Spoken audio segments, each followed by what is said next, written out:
There's that.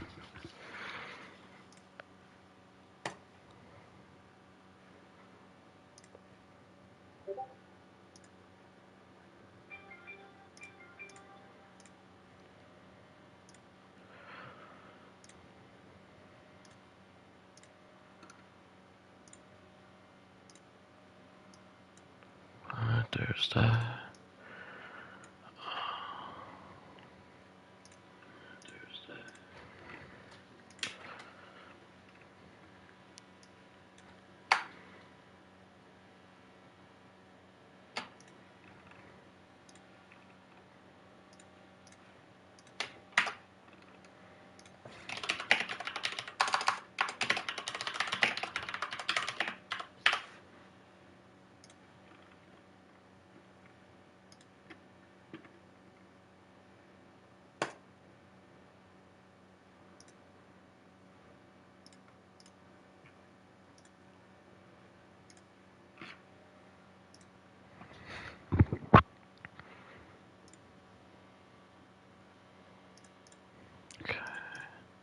Quick little mic checked. Make sure we're good.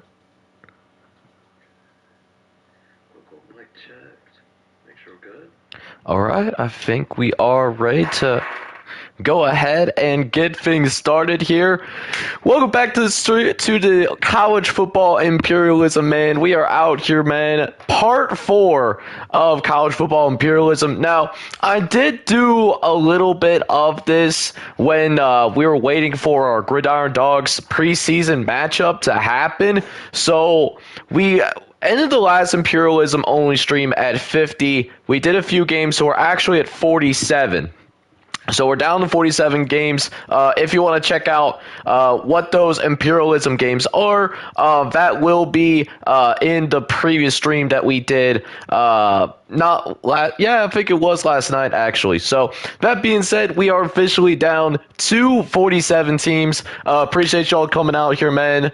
Going crazy here, man. Been really enjoying these streams. I hope you guys have been too. And if you have, make sure you go ahead, hit that like button, hit that subscribe button as well if you do have to be brand new, as we are going to get ourselves into our top 25 tonight. That is our big goal. And then tomorrow, everything going perfectly, we'll finish up imperialism tomorrow. So that being said, let's go ahead, let's jump into our trusty spinner that I have over on my side and see what we got going here for this upcoming matchup. And for the first time, and I think literally for the first time, sorry, I think I might be losing my voice for a little bit for a moment there, but Georgia finally gets landed for the very first time. We have not seen Georgia play, I think, in this entire time that we've been doing imperialism. I kid you not. So we're finally going to see Georgia play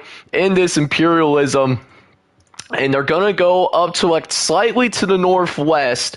And that is going to mean that Memphis is going to be waiting for them on the other side. Now, Memphis is a really good football team. That is absolutely clear. But Georgia is just on a whole nother level, man. So let's see what we can do here in terms of imperialism. And let's see what Georgia can do against Memphis. Georgia playing for the very first time. V-Dub, what's up, man? How you doing over in your neck of the woods? Hopefully you're doing all right as well.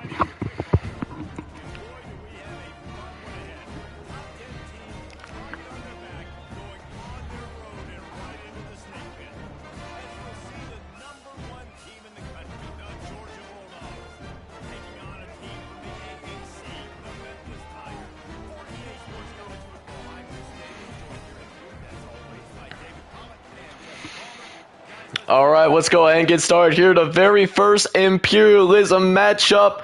Let's see how Georgia does against Memphis. As Georgia, one of the best teams in the country. I think they might have the highest overall in the game at like a 94 or 95.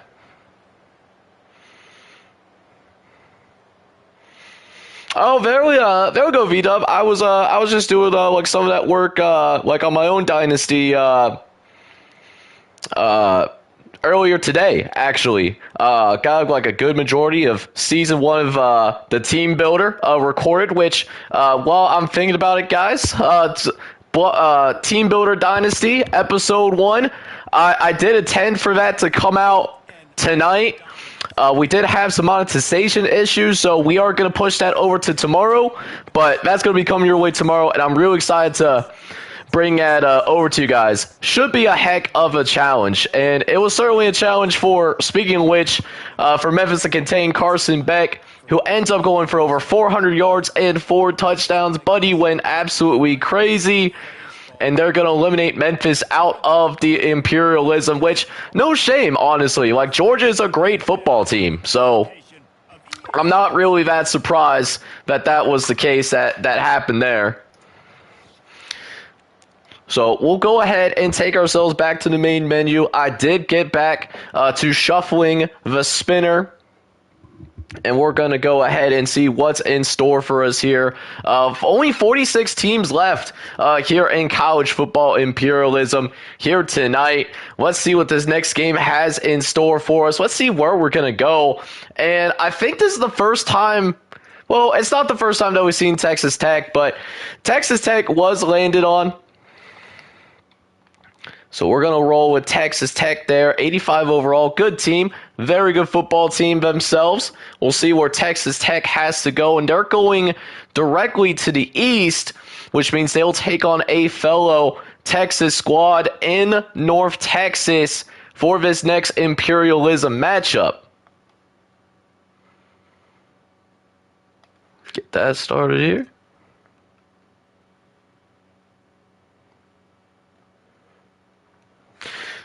Yeah, man, we've been grinding away this like imperialism.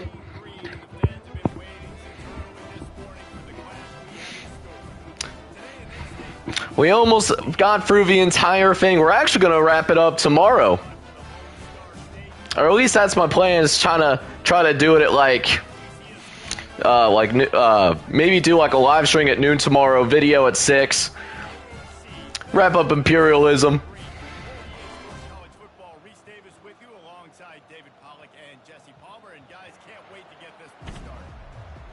All right, let's see what North Texas can do against Texas Tech as the Red Raiders find themselves on the road. And Texas Tech, they got an early lead, up 7-3 here. We'll see what the rest of this game brings to our doorstep, as North Texas, they actually have the lead, and they almost keep the lead through halftime. Though 21-20 will be your score. We are going to be looking at a possible upset alert here. North Texas has put off one upset thus far in imperialism, and they're on the doorsteps of pulling off possibly a second one, but a big play here actually causing a penalty that leads Texas Tech to being able to find the end zone, and now North Texas finds itself down by 5, and they're forced to punt it away as well. So here we are, 31-26 is your score, and this gives us the first game that we are going to hop into tonight, as we'll go ahead and see what's in store. 1st and 10 in North Texas. I will get us to the 2-minute warning. Oh yeah, absolutely, 100%, because let's be real with ourselves. Like, Power 4 schools don't do that. Granted, we are going to see SMU visit Nevada, but that's we probably won't see SMU do like that as often here moving forward. As this quarterback, he's got some wheels. He's unhitching the wagon. Look at him go! Oh baby, down the sideline is Chandler Morris. What a big first down there for the Mean Green. Let's see, get this. There we go. Get this. Get that webcam adjusted here real fast. 1st and 10 coming up as North Texas drops back, looks over the middle, and it's going to be incomplete. Broken up at the last moment. So 2nd and 10, but North Texas is still cooking here.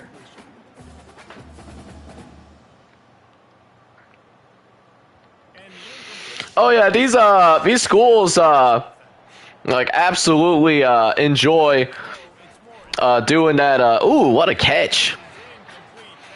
Allegiant Stadium is some very elite facilities for sure. I can't complain about that whatsoever.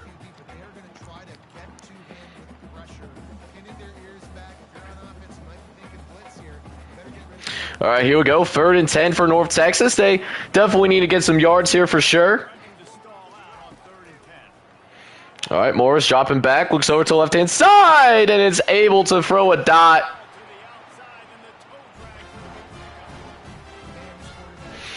I don't know. I don't think Fresno doesn't have the same appeal as UNLV. But I'm sure for like the right price, though, I'm sure they can get Fresno State to attract like a home game or two. I thought Ragsdale was gonna break that tackle for a second, but looks like it stood up just inside the 3-yard line there. Big red zone opportunity coming up for the Mean Green. They gotta have it.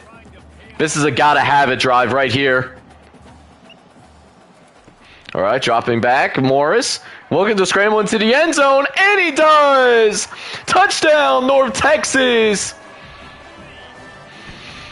And the Mean Green take the lead against Texas Tech.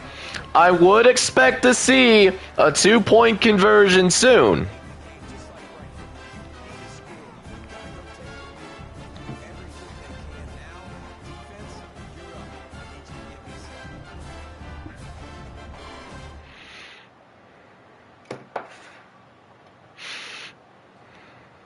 Oh, okay. Yeah, I'm not saying that like it doesn't happen at all. I'm just saying that like I just don't see like Fresno State having the same appeal as like UNLV is all. Just because like UNLV does have a top tier stadium. That is a dot, not a dot. It's incomplete, so that leaves them vulnerable to losing to the field goal. We'll have to wait and see if this defense can hold up. But we've already seen 60-plus points scored in this game, so to be honest with you, I kind of doubt it. So kickoff coming out underway as Fresno State, Texas Tech gonna come out here. Minute 8 left. Yeah, I guess it does give off the retro Eagles jerseys, huh? They're nice uniforms. They're simplistic and yet look so elegant at the same time.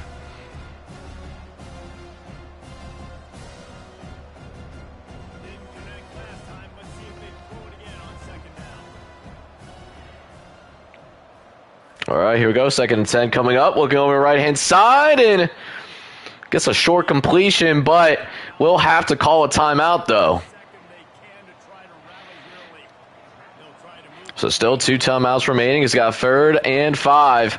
Going over to the left-hand side, and it's going to be caught. This is big yardage down the sideline. And one more first down. We could be seeing Texas Tech getting into field goal range there. Man, what a big play there. You know what? I kind of remember that. And then I also remember like Auburn visiting Cal as well. Well, and I think this year Cal is visiting Auburn. So it turns out, I guess he must have like a home and home. What a throw. Oh, never mind.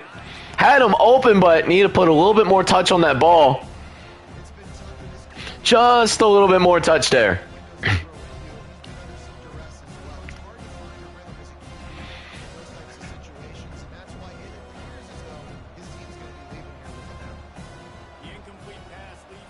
All right, 2nd and 10 coming up here as Morris will drop back. Looks over the middle and gets it off to the slot receiver. Oh, I didn't know your friend was at that game. That's pretty cool.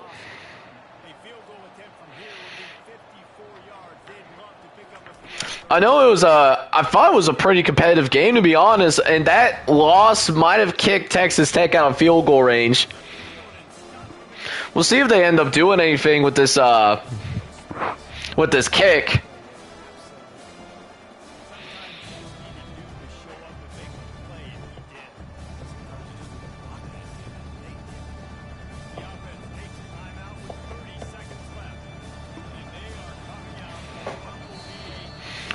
Oh, looks like North Texas is going to use its second timeout, trying to ice this kicker. This is a 57-yard field goal. I'll be surprised if he actually makes this kick. This is going to be hard for a kicker. Oh my God, did he get that? And you got to rough it the kicker. All right.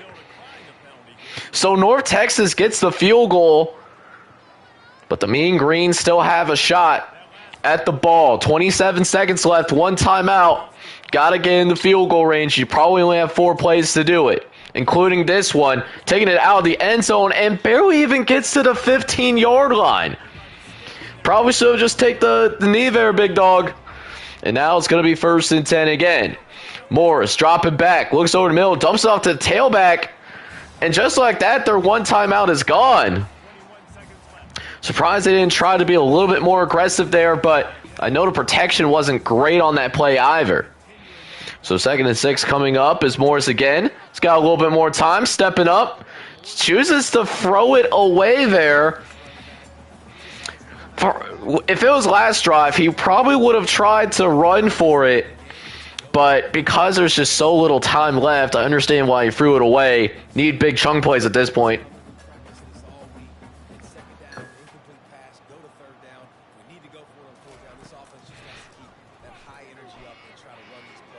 There's another throwaway, but that time the pocket was starting to disintegrate on him, so I understand.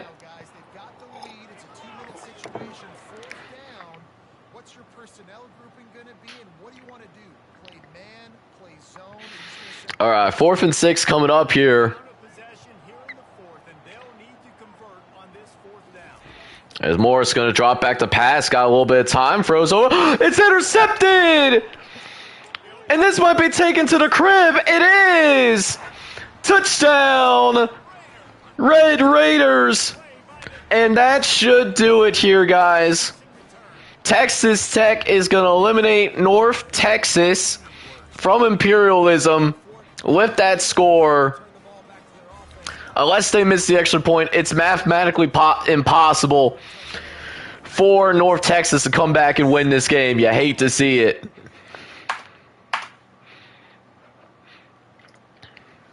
Dang, that's tough. That is absolutely tough. Kick is up, and that's going to be good.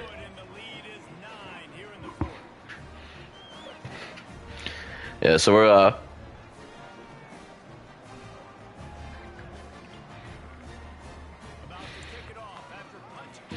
right, so this is probably going to be the last play of the game. Yeah, I mean, the Mean Green played well in Imperialism. I mean, they won a couple of games, but it looks like this is going to be their the clock's going to be striking midnight. I mean, it's at this point of Imperialism, like any group of 5 team that's left, it's going to be a lot harder for them to move much farther because, you know, now there isn't, you know, as many teams, and so, you know, these smaller teams that are likely either going to be landed on or they're going to be at home, it's going to be harder for these smaller teams to move on.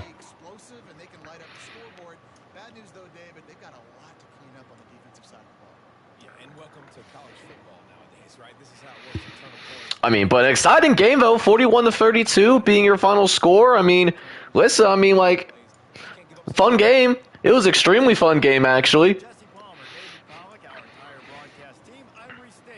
Just didn't turn out very well at all. Well, didn't turn out well at the end for North Texas. That was a gut punch for sure.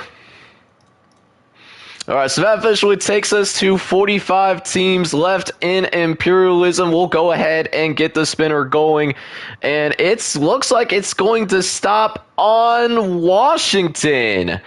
So we will have a little bit of love for Washington here as they'll get geared up and ready to go for Imperialism now.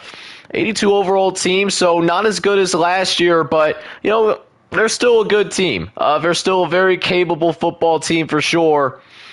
We'll just have to wait and see where they're going to go. Not a lot of places that they can go left. as it looks like this is going to the east.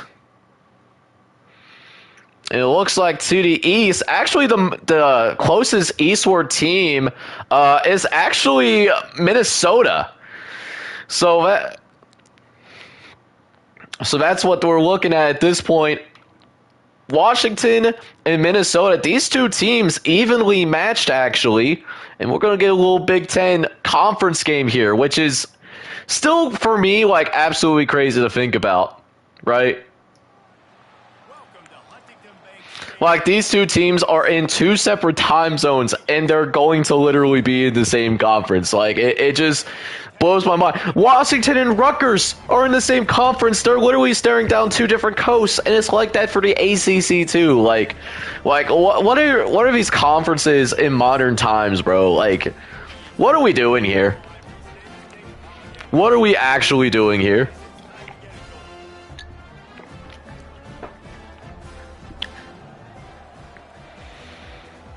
All right. Let's go ahead and get things going here with Washington and Minnesota here in the Twin Cities. And so far, Washington does jump out to a 7-0 lead.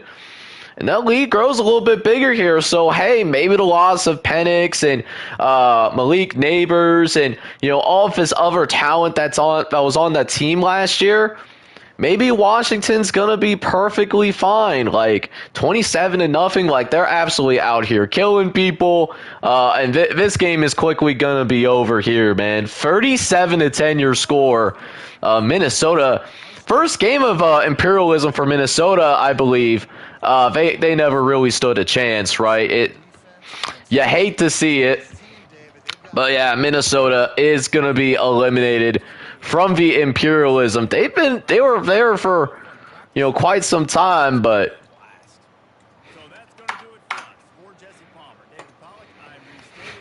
yeah, so that quickly takes us to 44 teams now.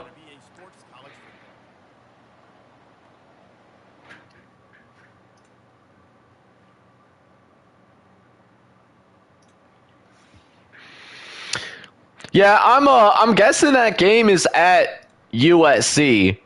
Because ain't no way Rutgers agreeing to 11 p.m. game at their home stadium, right? But, hey, we're at 44 teams. We'll see what ends up being next on the radar here, as it looks like Texas A&M. Them boys are getting ready to go next. Texas A&M, pretty good team. Found that out the hard way in the one Dynasty that I'm doing. Them boys are good. That is a physical football team for sure. We'll see where Texas A&M gets to go. They're going to the Southwest, which means Texas will be awaiting for them. So we see a renewal of a rivalry, the Lone Star Showdown. It is so back, and oh my goodness, what a marquee matchup. Texas and Texas A&M. This is going to be so fun to watch, dude. This is going to be a blast.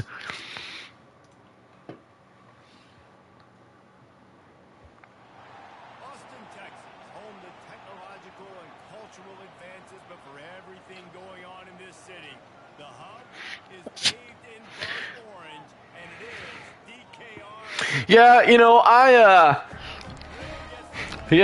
say I look like Texas more than Texas A&M. Part of it is because I do have a coworker that is a Texas fan, so there's a little bit of bias from that. Also, the Texas A&M cheerleads are like them dudes are weird, bro. Them dudes seem so weird, dude. Not my cup of tea. All right, let's go ahead and jump into this Texas A&M and Texas matchup. Ranked matchup, by the way. And Texas A&M came to play, man, on the road. Very challenging environment. And Aggies are handling it better than expected, actually. But Texas is going to claw back into the game a little bit. But they're still going to find themselves down 20-10 at the half. So that's our score at the halftime for right now. We do see a point where it is going to be tied but Texas will take the lead against Texas A&M. But Texas A&M will respond with a 45-yard strike from Moose Muhammad III. It immediately ties this thing right back up at 27. So you already know what time it is. We're going to jump into this game, this particular game right here.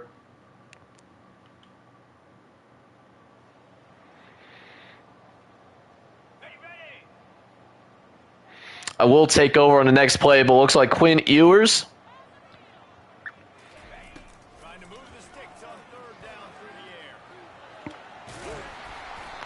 And it's a first down for the Texas Longhorns. Justin, what's going on, man? Welcome to the stream. Appreciate y'all coming out because honestly, this was a little bit more impromptu than originally planned. Was going to have the Team Builder episode 1 tonight. We did have a monetization issue, so that is getting pushed out to tomorrow. So tentative plan for tomorrow is we're going to stream at noon tomorrow, finish up Imperialism, and then we'll have episode 1 of Team Builder dropping at 6 p.m. Eastern tomorrow. So we'll have plenty of content here on the channel for sure, man.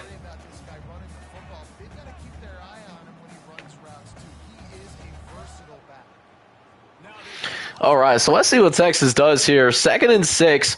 Would not be surprised if they tried to go with a go ball top of your screen here with that press coverage. Instead, it's a slant, and oh my goodness, this man is so butt naked open right there. Able to pick up the first down with ease, and that will get him past the 40-yard line there. 1st and 10 for Texas.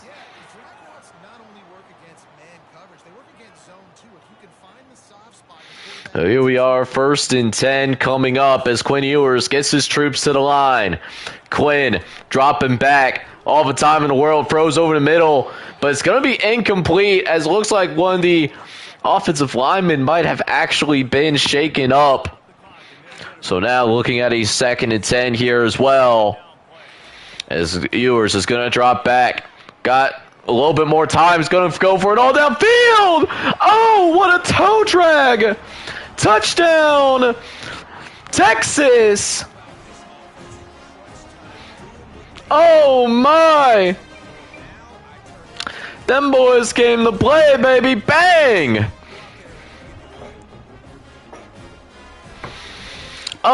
So there was only like a few games earlier.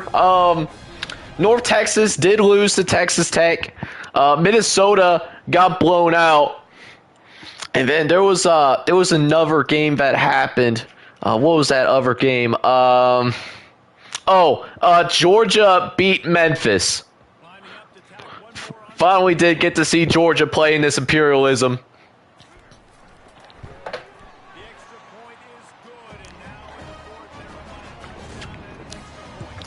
Boom, kick is up and that's good.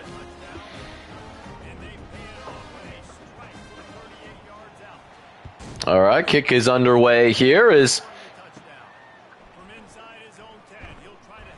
That's a nice hit there. All right, 80 yards, Connor Wigman. We'll see what you got, man. All right, nice little completion there. Texas A&M will take their first time out.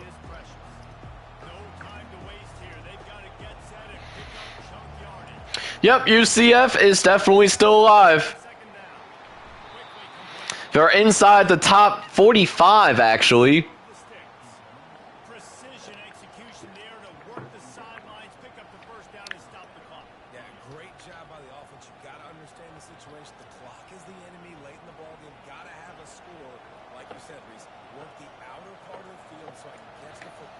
All right, 1st and 10 for the Aggies here as Wegman's going to drop back the pass. Looks over the middle, and that's going to be good for the first down. Well, not for a first down, only a gain of 7. My apologies. Let me get locked in here real quick. All right, 2nd and short here. Connor looking to throw. Going to go to right-hand side and gets out of bounds, but only picks up a gain of 1 there. If only would have saw his tailback a little bit sooner, probably would have been a different story. But instead, at least stopping the clock, but it's 3rd and short. Definitely could have fought for more yardage there for sure.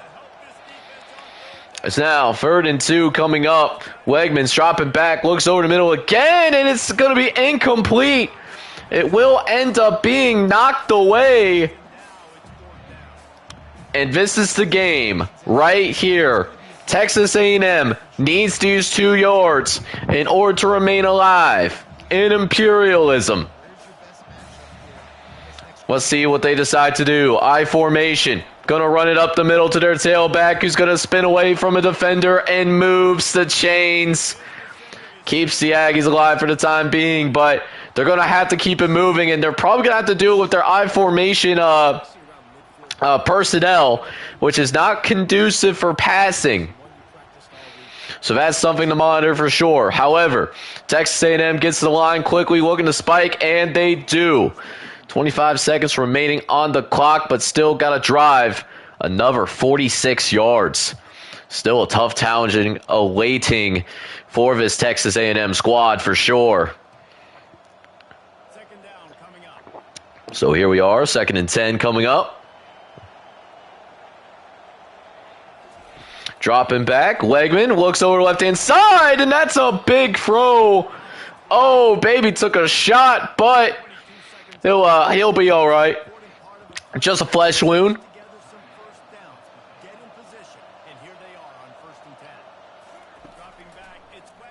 Because the injury timeout, it did stop at 22 seconds, so that was something to monitor as well.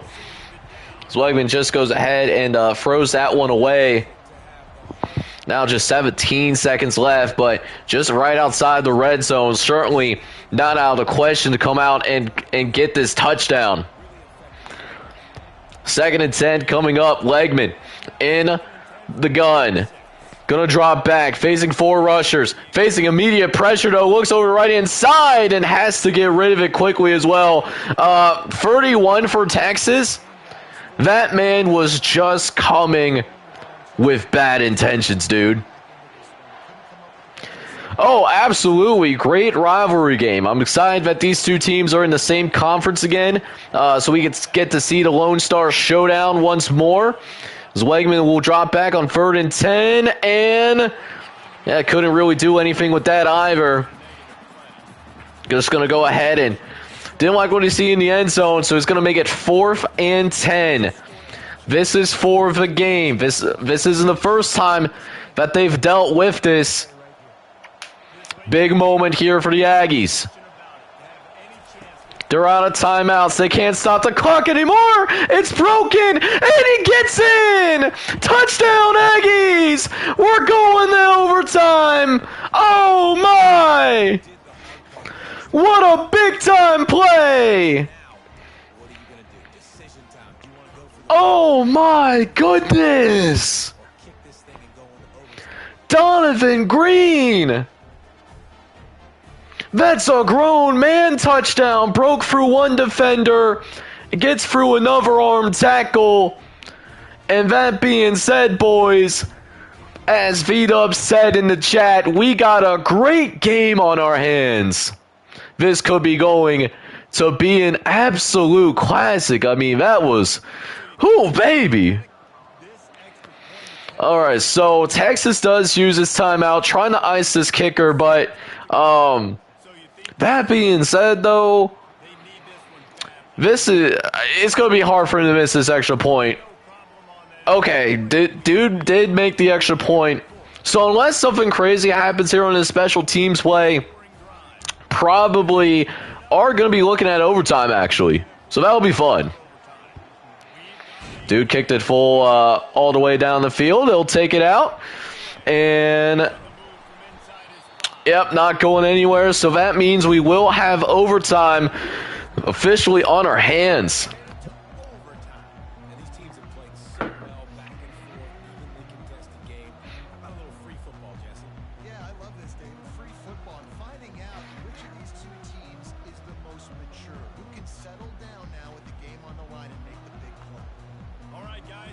All right, boys, we about to get overtime going here then. Getting some free football. You love to see it.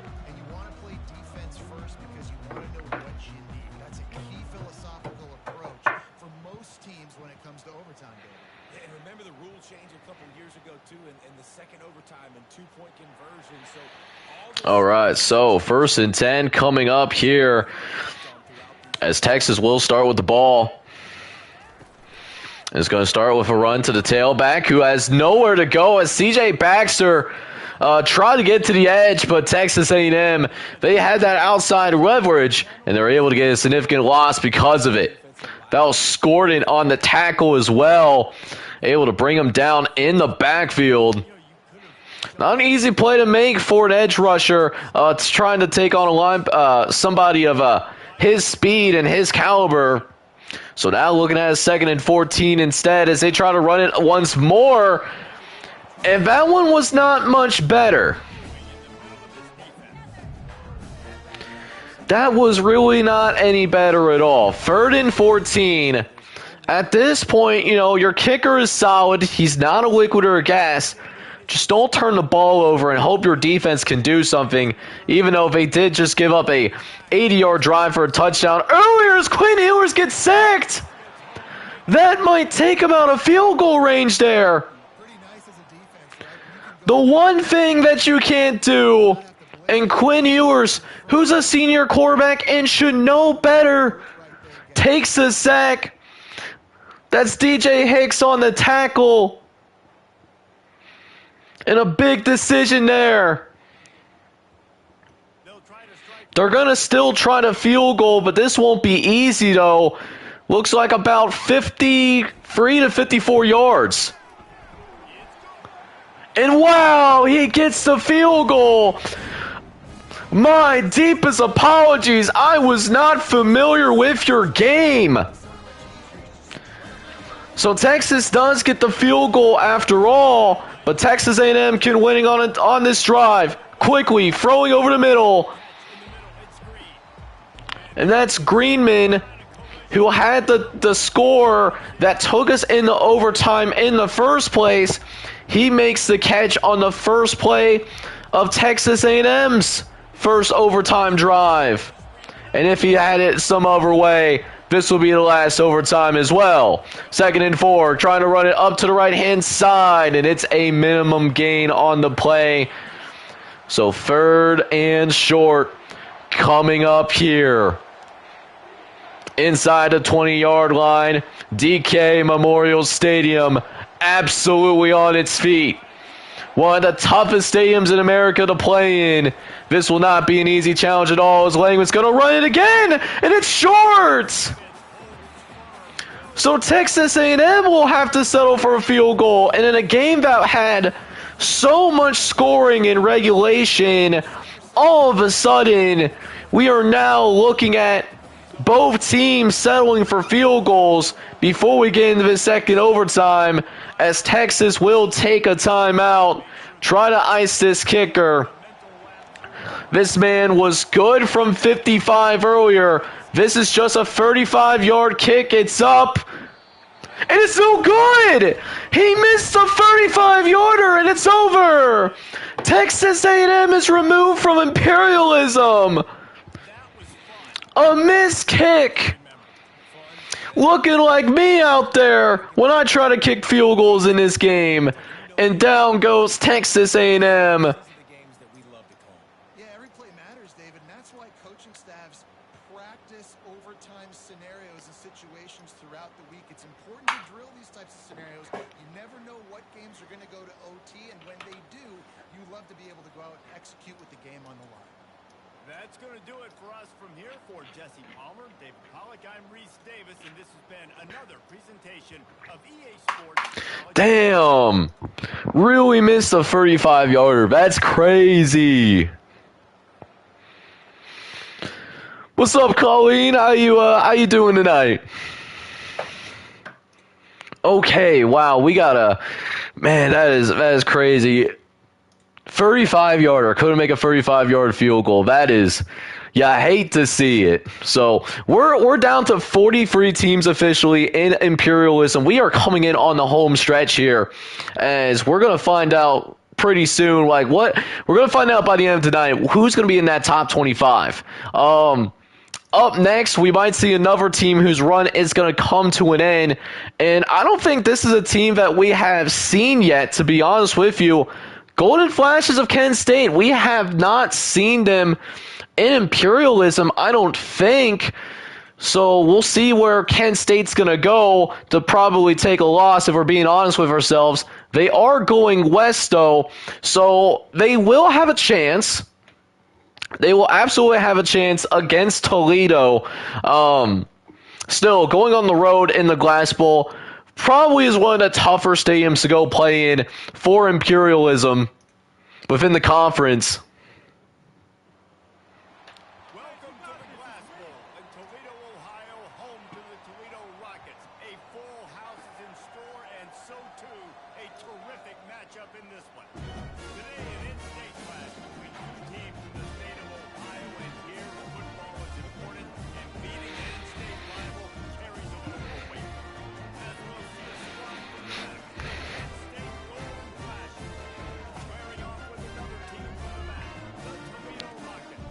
For EA Sports College Football, we stay with you alongside David Pollack and Jesse Palmer. All right, here we go. Glass Bowl is fully packed. Let's go ahead and jump into this Imperialism matchup between Kent State and Toledo.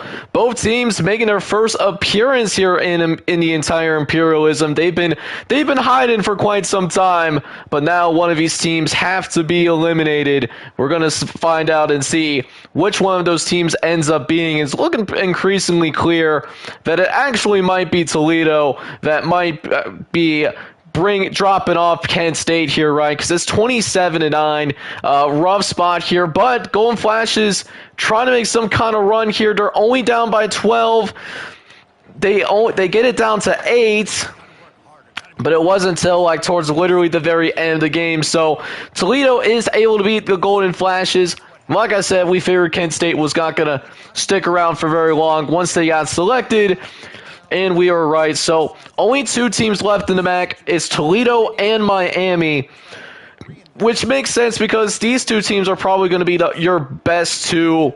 They're going to be your best two MAC teams this upcoming season. It's either going to come down to Toledo or Miami. And that's even with DeQuan Finn actually transferring from Toledo. He's now over at Baylor. So, 42 teams left here in Imperialism. We'll hope we can get a little bit more of a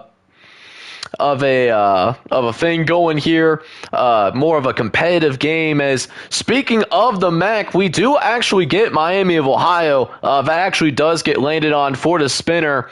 We just have to wait and see which direction Miami's going to have to go.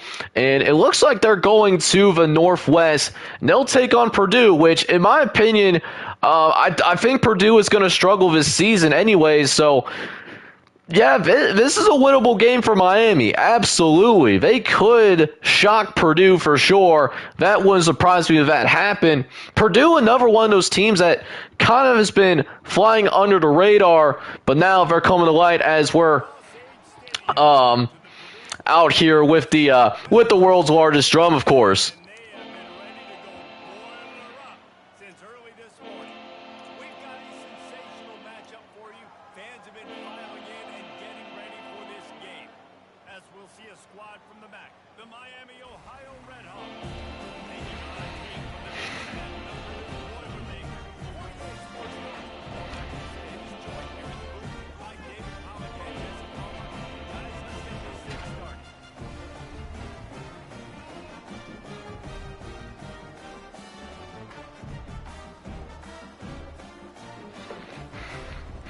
All right, here we go. Purdue and Miami getting ready to go. Purdue, home of next surprising Hall of Fame quarterback like Aiden O'Connell. Raiders Hall of Fame, maybe.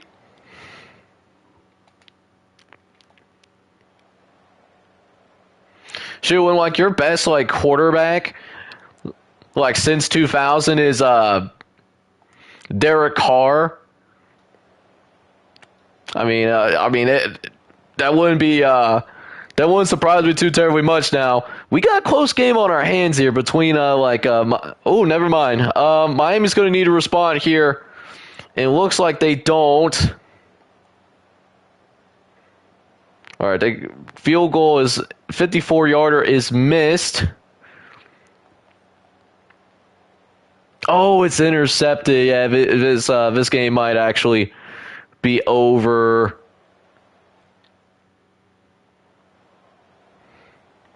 Yeah, this one's gonna be barbecue chicken. So Miami kept it competitive with Purdue, but it's not gonna be enough. Purdue wins 31-21, and now there is just one team remaining from the MAC. The Toledo Rockets. They officially stand alone in college football imperialism within the MAC, of course. And Miami is going to be removed, which is going to take us down to 41 teams. 41 teams remaining. You should see like how the wheel is. Like the slices on the wheel are so much bigger too, which is wild. When we started this, like they're like the piece of slices that you'll see when like the school teacher like buys like pizza for like the pizza party. It's like those, like it was those slices. They were that small, right? We do have another Big Ten team up next on deck. We are going to see USC getting ready to go to work. Question is, where does USC go? They can go south, actually. So there's a lot of options for USC to go. We just got to figure out which direction the spinner wants to take them to. Definitely not west. There's nothing left out west, either south or north. And it looks like north, a slight northeast. Northeast is going to be BYU. Oh, that's not BYU. There we go. So BYU and USC can go at it. The defense being rated higher than the offense is kind of wild to me, considering that their defense was a whole reason why they couldn't find a way to compete for a Pac-12 championship, even with Caleb Williams. And you can say whatever you want about Caleb Williams, but in LSU had the same problem too. When you have a Heisman Trophy quarterback, and you're not like even competing for a playoff spot, like you're not even like remotely close, that's a problem. And that was certainly the case for USC last year, going 7-5 with the number 1 overall pick on your team.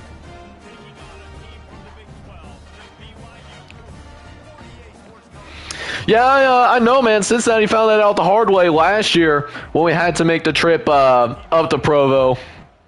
In our first year in the Big 12 Conference. I remember watching that game, actually. Literally stayed up till like 1 o'clock in the morning, like where I am.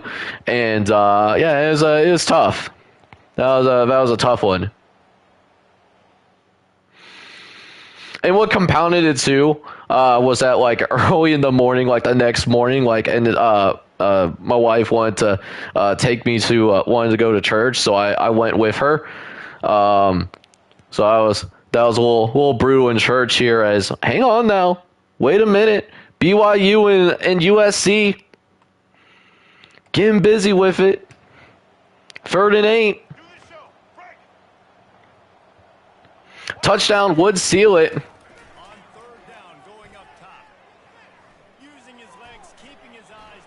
Oh, look at this man go down the sideline. Gary Bohannon able to break a tackle. And now it's 1st and goal, man. The good thing is that at least forced the quarterback to go out of bounds there.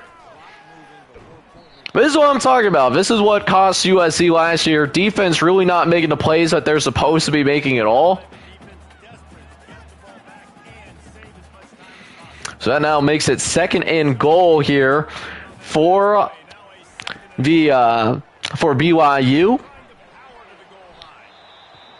That's going to be a timeout for LJ Martin.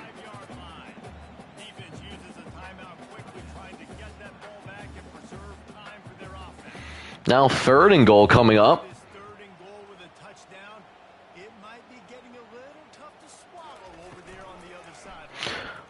Oh man. Oh man. That that man should be fortunate that he did. If he fumbled that ball, that was going to be a scoop and score. To save as much time as possible for their offense. So here we are on 4th down, and this field goal kicker is going to face all the pressure in the world. Oh, there we go. Did you make like a team builder team?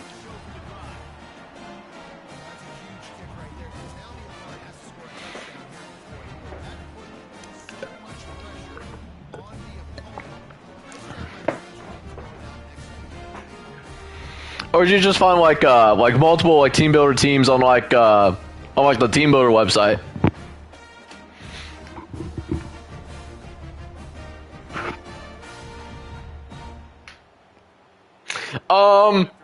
So one issue that me and some other content creators that I know ran into is that you can't be on the game while you're making your team builder team.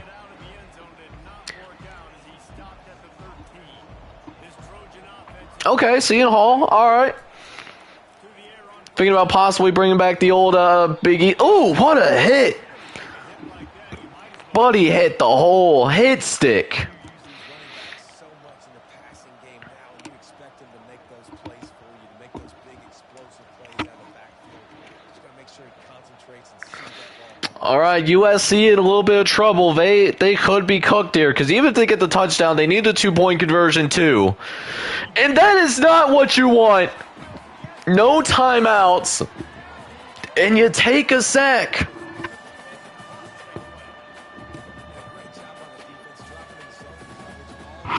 Man, BYU, I mean, on paper it's an upset, but is it really though?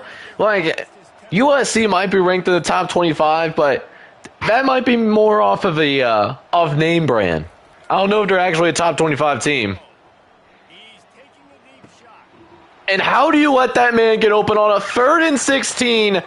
How do you not understand down and distance? That's a touchdown, instantly making me eat my words. That announcer Jinx going crazy. This is exactly what you needed. You got the score.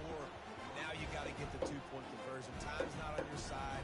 There is no wait till a later point. Like, that was literally 100 yards where he threw that ball. This spot to tie the game up late. I wish I could see coverage just that easy when I'm playing on Heisman. Damn. Where is all this? All right, they still got to get the 2-point conversion, though. This guy just throws completions, man. The ball doesn't seem to touch the ground. He's back there. He's making the right reads. Right now, he is... All right, 2-point conversion here for the USC Trojans. They still got to get this. Let's see what Miller Moss got. Oh, he's going to run for it. Oh, he's going to be denied.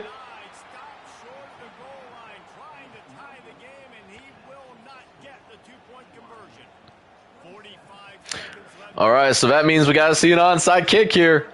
We're going to see an onside kick here. And BYU's guys, so we're going to see an upset here, fellas.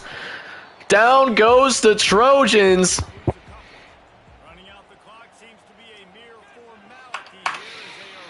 So that will get us to our final 40.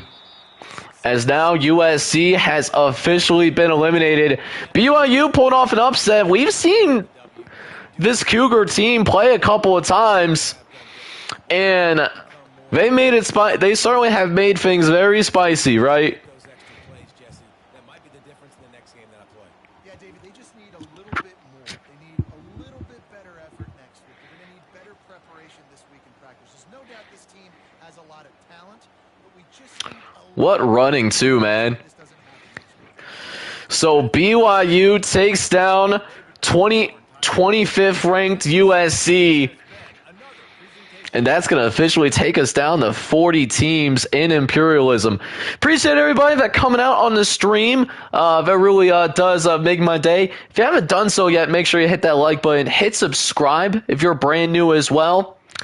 We are officially down to 40 teams, so let's go ahead and dig into this spinner a little bit more just to see who ends up being next. And once again, we will have the Texas Longhorns being selected. So this is Texas This is the Longhorns' second time being picked here tonight alone. And multiple directions that they can go, primarily to the north. Nobody to the south of them anymore. So let's see what lies for the Texas Longhorns, as it looks like they will be asked to go to the west. And out west is Arizona. So we got a battle of Noah Fafita versus Quinn Ewers. Should be a fun matchup, man. I'm excited to see how this matchup goes. Although I think Arizona, just looking at the overalls between these two teams, there's a possibility that Arizona's going to struggle to get stops. So can Noah Fajita score enough to keep Arizona in this game? Bear down. And that's what the Arizona Wildcats hope to do in front of their homestanding fans today. What a game and what potential drama we have in store. You've seen this script before. How this team goes through all kind of emotion on the road and just hopes to be able to get out and tell about it. As we'll see, the number 3 team in the country, the Texas Longhorns. Well, depending on what team you're trying to create, technically you can't make like real teams for like legal reasons. But I know there's loopholes around it. But it's like if the school hasn't said like, hey, we want to create ourselves, I think it's a no-go. So depending on what real team you're making, that might be your issue, to be honest with you. Texas is dominating Arizona, though. Good Lord. 31-0 your score. We'll see what the final quarter has in store. Arizona does score, and I'm disappointed. I thought this game was going to be a little bit more competitive, and Arizona does score in the end, but it's, too little too late, dude. Like, Quinn Ewers had his way in this one. Looks like he's probably going to be named player of the game, ain't he? No, Jaden Blue does.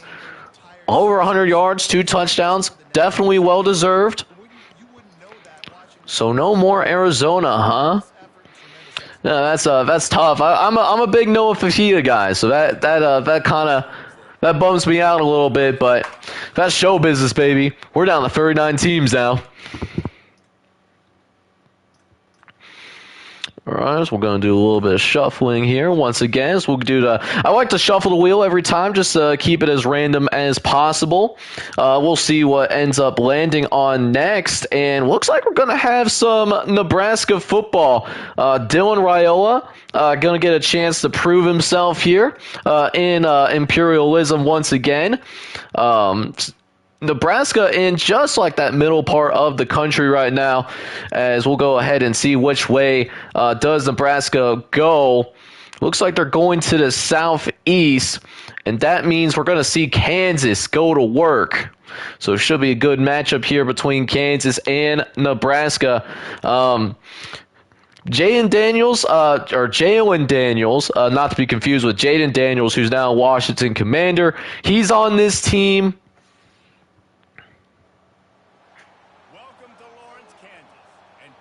Yeah, it's And beware, these Jayhawks can play a little football too. Today we have one of those games that tests your focus. Top 25 team against an unranked opponent. Can you take care of business? As we'll see a squad from the Big Ten, the Nebraska Cornhuskers, taking on the 21st ranked team in the land, the Kansas Jayhawks.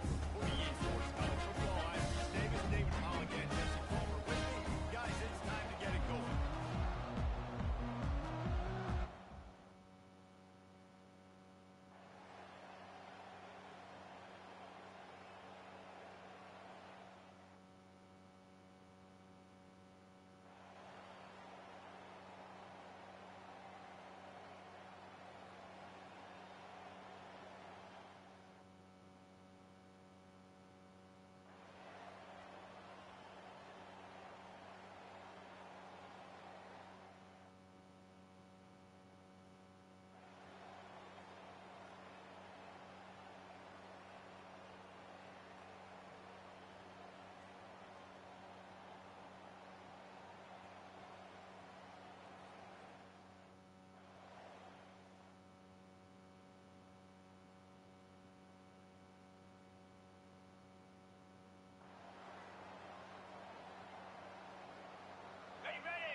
start this drive with a pass.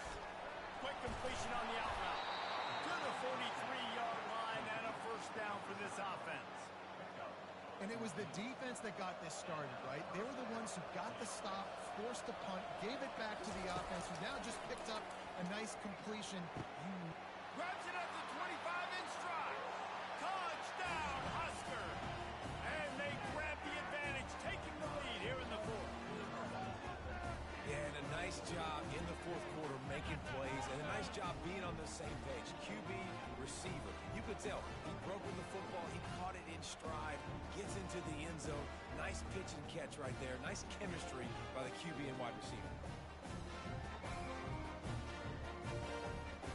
Up by one, they'll try to get the deuce and make it a field goal edge. To the air, it's Rayola. He's got his man. He'll be stopped short. Still a one-point game here in the fourth. They'd hoped to push this edge out to a field goal, but they were denied. Here he comes from inside his own 5. And the returner could find no daylight. He goes down. We've reached the 2-minute warning, and the defense needs to come up with a stop to close this thing out. Makes the grab along the sideline. They'll line up for a second down play. He's looking to throw. Unloads it left. Oh, what a grab by the defense. And they'll close in on him after a good return on the interception. Aggressive versus reckless. It's such a fine line when you're trailing and you need to make plays late in the game. The offense was reckless, turned the football over, and this one doesn't look great.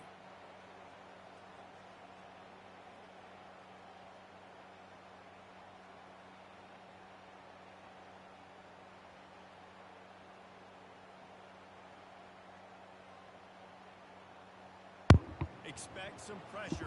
Oh, The Cornhuskers ready to go back to work on offense. shoot. Thanks for letting me know. Can y'all hear me? If I was on mute for like that whole thing, I do apologize. Let me know in the chat if you guys can hear me. If you could still only hear the like the game audio, I appreciate that. Conservative, I know they're going to be aggressive, but I also know that one first down ends this football. No, I appreciate you letting me know. I always appreciate the like any kind of feedback. Like for the streams. I don't know how we I don't know how, but I was fiddling with like this right here. Yeah, I must have did that. But yeah, but like so what I was saying like in the defensive like team builder, my thing with team builder is like it was a much different environment than what we previously seen, and that was because like these legal ramparts have to be in place so that we could have a college football game again in the first place. Especially when your offense does their job. And we see a lot of games like this. No, dude, we the only time that like we're genuinely silent if we're trying to like lock in for like an online Dynasty game. Get a stop. Unfortunately for the losing team, they just were not able to get it done. So that's going to do it for us. So it looks like Nebraska was able to run out the clock against Kansas. So it looks like that interception was a dagger after all, unfortunately. You hate to see it. So, yeah, we're starting to see some teams that, we thought are going to have like a real shot of winning Imperialism start to disappear right before our eyes. So that means we're down to like 38 teams. Justin, I don't know about that, right? Like,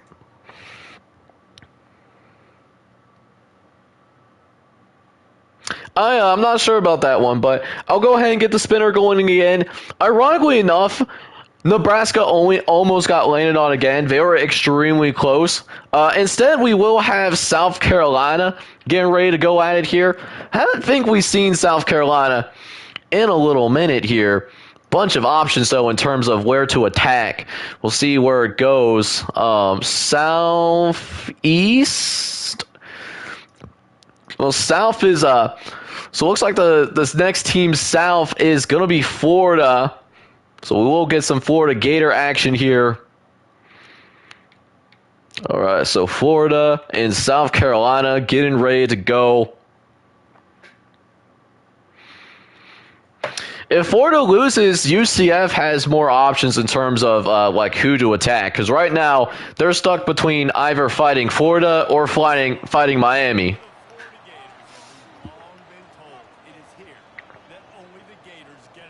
But yeah, I don't know. I'm curious to see if Dylan Raiola is the truth. Then who knows? Maybe Nebraska can like pull off some wins that maybe not a lot of people are expecting. Which does remind me, in a couple of weeks I'm gonna finish doing a power rating system. That's gonna be up in my Discord. For those that are curious for like betting purposes, like what are good games to like bet on? Like if that's like your cup of tea. But we'll go ahead and jump into this one though, as Florida and South Carolina are getting ready to go at it. Florida is going to take a significant lead. They're up 28 to 3. This is a great score to blow, though. No Diddy on that one. As South Carolina gets one touchdown. They don't get another touchdown, though. Yeah, Florida's not going to blow this game. I have a hard time believing that. Yeah, Florida's going to beat South Carolina. So UCF is still going to have to, if they want to break out of the state of Florida, they're going to have to beat Florida. But for now, South Carolina is going to be eliminated. And Florida with a great performance, particularly Eugene Wilson III. 9 catches, 187, 3 touchdowns. Certified bad man. Oh my goodness. So only 37 teams remaining. 37. That's it. We're almost done, gentlemen.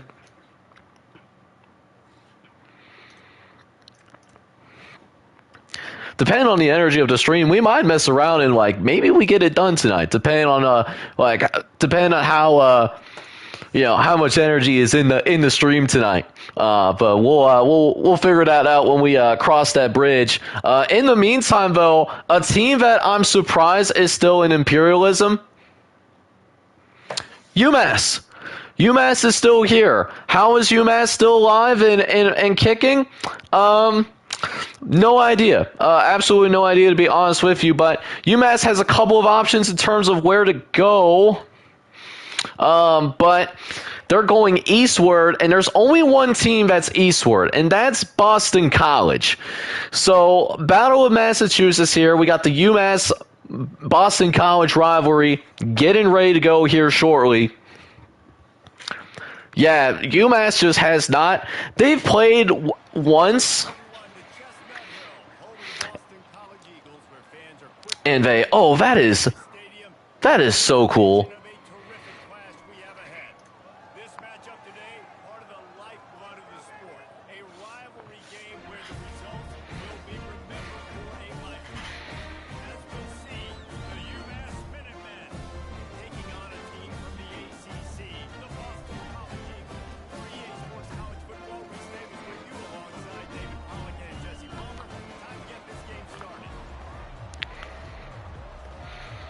All right, so UMass and Boston College getting ready to go at it here, as we'll go ahead and get things kicked off here in Chestnut Hill. Still, hardly have any scoring after one quarter. Boston College only up 3-0 against UMass, but the Minutemen will answer with a touchdown to at least not get shut out for the half. However, Boston College does absolutely have a significant advantage on its hands, but hold up now. Wait a minute. UMass is still in this thing. We'll just have to wait and see if UMass can respond. It looks like they don't. They could close this game out. But it looks like, can UMass score? 3rd and goal, 4th and goal.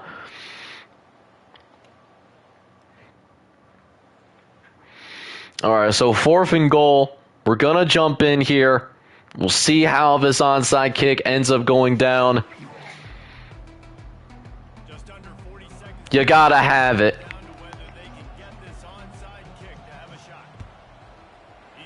And the onside kick is going to be recovered by Boston College. 2 timeout. I don't think they have time to come back. Yeah, it was Yep, mathematically they can't stop the clock. So, I don't think anyone's surprised by this result. But UMass, you're going to be eliminated. But hanging around longer than anticipated. Final 37, like top 40 in the country, like in this imperialism, like. Like, you can't even be mad about it. Lewis Bond, how is this dude player of the game? 1 catch for 8 yards. He had to have done something in special teams because, like... It kind of is a big deal. You're right, David. I mean, a lot of these kids, they played with each other or against each other in high school. They've known each other for a long time. There's going to be a lot of trash talking going on. Man, that's crazy. 1 catch for 8 yards, and that's good enough to be player of the game. That's kind of wild, actually. We're down to 36 teams now, so we're chilling with that. So let's see what we got here for 36 teams remaining as we're going ahead right ourselves back onto the spinner as it's going to land on another group of 5 team. This one is from the Mountain West, and that is Colorado State. So taking a quick look at what Colorado State has in options, they could really go in multiple directions here.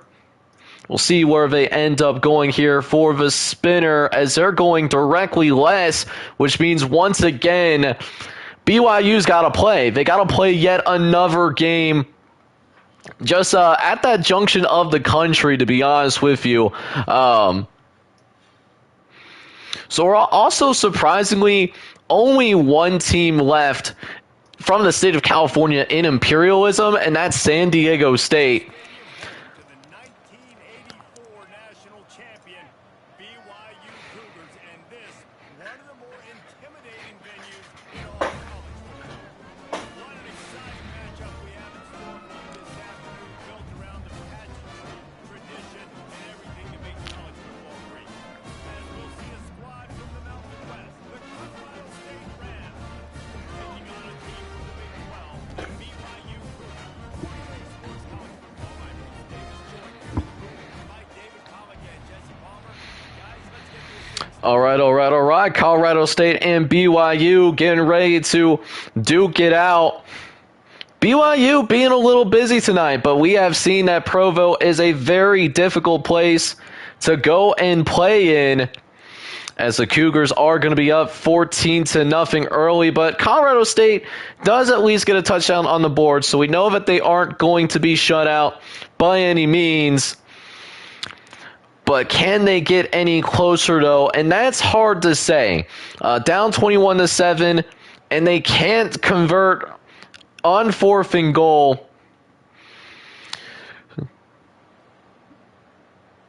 But neither can BYU. So Colorado State has the door left open for them.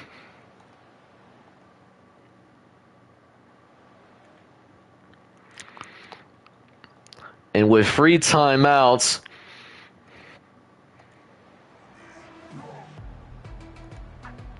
The kickoff team takes the field to going to trust the defense here. That's what I imagine the AI would probably do in this situation. Now it's just a matter of, can BYU close the deal? Dropping back, looks over to the left-hand side, tight window, and Gary Bohannon is I love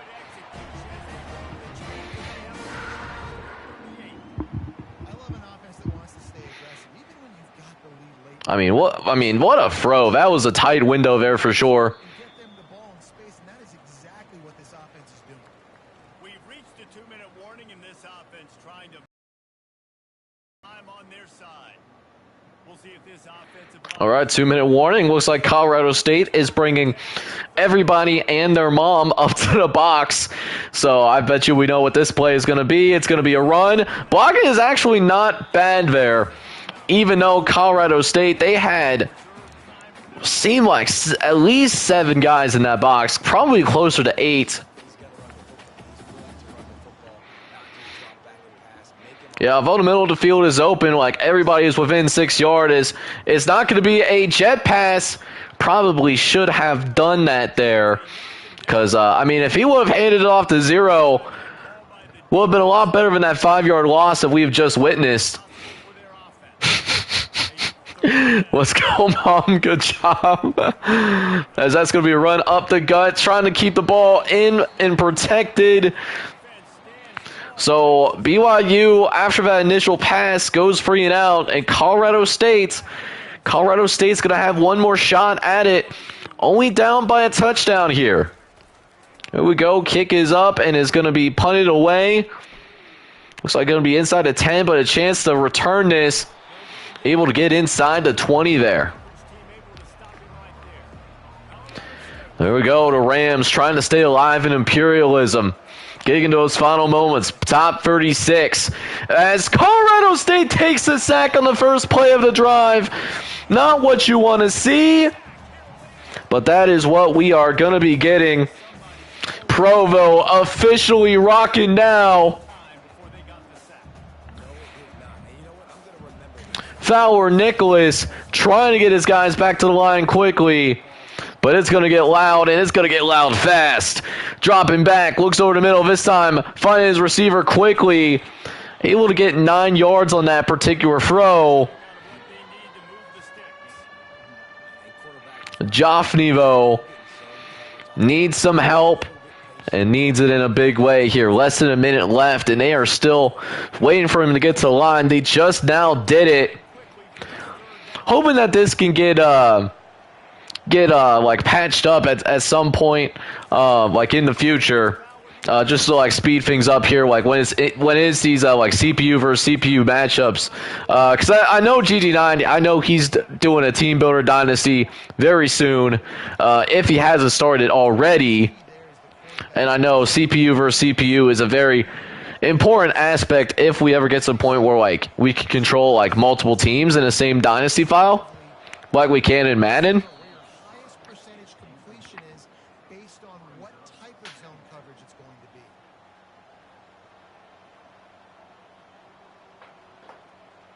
be. All right, so clock stops at 26 seconds here. Goes 2nd and 10. Joffney with trips to the left. Throws quickly over right inside, and a dangerous throw. Very fortunate that it was considered incomplete. That could have been deep, deep trouble.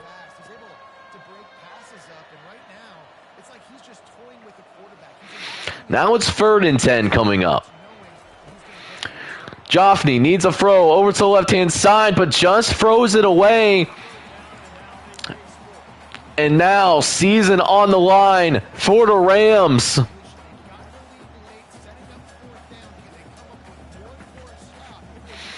Can they make something shake here on the 4th and 10? It's Joffney in the shotgun. Gets ready to go to work. Looking. Throws over the middle. It's incomplete. It's broken up. And BYU will survive, knocking yet another team out of college football imperialism.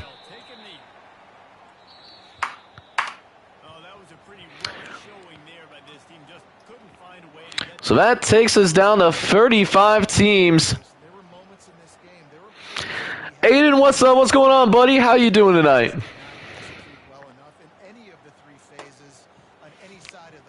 Gary Boheyman gets named player of the game there. Well deserved as well. 35 teams left. We started with almost 135 teams. And now we are actually down to just 35 teams remaining.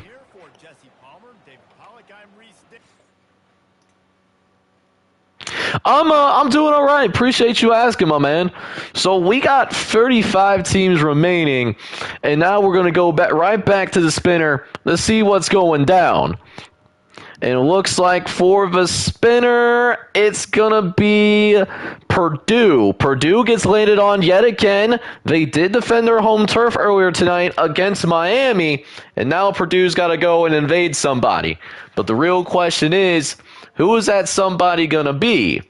We'll go ahead and go to the directional spinner to see which direction they go. They're going to the northeast. And to the northeast happens to be Toledo, which is the last team remaining from the MAC. So can we see Toledo hold it down for the MAC, or will Toledo be the second conference eliminated from college football imperialism in its entirety? Welcome to the Glass Bowl in Toledo, Ohio. For those wondering as well, Conference USA was the first conference completely removed from imperialism. Couple of teams that are on there. I know the American has like one team left. Mountain West got two. ACC actually have a fair number of teams left.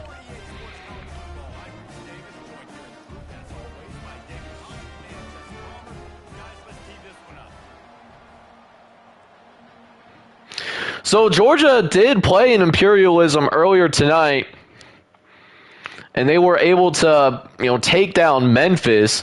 If they land on the spinner or get invaded, we'll see another appearance from Georgia. Plus, with the decreasing number of teams left, there's only like 36 teams left. We'll probably see some of these other teams like more often than not. We got a close game here between these two, 10-10 your score, a little bit more of a defensive battle, and it looks like it's going to remain as such. As we'll go ahead and hop in here on this 10-10 game. This is Midwestern football at its finest.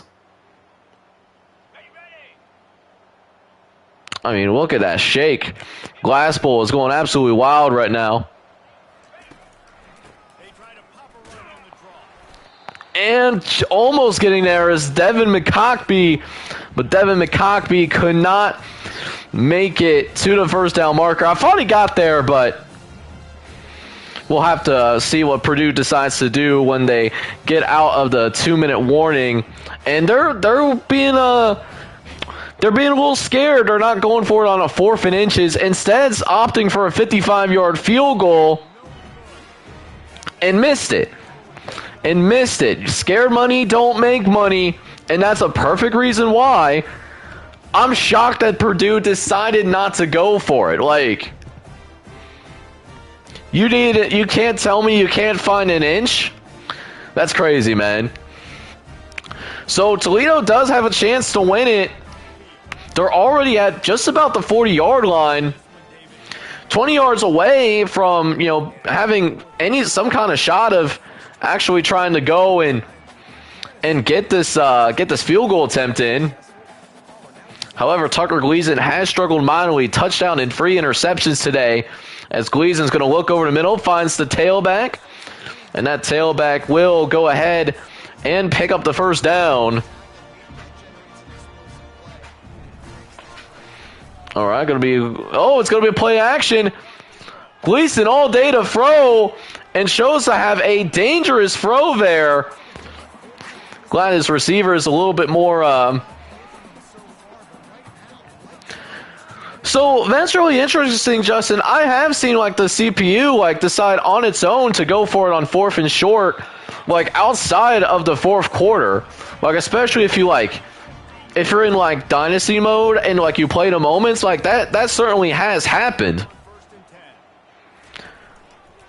All right, so Toledo is officially in field goal range. How about this run, though? Getting out of bounds was a choice, but it's still a first down. It's going to make this kick a lot easier.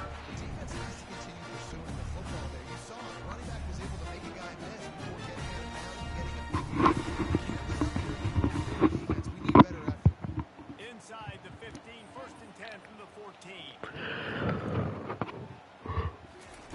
14. All right, Gleason's going to go ahead and carry it once again. Down in the backfield, he'll lose a couple. Quick timeout by the defense there, trying to make sure every Purdue only has one more timeout remaining. Leaves them with 2nd and 12. All right, there's a good little run there. Able to move forward for a gain of 4. Timeout is called, and it's the defense wanting to make sure that everyone's on the same. You go 3rd and 8 coming up. Looking for space. It's Stewart.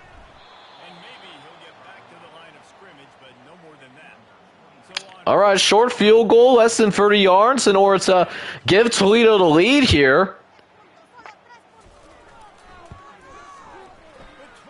And they got it.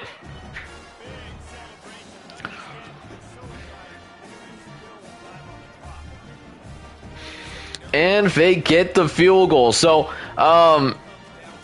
maybe Purdue should have gone for it on 4th and inches. Maybe could have seen Purdue still have the ball here. I don't know. It seems like this, that play call there on the 2-minute drill is going to haunt them. So 12 seconds left, and Purdue's going to essentially have to chuck it at this point. All right, dropping back.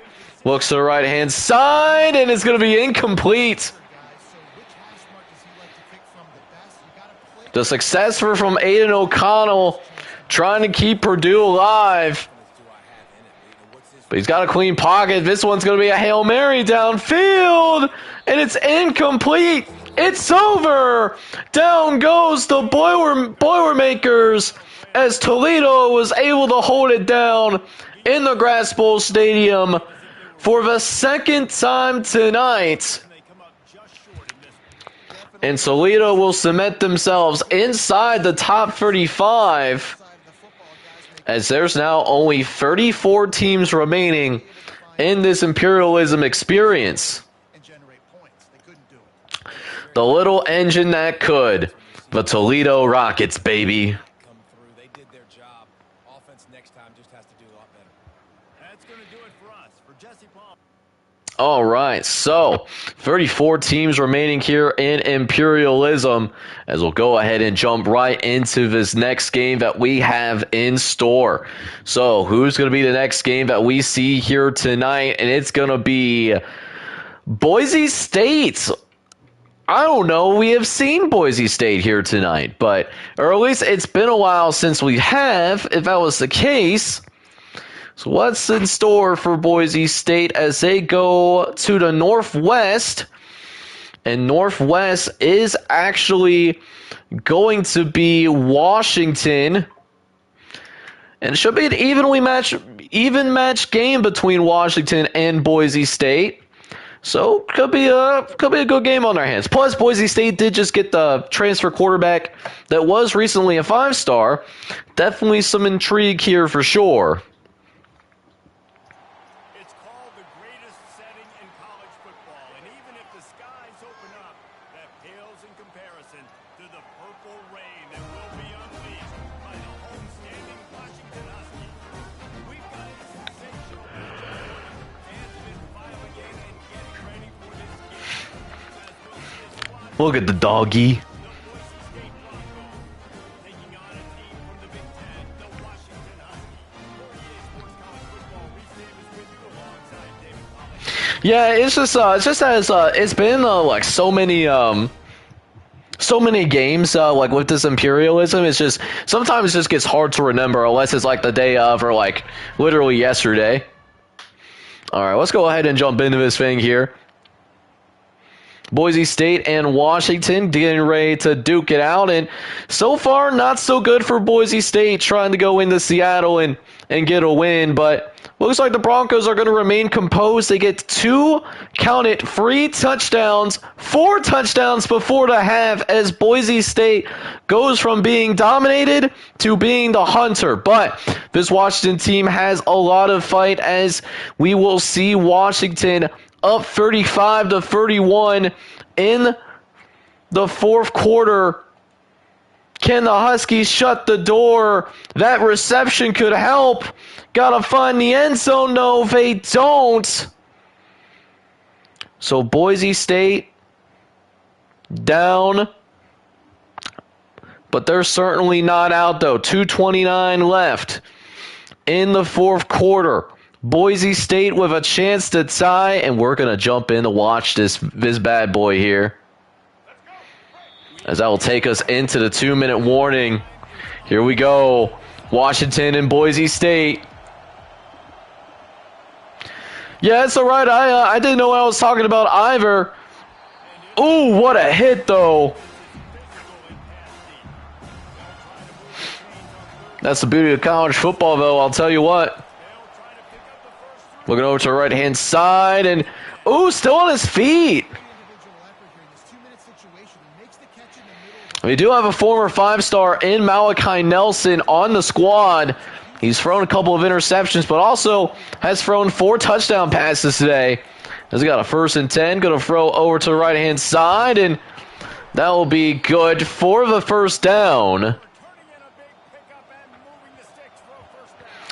So the Boise State Broncos are moving down the length of the field as Nelson will look to throw once again. We'll get to the left-hand side. What? No! Receiver couldn't make a play. That's tough. So now it's 2nd and 10. As now they'll see this quarterback drop back. We'll go over to the right-hand side, and that's going to be a few yards there. But no, only 3rd and 6. Nelson dropping back again. 4-man rush, facing total pressure at the line. And it's going to be 4th down. Big play here for Boise State. You gotta have it. Nelson over the middle. It's incomplete, though. Washington is going to take over. 1 first down could do it. All right, it's going to be a fake. Runs it up the middle. Still on his feet. And Johan Coleman, I think that was what his name was, gets a few yards there. Able to pick up 5. Coleman on the verge of 100 yards. Broncos still have a couple of timeouts as they'll run up the gut again. This time, more resistance from the Bronco front 7.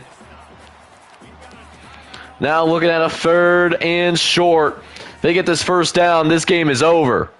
Big play here on the 3rd and 3. And Washington gets it. And that's going to effectively remove Boise State from Imperialism. Bump, bump, bump. Another one bites the dust.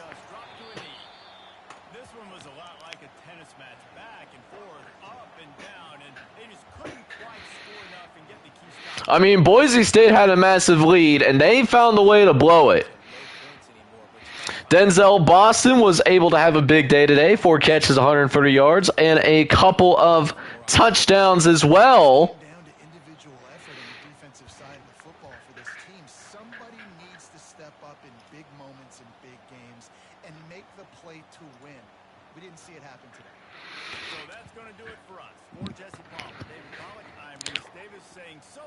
All right, Washington won there.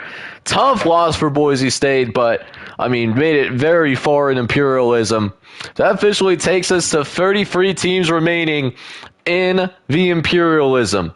We're going to go ahead and spin again to see who ends up getting some run. And it looks like NC State is on deck. NC State, one of the better teams in the game. You see that overall. 87 overall team. Quite a few namers that they have in the vicinity. Nobody to like the direct east of them, but to the south or the south. Yeah, just running low on teams this point here. Yeah, been a fun little Imperialism. North is going to be Virginia. So an ACC matchup here, shortly, as NC State and Virginia ready to go at it here. Very few teams remaining for sure, though. We're getting onto that home stretch here, guys. Welcome to Charlottesville, Mr. Jefferson's University, the University of Virginia, where fans have been flooding the ground since early this morning. We're really looking forward to this matchup. We've got a team that's made its way into the top 25, now trying to pass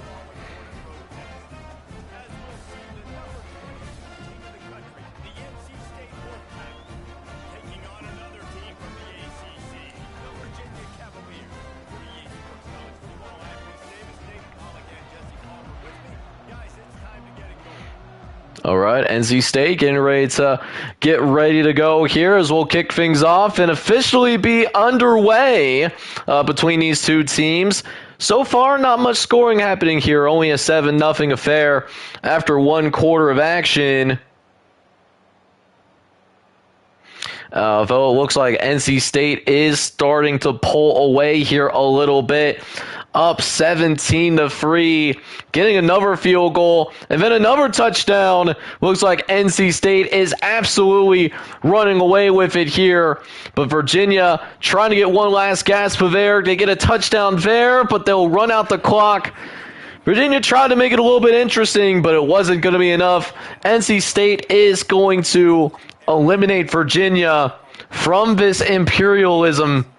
Virginia, the 33rd place team in this Imperialism. Concepcion with 2 touchdowns on the day. And that rivalry was not as much of a rivalry, at least not today.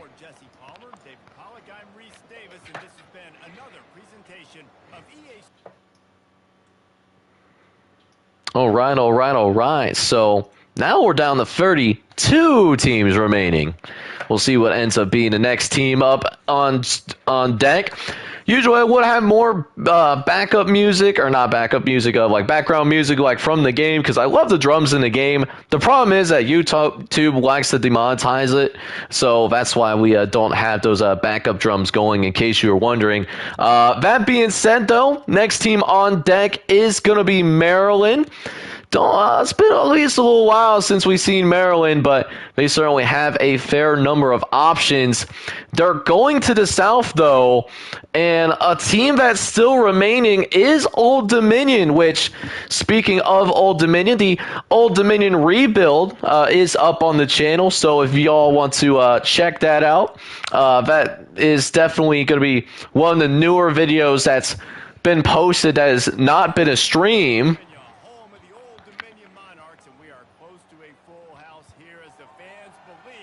With shout out to the wife. If you are watching this, I know you're on a girls trip right now at a undisclosed location, because I don't want to reveal where you are, like on a live stream, obviously. But hopefully you're having fun on the girls trip. And shout out to her, because she was the one that told me to rebuild Old Dominion. Let her pick my very first rebuild with this game. We'll go ahead and get things started here between Maryland and Old Dominion. And it looks like quickly Maryland's going to get up to a 10-0 lead.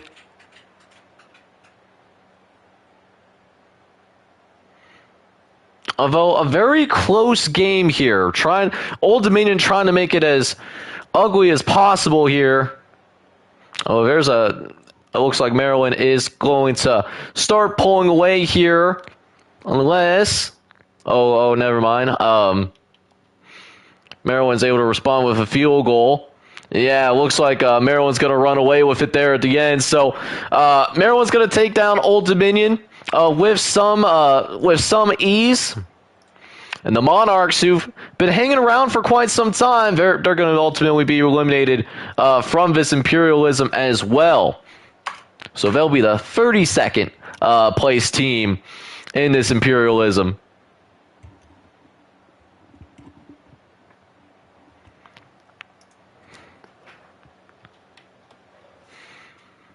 All right, so only 31 teams remaining now. That's crazy to think about. Just in terms of all the teams that we had and have eliminated at this point.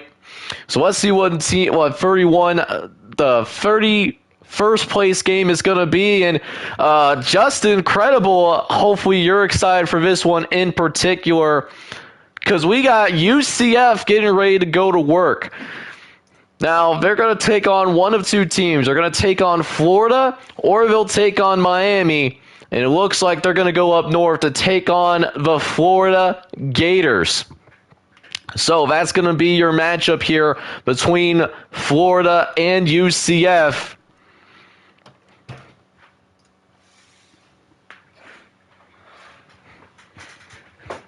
Yeah, UCF got landed on, so they had to. Since they got landed on the spinner, they had to go travel to the swamp. Fortunately, that means the bounce house will not be displayed, but it could happen in the future here.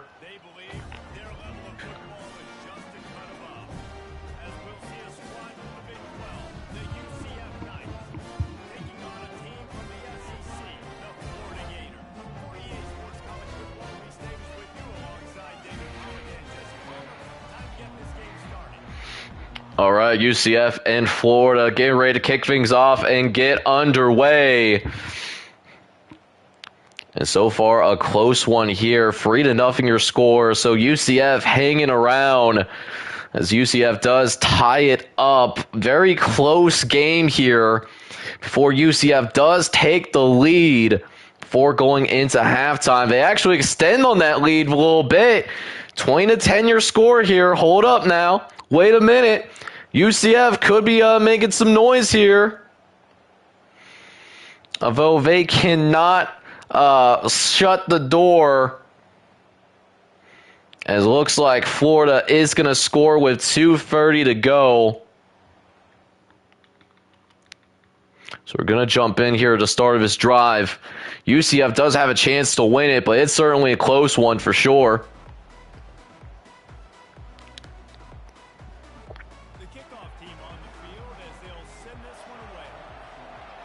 Bang.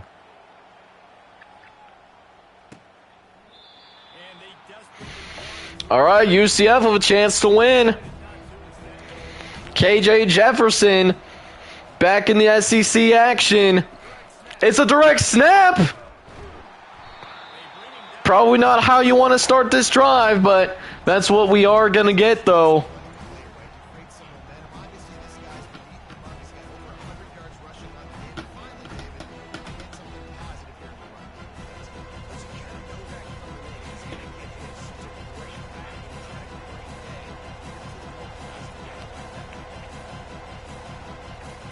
All right, KJ Jefferson is going to fake the handoff. This will be the last play before the 2-minute warning. Makes a man miss in the open field. And KJ Jefferson hasn't really thrown the ball all that much. That just now gets him over 100 yards on the day.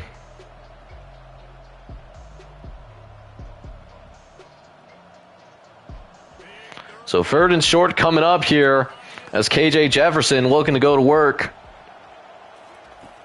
All right, so Jefferson's going to throw over to right inside. He's got an open man. It's a foot race, and he's not going to lose often. Touchdown, Knights.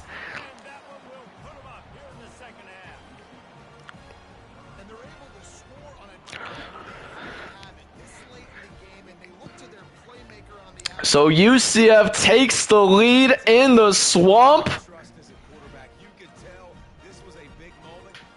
Big moment. Massive moment, matter of fact. The big play in the 4th quarter for the touchdown.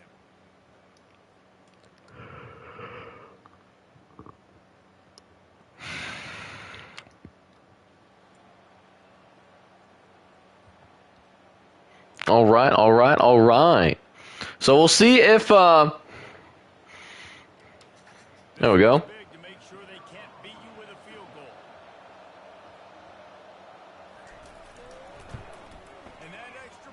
All right, extra point is good, so UCF just needs to stop. Quick strike offense on that 3-play scoring drive. And the score comes on a huge play in the passing game, covering 67 yards to the end zone. Lining up to cover the kick after that touchdown drive. All right, so Florida is going to take the touchback. Now, Florida doesn't have to go all the way here to force overtime. Probably looking at 40 yards before you're thinking about a field goal. And Graham Mertz, while he hasn't thrown for a ton of yards today, he's been efficient, and he does have 3 passing touchdowns to his name.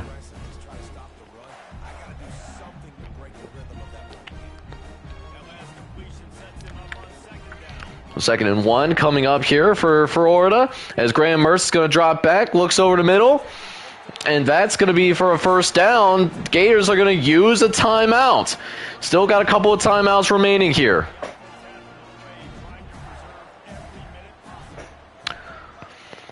All right, 1st and 10. Mertz drops back, facing a little bit of pressure, has to dump it off to the tailback, who immediately gets wrapped up. Only picks up a few yards there. And they still haven't gotten across midfield yet. Approaching this last minute of action. And now Florida's going to go into the no huddle. Mertz looking. He's got time. Looks over the middle. He's got a receiver. That might be enough to get him into field goal range. But I'm sure they're going to want to get just a little bit closer.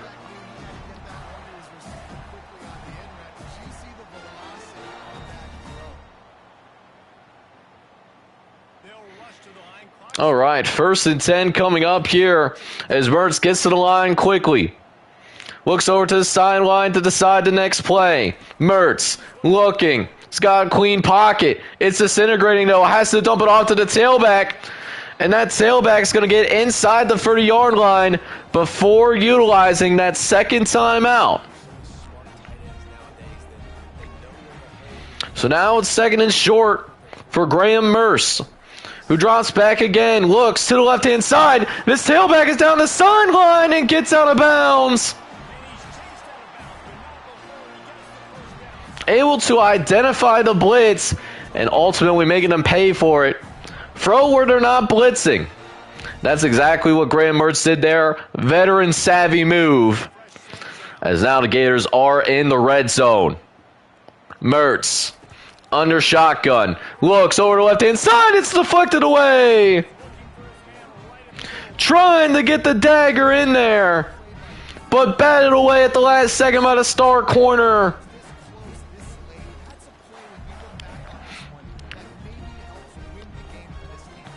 So instead, we're looking at 2nd and 10 from the 12-yard line. Mertz is going to choose to run it.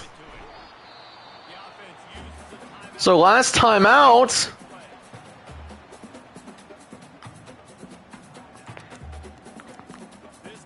And they're settling for a field goal? Are we serious right now?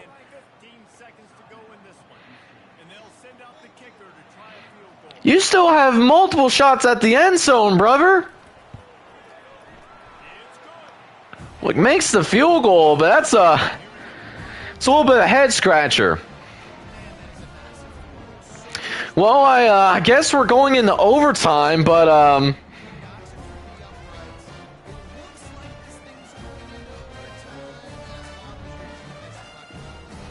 yeah, that's I know, Justin. I know you don't mind.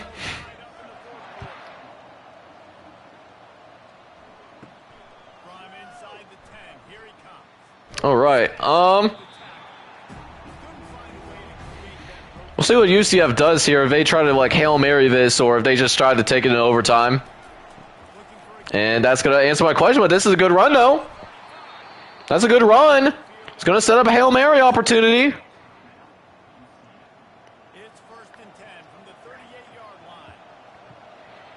You'll go 1st and 10 from the 38. KJ Jefferson, he's got a big arms, and Florida knows that. It's going to blitz, but KJ gets it off. It's down the field. Incomplete, but man, was it close, though. So we are going into overtime. Welcome to the Dumb Decision segment. I like that. I'll be right back. I got to use the bathroom, but enjoy this overtime between UCF and Florida while I'm taking care of that.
serves right. Both of these teams going back and forth. So, of course, David, this thing needs to get decided in OT.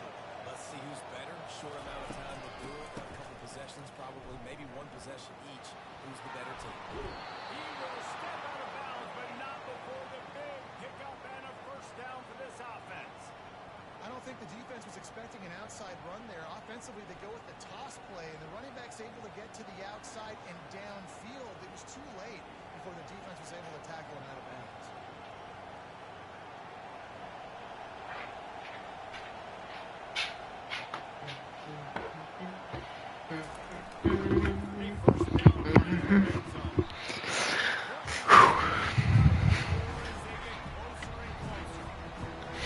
All right, chat. We back. We back.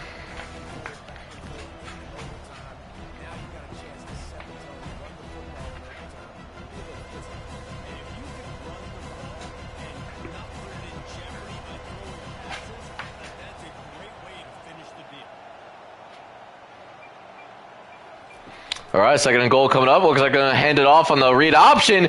What a grown run there. Touchdown, Knights. What's up, Tucker? Oh, you wanna come up? You wanna come up? Hey, come on. Look. Nope, you don't get a little camera side. This is my biggest dog, Tucker, by the way. Throughout this game, memorable plays, and then finally the gut-wrenching loss at the end in overtime. This coaching staff is going to look He's a golden retriever, like Australian Shepherd mix. He is 100% adorable though. And then my other dog, Bolt, he's in here as well. And it's so frustrating to get to this point. They're making us days to be in the game. All right, looks like these dogs really want to go out. Oh, this game is over. Oh wow, I didn't even realize that. I thought Florida had a chance at the ball, but that was not the case. So wow, looks like Florida is gone. UCF is able to advance.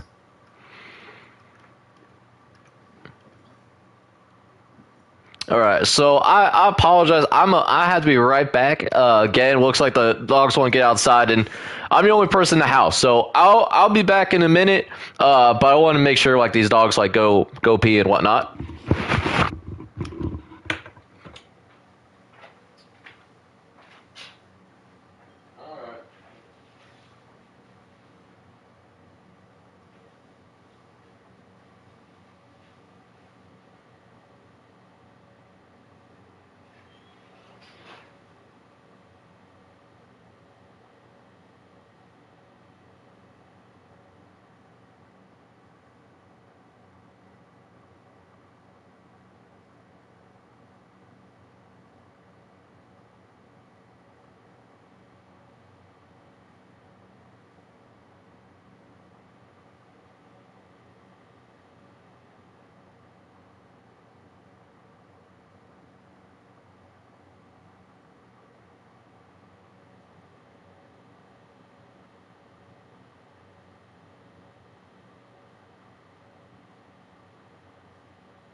All right. So I think we're good there. So let's see. So to recap, Florida's been eliminated. So UCF did get to move on.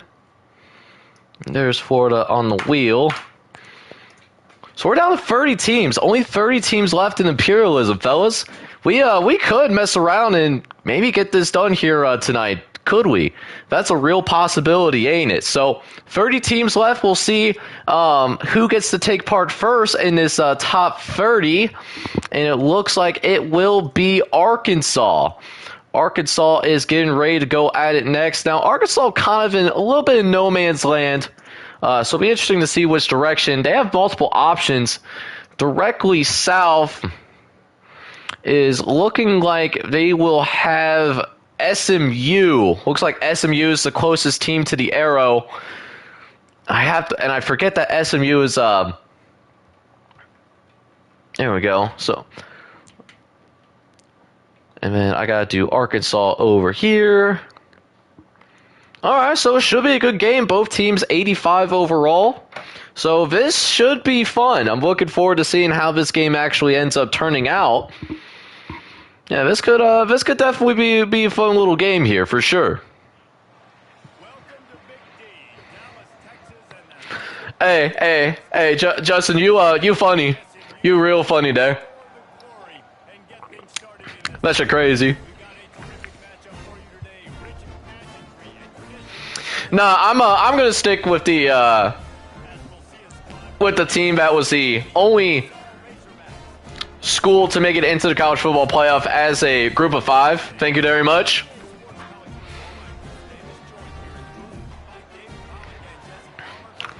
All right, we'll see what we got going on here between Arkansas and SMU, though.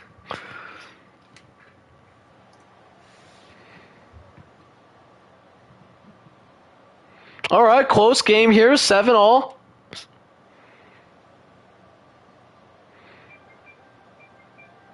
And SMU has the lead, but Arkansas will get a touchdown right before half.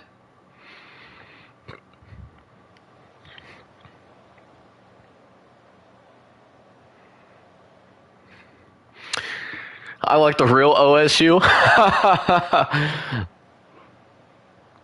Listen, I will say this about Oregon State.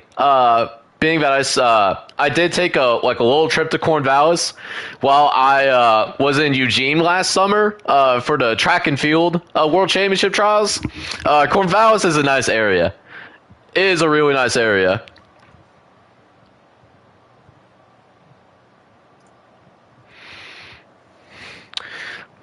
Yeah, UCF has a NCAA recognized national championship, but you're relying on the NCAA, which is as reliable as they're not reliable at all. I have no idea where I was going with that. Wow, we completely lost the train of thought there. But yeah, SMU is going to lose to Arkansas, so they're going to be eliminated from the Imperialism. Though I can say that.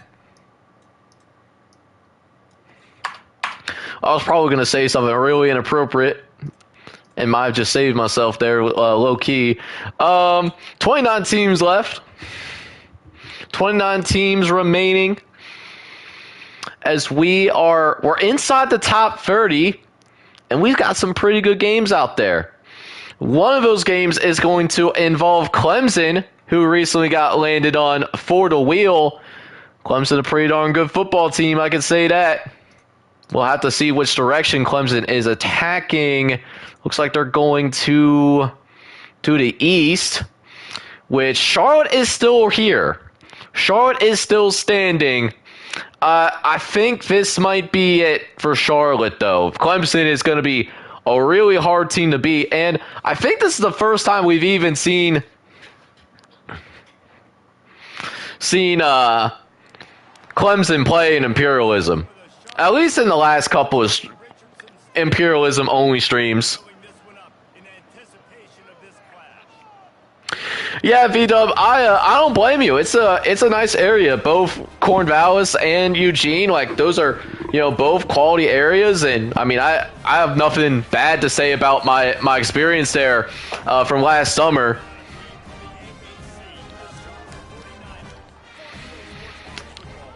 Listen, I know many other schools have claimed national championships in the past, but that doesn't make it less stupid, though. Objectively speaking, though. Although I did think that UCF deserved to be in the playoff that year. They should have gotten an opportunity to compete for it. And they proved it on the field, too. Damn, Clemson is all over Charlotte's ass right now. Good Lord. I'm actually surprised Charlotte was able to put up like 10 there.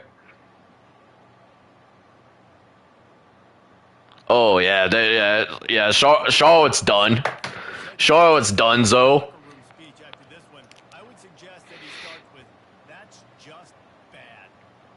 That's the last American Conference team, so. Very ungood performance. Flush this one down the toilet. Move on. It's not your best day. You lost in ugly fashion, to be honest, but I think a lot of this has to come on the shoulders of the players. They need to be able to realize they just didn't do enough. So they've got to turn the page. They've got to go back to work. Yep, that's the last American Conference team. And that means the American is the second conference that's been completely eliminated. The MAC has been able to outlast the American, which honestly, when originally doing this, I didn't think was going to happen. But we still have 8 other conferences, and that's including the Pac-12. The Pac-12 is still technically alive in here too, which is crazy to think about. But shoot, we're about to get into this next one though. And Texas Tech is in here. Air Force. I thought I eliminated Air Force. How is Air Force still here? Hang on.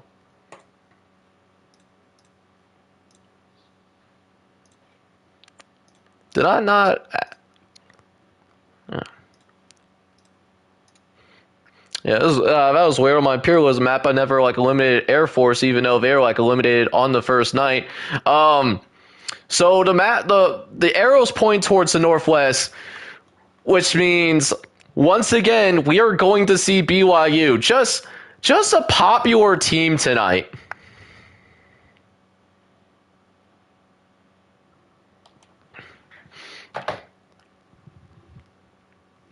Yeah, V-Dub, Oregon State is still alive. Welcome to Provo, Utah, Lavelle Edwards Stadium at altitude. Altitude that's been piloted by the likes of Young, McMahon, and Detmer, and home to the BYU Cougars. What a game we have in store for you today. A big showdown, and the implications could last for the rest of the season. All right, how many teams still got left? We got 28 teams.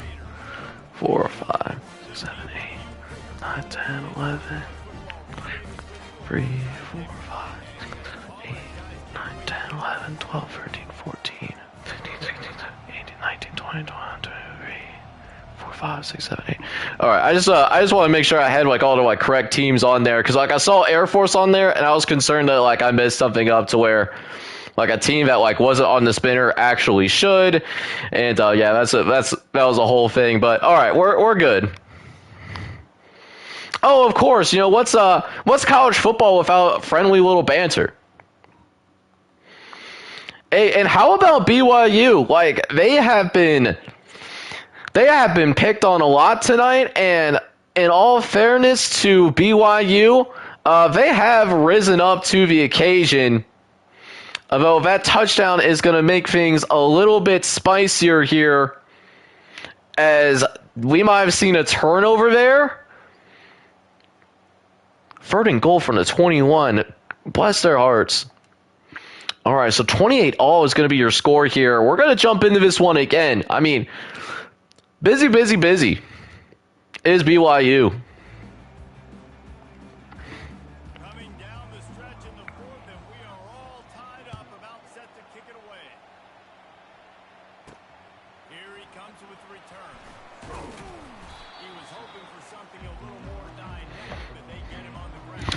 All right, here we go. BYU has a chance to get another big win. Oh! That's not going to help. Oh, no. Oh, no. That's not what you needed. That's not what you needed at all, dude. Oh, you hate to see it.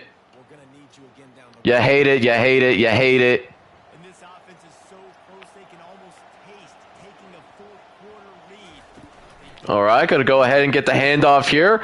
I mean, wide butt naked open hole as we get a dolphin dive into the end zone.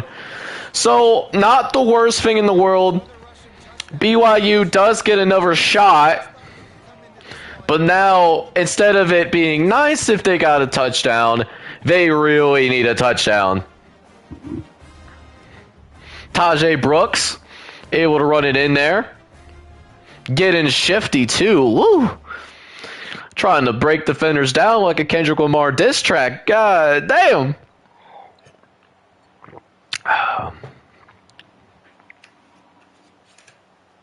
Lining up for the PAT. All right, kick is up, and it's good. And now in the fourth, they're up by a touchdown and an extra point. That's exactly what you want to do when you have that type of field position. All right, BYU, they got to answer back. It's that simple. After scoring the touchdown. He'll start the return inside his 5. He was hoping And that's going to start at the 20-yard line as well. they get him on the ground at the 20. BYU has it back. The Cougars ready to get in. All right, dropping back is Buchanan. Going to look over the middle of the field. And that's going to be incomplete. Completion on first down. Well, it was a good throw. It was a good route, but it was the hit that forced that incompletion. Second down here, and maybe they've got time to get one more snap off before the 2-minute warning. All right, so 2nd and 10 coming up here as they're going to throw over to right-hand side. Oh, man, they needed that throw. They needed that completion. They indeed did not get that completion whatsoever. 2-minute warning. All right, 3rd and 10 coming up here. So throw over to the right-hand side as that's going to be a first down and getting out of bounds, even though it probably wouldn't matter. He's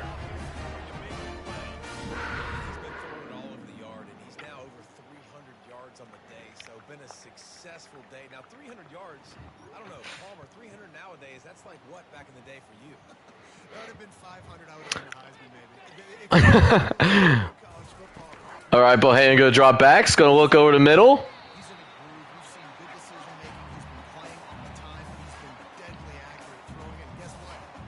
Nice little gain there, but I mean, that clock is still going now. Concept there to get things going and use it. That clock still be running now. Great job on first down, setting up an easier second down. Understanding I don't always All right, here we go. 2nd and 4 coming up. Bohannon's going to drop back. Looks over the middle. Finds a receiver. Nice little completion in order to pick up the first down there yet again. So now another 1st and 10 coming up. As they'll drop back. Looks over the middle. Oh! Complete a big hit there, forces second down. Haven't really seen that before. Buddy got lit up, though. I'll tell you what. Couldn't make the connection last time. Let's see if they throw it again. All right, Buchanan's going to drop back again. Clean pocket. Got a running back wide, butt naked open.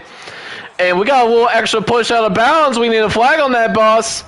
We need a flag on that there, boss. You and I were talking about this before the game. How is this defense going to be able to deal with all the speed they have offensively? You saw them just rip off the big Listen, I absolutely love this game, but it you know, it makes me laugh a little bit sometimes because like in this game, like I can like breathe on the kicker or the punter and have like a roughing the kicker or roughing the punter penalty, but like we got like an extra shove out of bounds. We can't have an unnecessary roughness.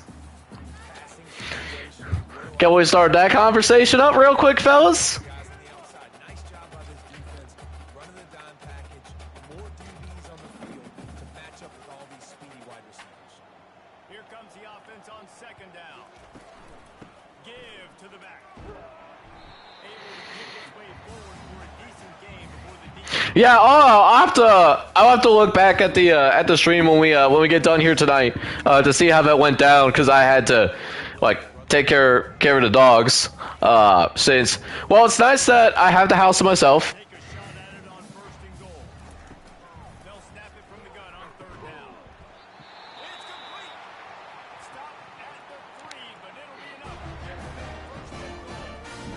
Immediately call time. Yeah, V-Dub, I agree. It's not perfect, but I never expected it to be perfect. You know, I just wanted it to be playable, and you know, I just wanted it to feel like a college football game, and it does. It really does feel like a college football game. You could tell that the people behind this have a ton of passion for college football, and that's reflected in their work. on the ground. Now, there should be some things that need to be patched. Throw on second down. I think we can all agree on that, but yeah, I'm glad that we have a college football game that we can play again. Yeah, so these are actually the default sliders. Also, shout out to BYU. This game is probably going to go to overtime, unless Texas Tech has something to say about it. But these games are on default sliders and on like 5-minute quarters.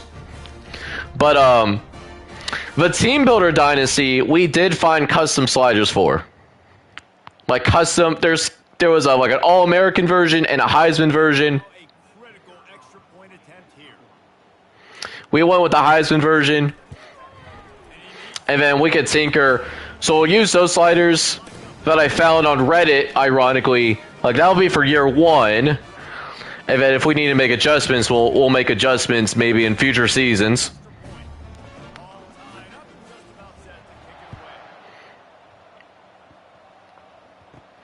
All right, 35-all is going to be your score. Only 44 seconds left, but Raiders still have all of their timeouts here. All right, gonna see what we got here. Oh, that's not a... Oh, he's still on his feet! He's not going anywhere! As it's BYU that has to use the timeout. That broken tackle. Well, nice job by the corner to save the touchdown. Texas Tech is in field goal range right there.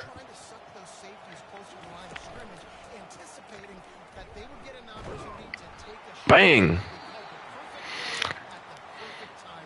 Oh, V-Dub, your squad got submitted. Congratulations.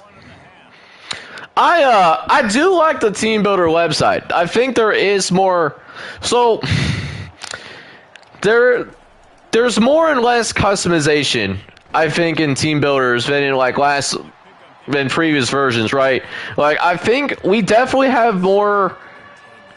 We have more customization with the with like the uniforms, but like the stadium, we don't have that same energy, if that makes sense.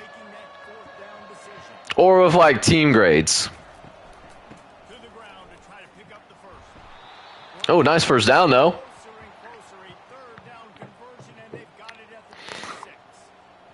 You got 17 seconds left. What are we doing now? Are we going to settle for the field goal? They are. Is BYU going to stay in Imperialism? It doesn't look like it. BYU had so many games tonight. And unfortunately, one of these times, they were going to get knocked off. And this was that time, man. Unless there was time left on the clock and there could be a miracle that happens. No, there's not. Yeah, Texas A&M. What's the Notre Dame Fighting Irish mascot doing over there? What are you doing, you little stinker? You silly little goose. All right, so with BYU eliminated, there's only two teams left from the Big 12. Texas Tech and UCF. Those are the only two teams remaining from the Big 12 at this point. And that's going to take us to 27 teams remaining in the Imperialism experience.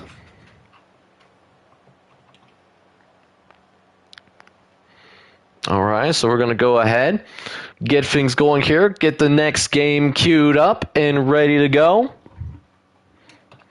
As we'll go ahead and play now. In this very moment, what's going to be the next team on the spinner? And it will be Oregon State, the last remaining team left in the Pac-12. They're going to be getting busy with it here. So let's see if they'll go north, south, or east. It looks like Oregon State's going south, so they'll have the date with Washington, now a member of the Big Ten. Washington, not that much higher of an overall than Oregon State, though. So, winnable matchup for the Oregon State Beavers for sure. But going on the road in Washington, which is a tougher stadium to play in, could be a little bit of a challenge for sure.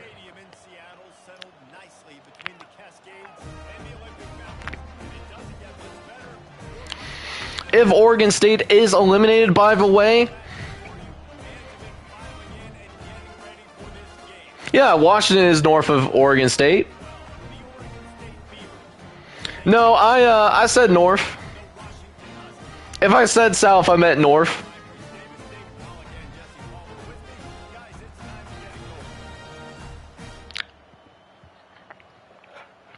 Oh no, you good. I know I'm not the best speaker, so yeah, if I miscommunicate something, that's that's on me. Washington is going to take a 7-0 lead here in an old Pac-12 game. Oregon State almost eliminating Washington from the playoff. We got a low-scoring game here as well. Although that might be changing here quickly. Oh, yeah, Washington is starting to pull away. Oh, wait a minute now.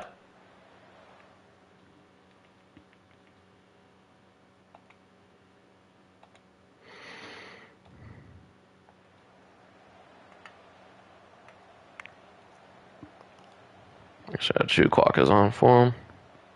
Linebackers shuffling around, trying to keep the quarterback from getting a read. All right, so here we go. See if we can get Washington this first down before. And they do. Oregon State's going to take another timeout. That's probably going to do it there.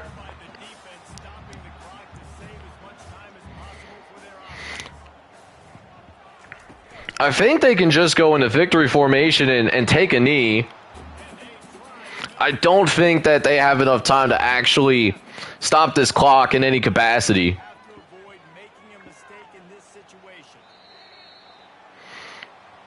Now facing a 3rd and long.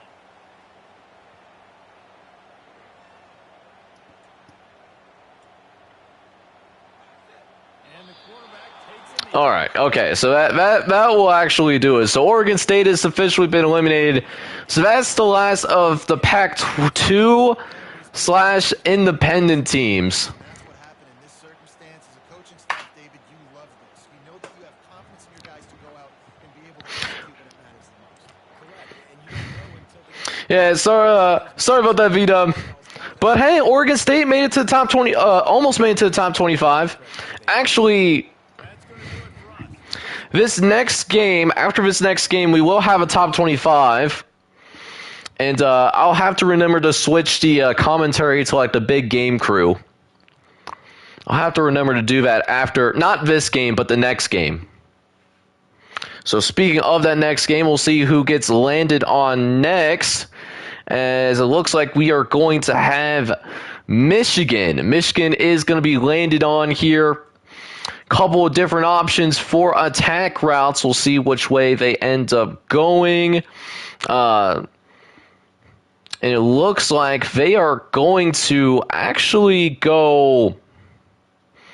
Well, so they're going to go south. And they're going to take on Toledo. Michigan, one of the most dominant defenses in the country. Michigan.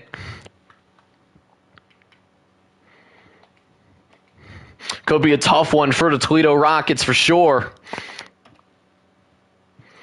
This is to solidify the top 25, by the way. Welcome to the Glass Bowl in Toledo, Ohio, home to the Toledo Rockets. A full house is in store, and so too a terrific matchup in this one. And boy, do we have a fun one ahead. Top 10 teams target on the back, going on their road and right into the state bench. As let's see the number 9 team in the country, the Michigan Wolverines, taking on a team from the back, the Toledo Rockets. Right at winners for the Sports College Football. I'm Reese Davis, David Holliday, and Jesse Palmer with me in the booth. Guys, we are ready to Okay. Let's go ahead and jump right into it here. Michigan and Toledo getting ready to go at it here. After this game, we will officially be in our top 25 for college football imperialism. We're almost there.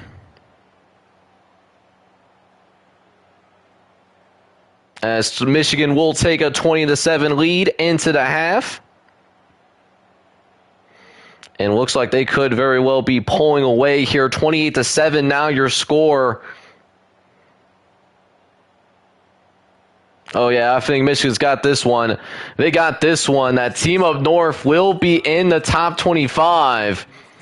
And that now means that the MAC is officially going to be eliminated in its entirety from college football imperialism.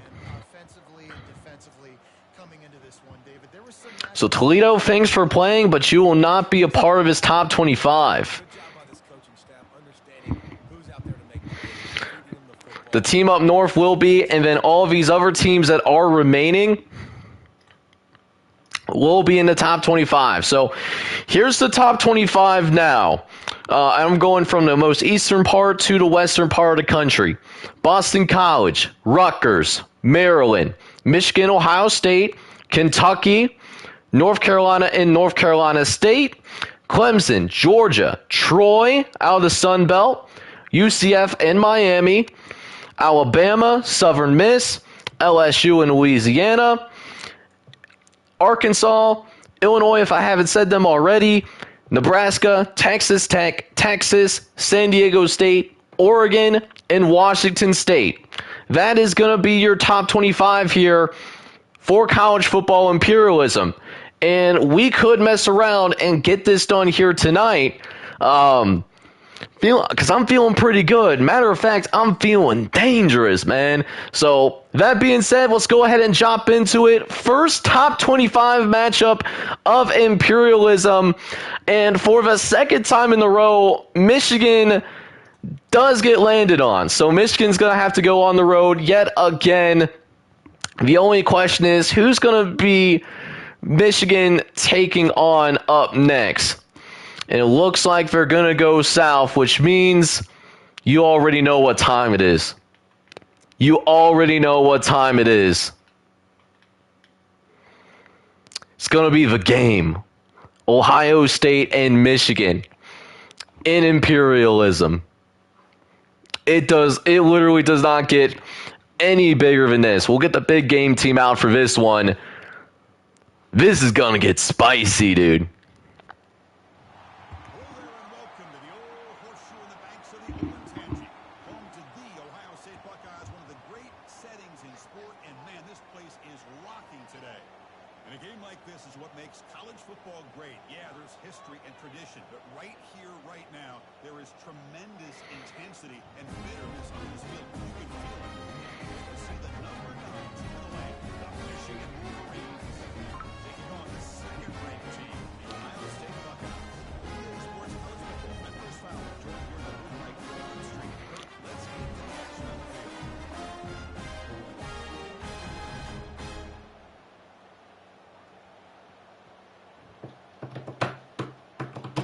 All right, boys, Michigan, Ohio State, let's get ready to rumble.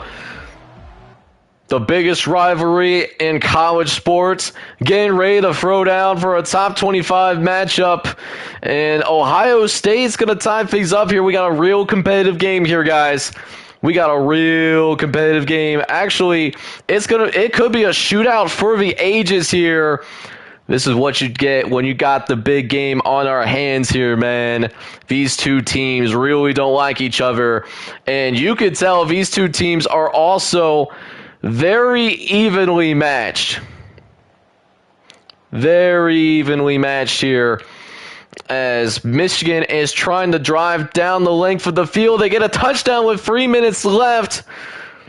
But they might have left a tad too much time here for Ohio State, because Ohio State's putting together a drive of their own.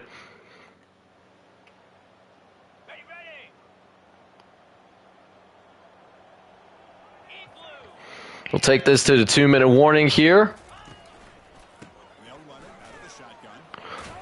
Oh, wow. Trayvon Henderson is so fast, dude.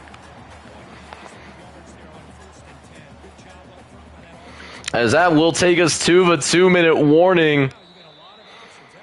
But Ohio State is knocking on the door, though. I'll tell you what. The 2-minute warning as this offense tries to steal a late game comeback victory. So down here in the red zone, every yard tough to find. Here is a crucial play coming up. Oh, it's going to be an option for Will Howard.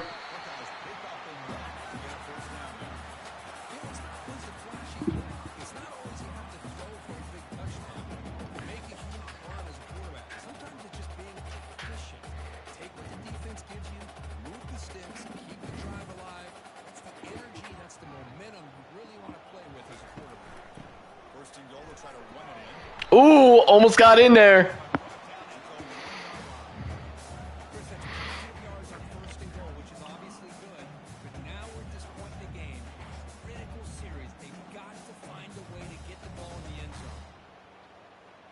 Second down and goal now for this offense. Takes the handoff here, looking to throw it. Oh, should have been caught there. I want to be a little bit more quiet here because this is the first I've heard Kirk Herbstreit and Chris Fowler actually commentate on this particular on this game. So I'm just curious to see what some of their lines are.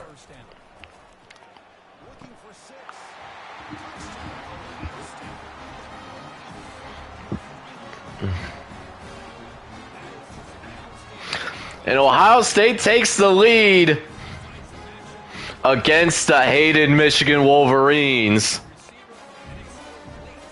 The only question now, is there too much time left on this clock? Because there's like 1:15 left.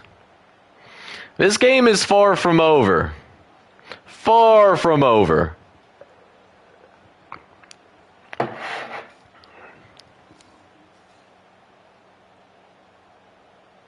Try to add to the lead now with the PAT.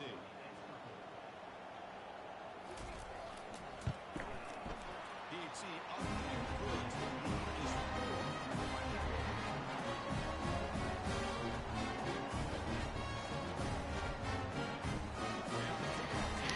good. All right, here we go. Ohio State just needs to stop on defense. And they're going to eliminate their hated rivals from Imperialism.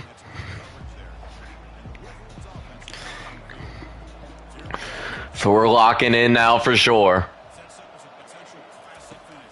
Well, Chris, after everything that's going on in this field in a rivalry game, if you're a quarterback, this is what you dream about.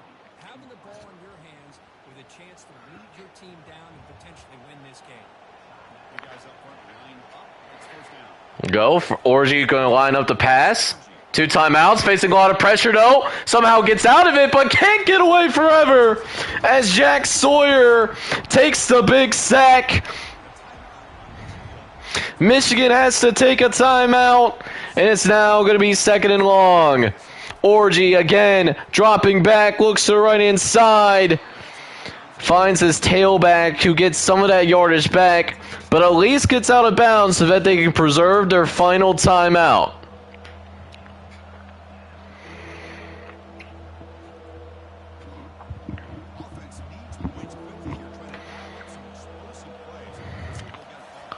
Third and 15. Orgy looks over the middle of the field. It's caught by the tight end. Big time play by the tight end.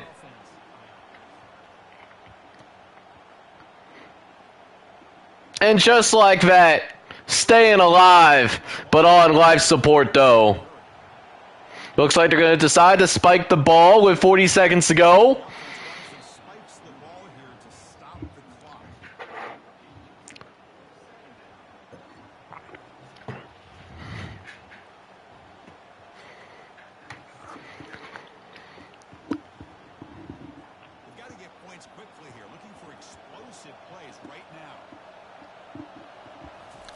All right, Orgy dropping back. Oh, this might be holding. Is this a holding penalty? Oh, roughing the passer.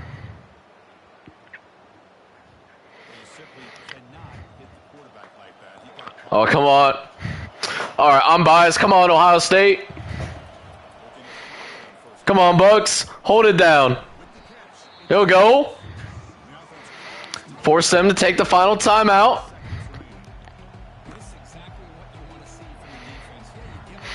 They're not my favorite team, but I am an Ohio guy. We don't root for Michigan down here. Ooh. Love went inside the 5. Is Michigan going to win this at the last second?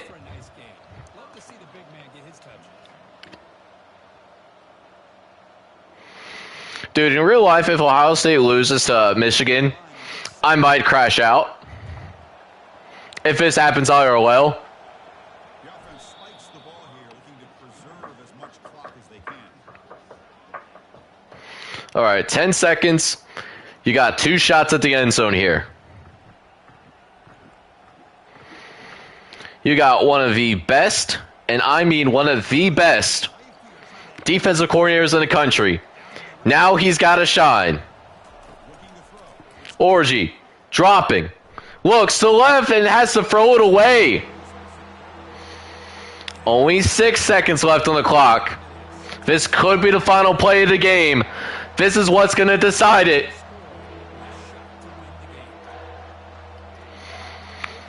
I mean, I think Michigan is not on the same level as Ohio State this year, but they also lost a lot of talent too. As it's going to be a play action, Orji, last play of the game, is down.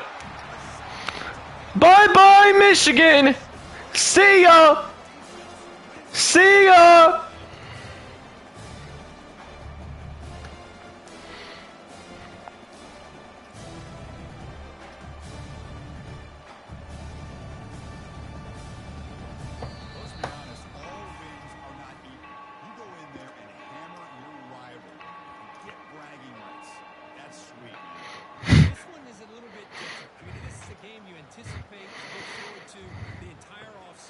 The game. Wiener. Wiener. Wiener.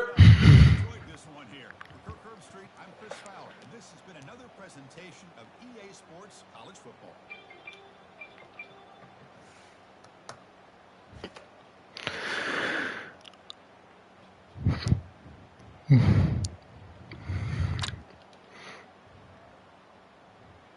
Yeah, I think like Orji was just looking for somebody to get open and yeah, just tried his best to extend the play. But I know Orji, I mean, like he's a younger quarterback too, so his awareness might not been totally there. We'll go ahead and shuffle the spinner. Officially down to 24 teams here tonight. As we'll go ahead and see what we got going down for the spinner. As we will see Clemson. Clemson is going to get another run at it. They blew out Charlotte earlier tonight. So we'll see who Clemson gets the pleasure of playing up against this time around. They won't have anyone to the southeast of them, so we'll spin again. North, on the other hand, that's going to take them up to Kentucky. Kentucky hasn't been busy for a while, but here they are here in this top 25. And now we're with 24 teams remaining. Oh, I do too.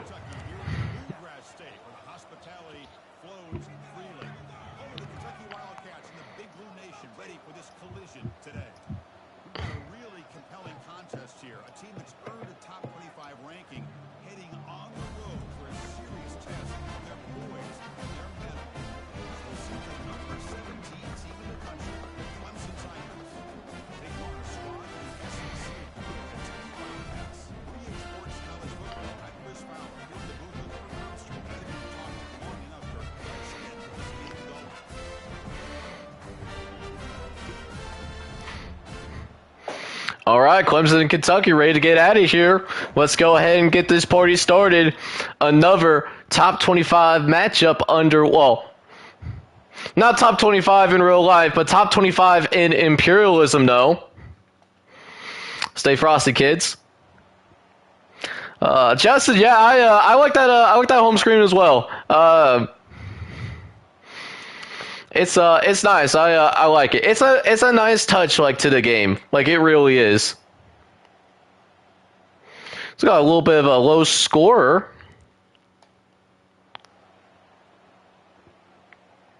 We'll see if Kentucky can go ahead and shut the door.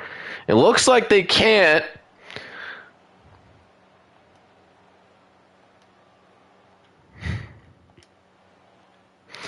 So it looks like we are looking at Clemson only scoring 7 points, but they're still in this thing. They are absolutely still in this game.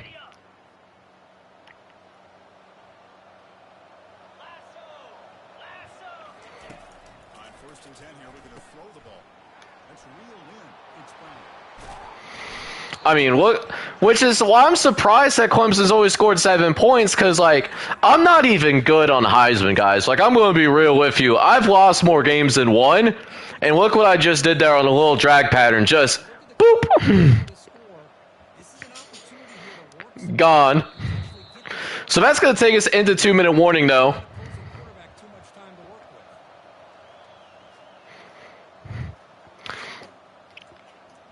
So the offense with the 1st and 10 now. The football placed exactly. All right, so what you got, Klubnik?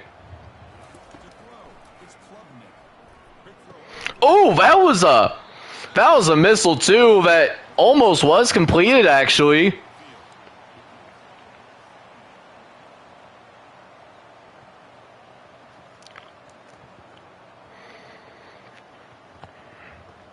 Second down after the incompletion. All right, 2nd and 10 coming up here. But they can't go anywhere with Phil Maffa.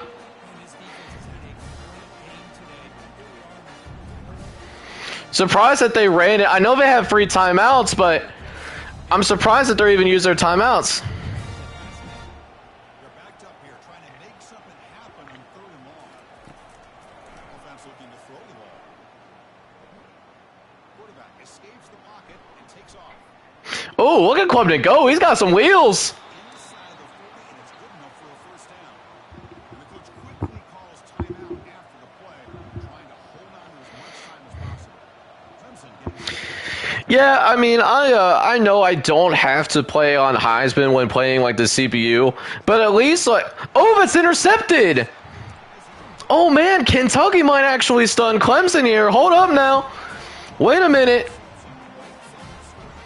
But yeah, to finish my thoughts, so like one of my online dynasties is going to be on Heisman difficulty. So I mean, the best way to get better when it comes to like at least like that online dynasty in particular is at least like playing the CPU on the Heisman difficulty. Otherwise, you know, it would be a disservice for me, you know, because when we have those online dynasty games, you know, I want to be more competitive in those online dynasty games. And that way, you know, it's a more exciting stream for you guys when we do stream that particular league. In the final 2 minutes. Which, side note, I did figure things out on my last online dynasty game, like for Gridiron Dogs, because like I only allowed like 7 points in the second half. So at least I figured something out defensively. I still got to figure out how to have offensive consistency, though.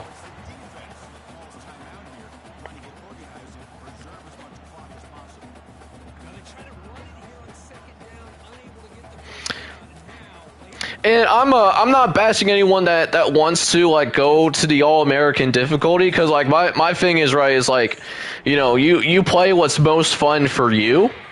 I'm not gonna difficulty bash because I understand wholeheartedly that Heisman is significantly more difficult than it was for NCAA 14. And I think for me personally, like from NCAA 14 playing that game so much over the years, I did pick up some bad habits from that game, and it's reared its ugly head when I've started playing this game more in depth. So I'm still going to play on that Heisman difficulty, but I mean, it's not going to be a walk in the park. But so I'm playing on Heisman for the Team Builder Dynasty, but if it gets like ridiculous, like if we're after like a year and it's just getting ridiculous, then maybe we'll bump it down to All-American for future seasons. But at least for season 1, for my team builder, I am doing Heisman. And then no matter what, one of my online dynasties is going to be on Heisman too.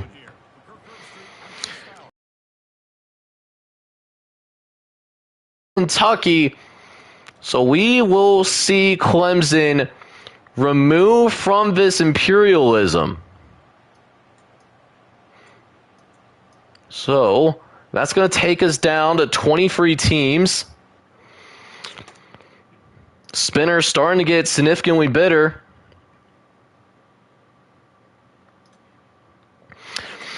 All right, so 23 teams remaining. We're starting to get down there. We are getting into the weeds here, gentlemen.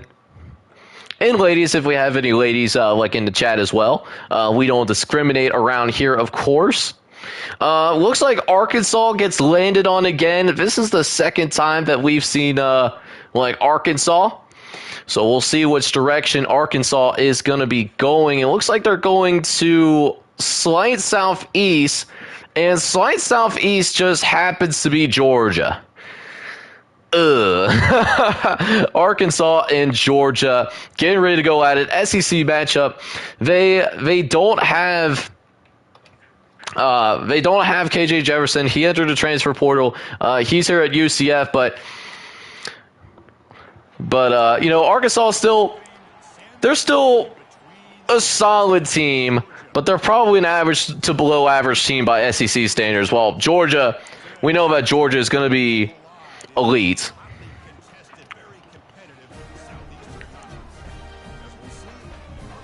Yeah, I agree.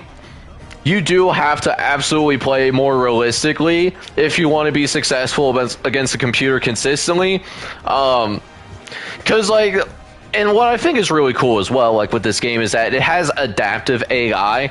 So the AI sees if it notices your tendencies, it's going to adapt to your tendencies, which again is great because, like, the game should absolutely, you know, make adjustments to you. But at the same token, you know, like, you can't run like the same play 10, 15 times and have the same level of success throughout the game. That's, you know, you got to have more variety of the playbook, which one thing that I hope they do in the future, like with like coach suggestions, is, Arkansas? Arkansas? Oh, they got a touchdown there. But they could get they can't shut the door. Oh no. Arkansas? Oh no, is not looking good here for oh, hang on now. Arkansas got a touchdown there as well. Hold up now. Wait a minute. This is a close one. We got a barn burner.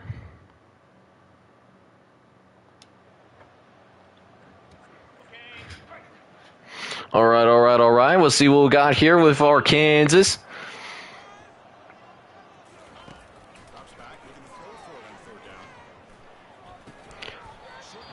Oh, it's short, though. Big decision here, and Georgia's not going to hesitate.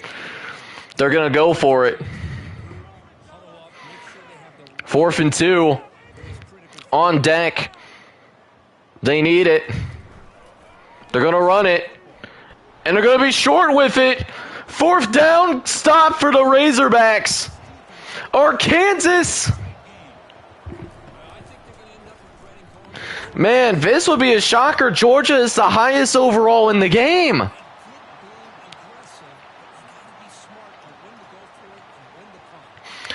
The highest overall in the game.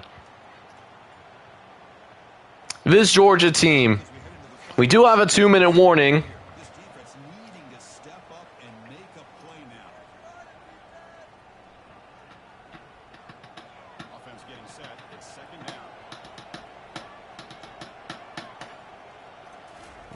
All right, so Arkansas is probably going to run it here for these other 2 plays.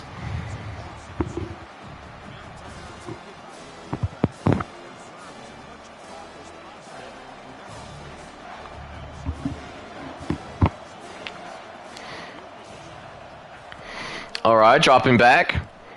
Oh! Oh, man, that could have been the dagger. That could have been the dagger, but instead, Looks like Arkansas is probably going to bring their field goal unit out. Had him open, but just couldn't get enough air under it. Just had to layer it a little bit more. 100% had him open, though. 100%.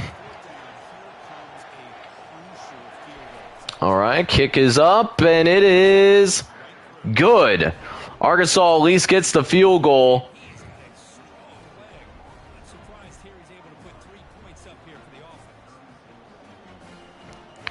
Georgia still has the door open for him, though, at home in Sanford Stadium. And that completion, Kirk, puts him over 300 yards passing today. Yeah, anytime a quarterback has a day like this, really it all has to come together with the offensive line play, the receivers running these great routes, and he's just in sync. He's kind of in that zone right now. He'll be the first one to tell you how much his teammates have helped him out today. Not much on the return. They'll stop him at the 24. Good coverage. And the Bulldogs offense is back out on the field. The last possession, they came up empty, went for it on fourth down in their end and got stopped. Oh, what a run.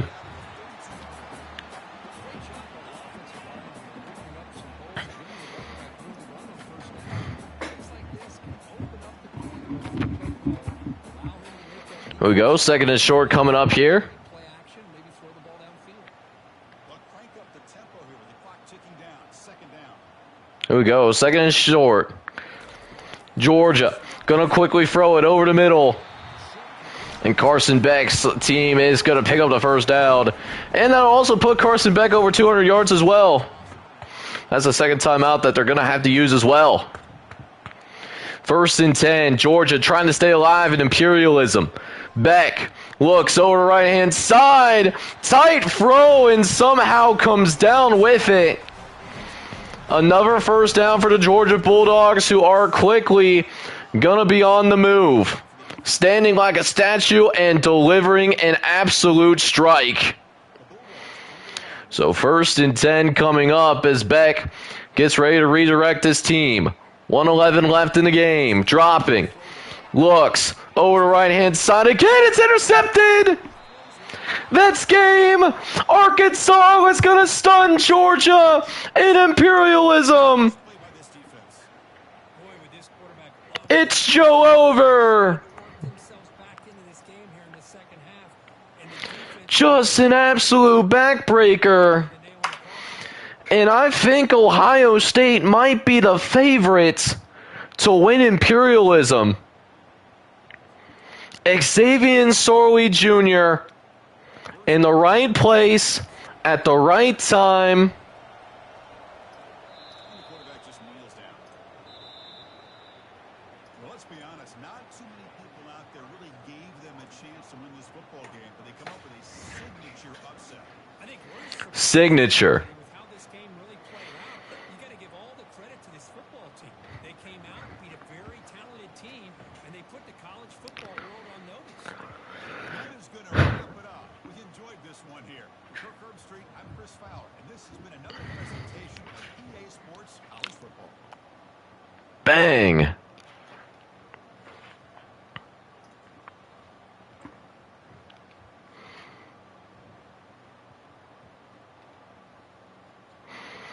All right, so Arkansas is going to stun Georgia, and that takes us to just 22 teams remaining. 22 teams, guys. That's what we are staring down at this very moment. And we're going to go ahead and get the spinner going now to see who will have the pleasure of playing next. And a team that we haven't seen in a while, or at least a team that we haven't seen tonight, LSU getting a chance to finally get at it here. We'll see where they end up going for this Imperialism matchup, as I'm still waiting for the directional spinner to finish up here. Looks like they're going north. It looks like the team that would be, well, there's no one like directly north, so we'll spin it one more time. There is someone to the southwest, though, and it's going to be a battle of Louisiana. Raging Cajuns, LSU, getting ready to go at it. We'll see what we got here going here, man. Yeah, but they're not like directly north, if that makes sense. Quick presentation. I'm curious at what that is. I'll have to explore that later. That might be like a sidebar. Hi, everybody, and welcome. We are surrounded today by pageantry and tradition. Check out this scene. We've got high hopes for another exciting college football game. We've got a really compelling contest here. A team that's earned a top 25 ranking, getting on the road with a serious test for their boys and their men. As we'll see the number 13 team in the country, LSU Tigers. Take one team from the Sun Belt. Oh, okay, okay, there we go.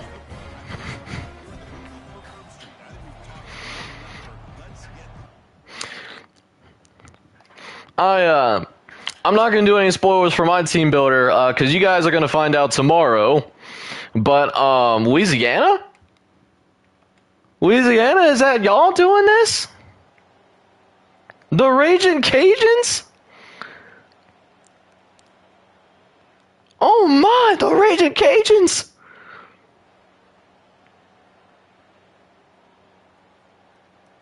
What is happening? You guys seeing this right now? Oh my goodness! Haymaker! What the fuck? Louisiana just took down LSU! Dominated them too, good lord! That team had a family! Wow! That is going to wrap it up. We enjoyed this one here. For Kirk Herbstreit, I'm Chris Fowler, and this has been another presentation of EA Sports College Football. Wow! I did not see that one coming at all. What is happening? What is actually happening, dude? So LSU is surprisingly gone. It's becoming more clear that, hey, Ohio State might mess around and win this whole thing. We'll have to wait and see. But before we do that, Spinner did just finish up, and it looks like it is going to select Southern Miss out of the Sun Belt. They might be one of the few remaining Sun Belt teams remaining. And they're going to go northeast, where they will be taking on Alabama. So that's what we got going on here. Now, we did see a pretty big matchup between like LSU and the Raging Cajuns. That was a huge surprise in terms of an upset. This is Tuscaloosa, Alabama. Welcome to Bryant-Denny Stadium, home of the Crimson Tide. This place is charged up and ready for a big game today. We're expecting a full house this afternoon. We've got an anticipated clash here. As we see a squad from the Sun Belt, the Southern Mississippi Golden Eagles, taking on the 6th-ranked team in the land, Alabama Crimson Tide. EA Sports College Football, I'm Chris Fowler. Joined by Kirk Herbstreit. Let's get to the action.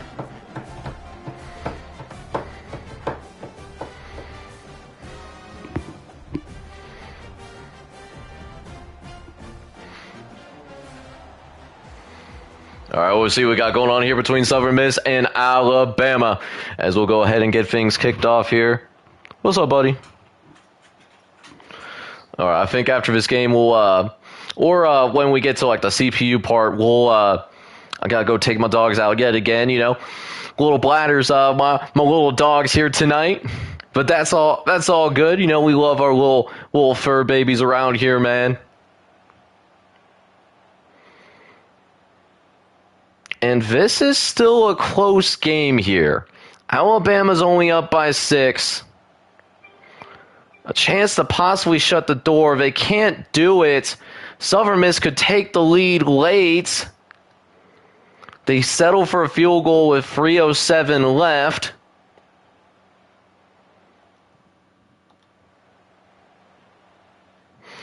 So we're going to jump into this one. And while that's going to be sorted out here once we get to... All right. So while that's getting sorted out, I'm going to take my dogs out. We are not going anywhere. Very interested to see if Alabama can actually close this game out.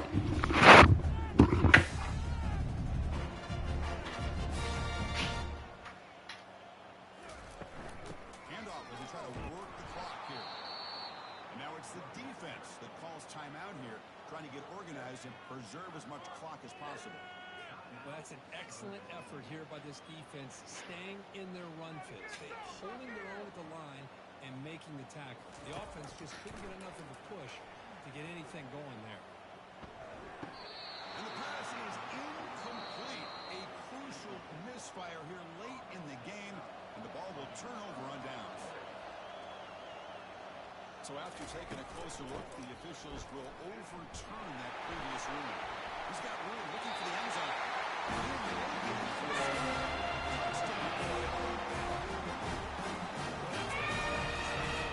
offense had the pressure, the game on their back. They deliver, they get a touchdown, and now make this a two-possession game with under 2 to go. Like their odds of closing this game out.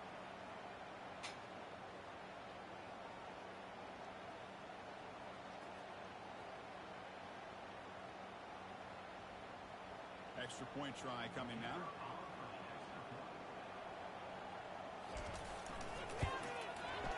Extra point and good. Double-digit lead now here in the fourth quarter.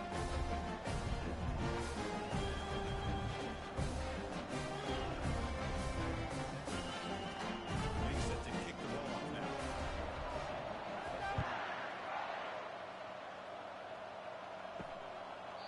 And he'll lead the kickoff right there. Start from the 25. Here comes the Golden Eagles offense back on the field. This is not the time to settle for field goals. They've got to find the end zone here. Looking downfield, it's Rodemaker. Throws to the tight end. He finds a wide open receiver. They forgot about him downfield. Tackle is made, but that's good for a first down to the 47. And there's the tight end who shows off his hands.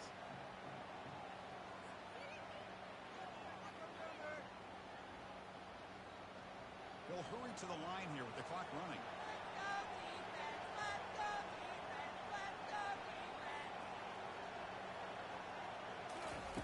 On 1st and 10, they'll look to throw it. The defender gets a hand in there to break the pass off. Just a great play on the ball by the defensive back, getting a hand on it and tipping it up into the air. Boy, anytime you see a tip go up, often that defense is thinking interception. This one falls to the ground. The next tip ball could be going the other way.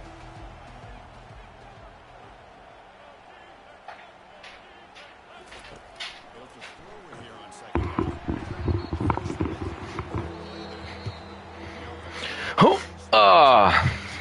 All right, we back from taking care of the dogs. All right, I see Alabama was able to get a touchdown, and Southern Miss is in between a rock and a hard place, aren't they? It's not looking good, is it? Oh, what a hit! It's going to be 4th and 19 now. Well, let's be honest, Southern Miss only made it this far because it's been a little bit since we've seen Southern Miss play in any capacity, so it's not because they're actually a top 25 team. Let's be real with ourselves for a second. 4th and 19, though. Oh, what a pass! Hang on now. Tate Rodemaker, the Florida State transfer, able to pick up the first down. Okay. Gotta go fast, though. You only have a minute left.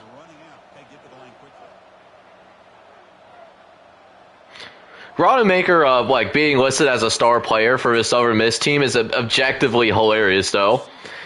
Only because, like, I've seen him play when he was at Florida State, when the opportunity to start after the starter went down. His name escapes me for whatever reason. He's not that guy. There's a reason why he entered the transfer portal.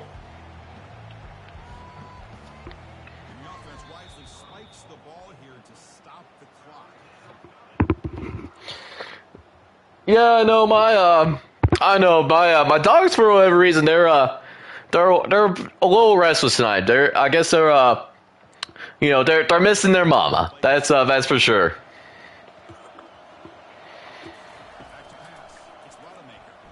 All right, Wanamaker running low on time. Does find a man open though.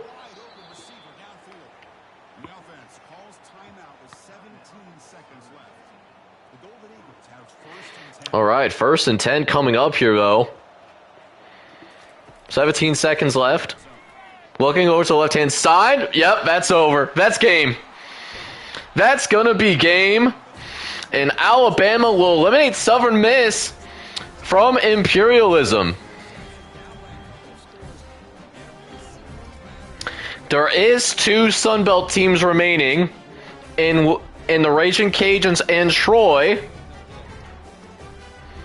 Which, I mean, getting 2 teams from your conference in the top 20, I'd say that's pretty good. I would definitely say that's pretty darn good.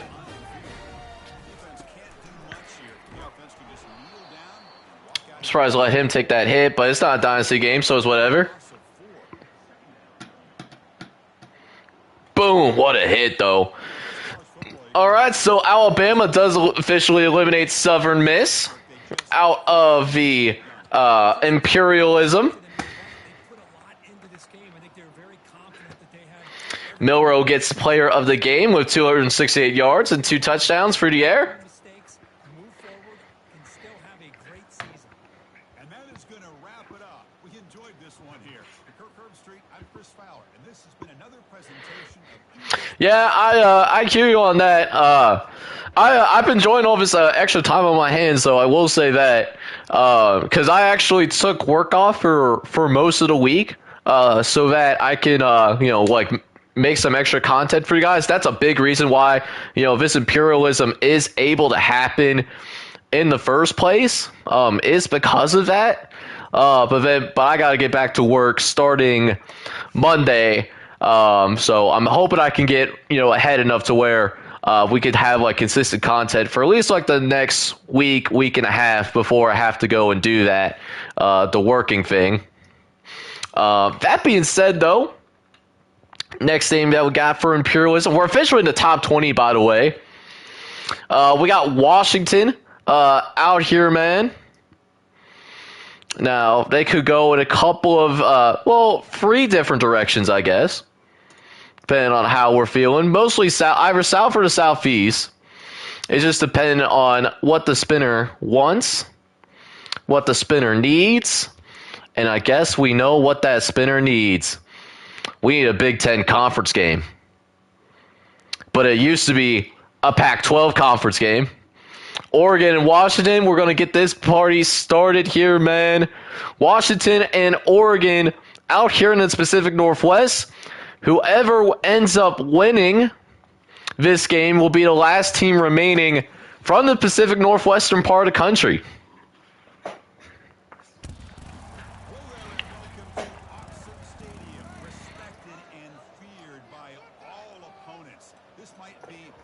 Guys, we're really down to just 20 teams left, and I appreciate you guys all still kicking in the stream, man.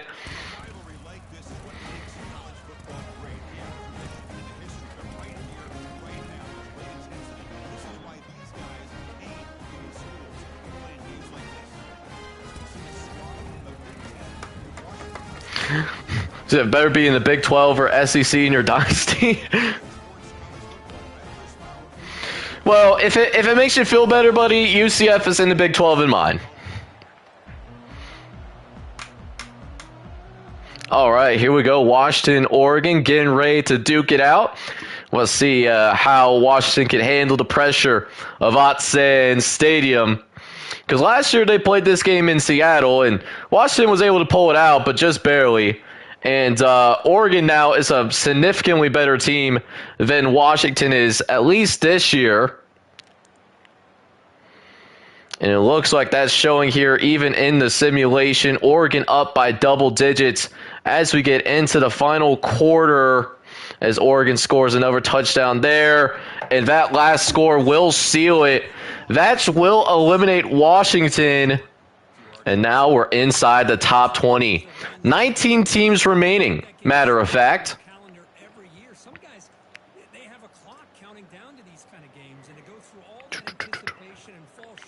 So there goes Washington.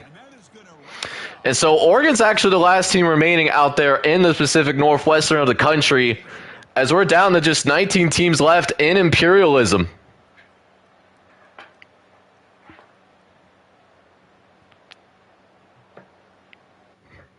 Yeah, I mean, if UCF can prove themselves in the Big 12, it wouldn't shock me if like the SEC tried to grab, they try to grab themselves some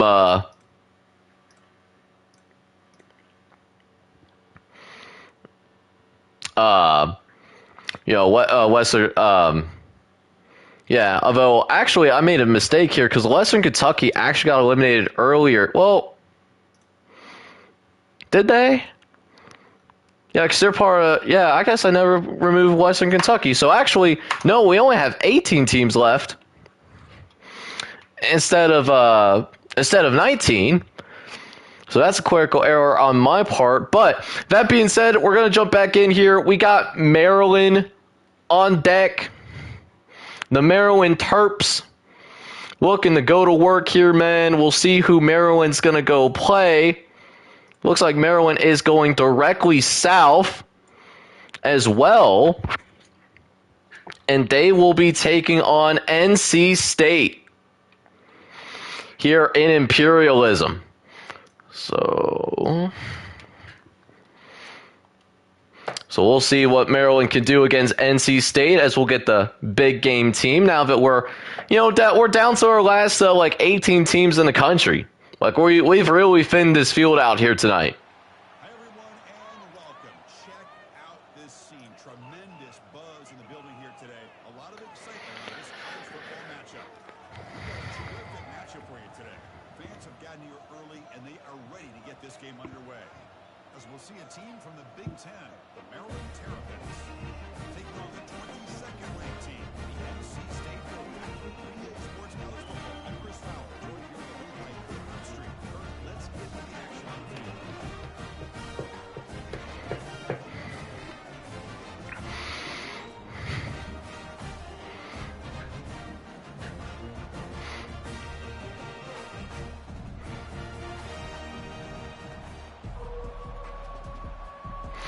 All right. Maryland and NC State getting ready to kick it off, as Maryland will take an early 7-0 lead against the ranked NC State Wolfpack. See them get the field goal there to respond to get another field goal.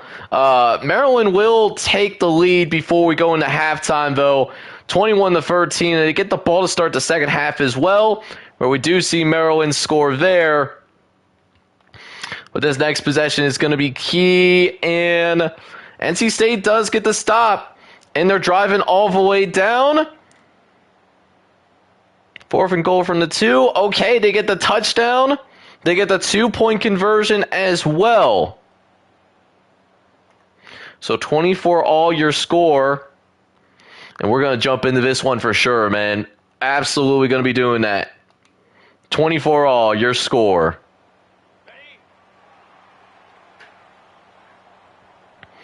So a new drive here for the Wolfpack. It was just a minimum game for Grayson McCall, the Coastal Carolina transfer.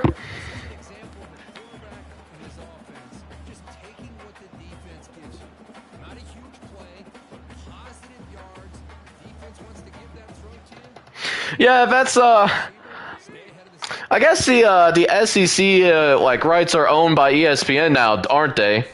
Oh, look at his run, though. Hold up. What a run.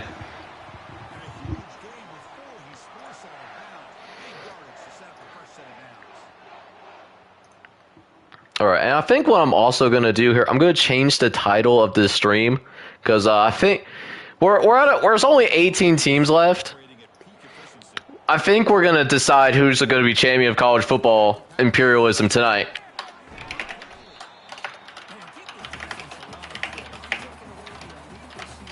So I'm going to do that.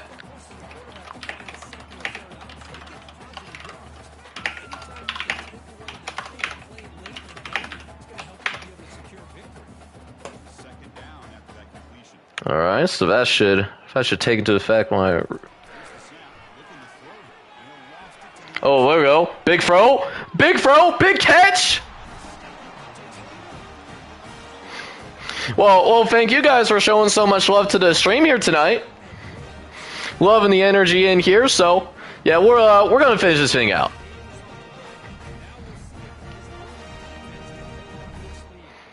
Noah Rogers, that's a former Ohio State Buckeye as well. Transfer to transfer connection. Do love that the transfer portal is in this game as well. That's really nice to see. We love that here. Noah Rogers should get meaningful playing time at NC State. A good NC State team. It's just that room over there is it's so crowded. It's so crowded at Ohio State. So I wholeheartedly understood why Noah Rogers ended up transferring from Ohio State. Especially these youngsters at wide receiver. For Ohio State, like Carnell Tate, Jeremiah Smith as well, true freshman. He was like one of the person to get the black stripe removed, like from his Ohio State helmet, like back in the spring. Like he's the real deal. I'm excited to see how he is this upcoming season.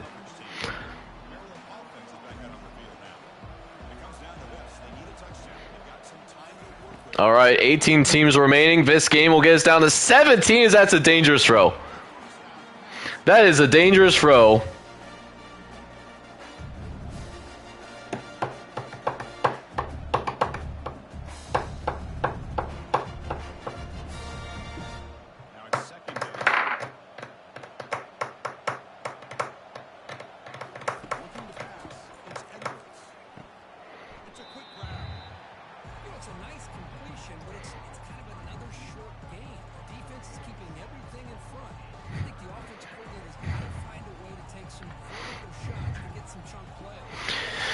Well, you know, we are a wide receiver U for a reason. At least Ohio State is.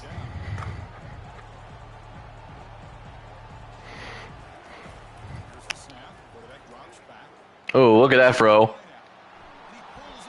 Hey, way to get out of bounds too there. Billy Edward Jr. is the quarterback. It's a little bit of a name right there.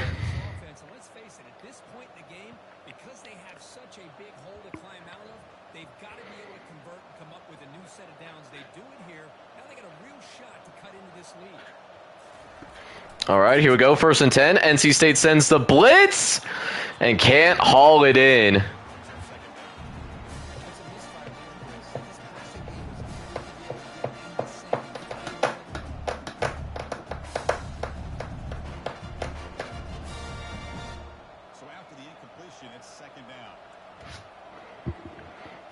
Here we go. 2nd and 10 coming up. Going back, looks over to the right-hand side, and looks like it goes for a few yards there.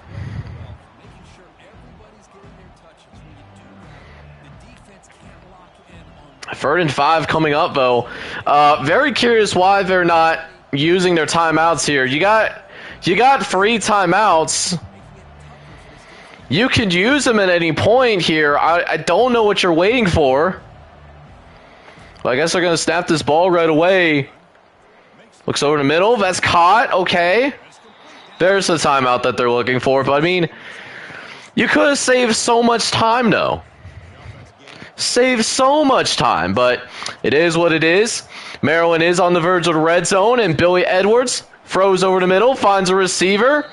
And Maryland will have to use a 2nd timeout.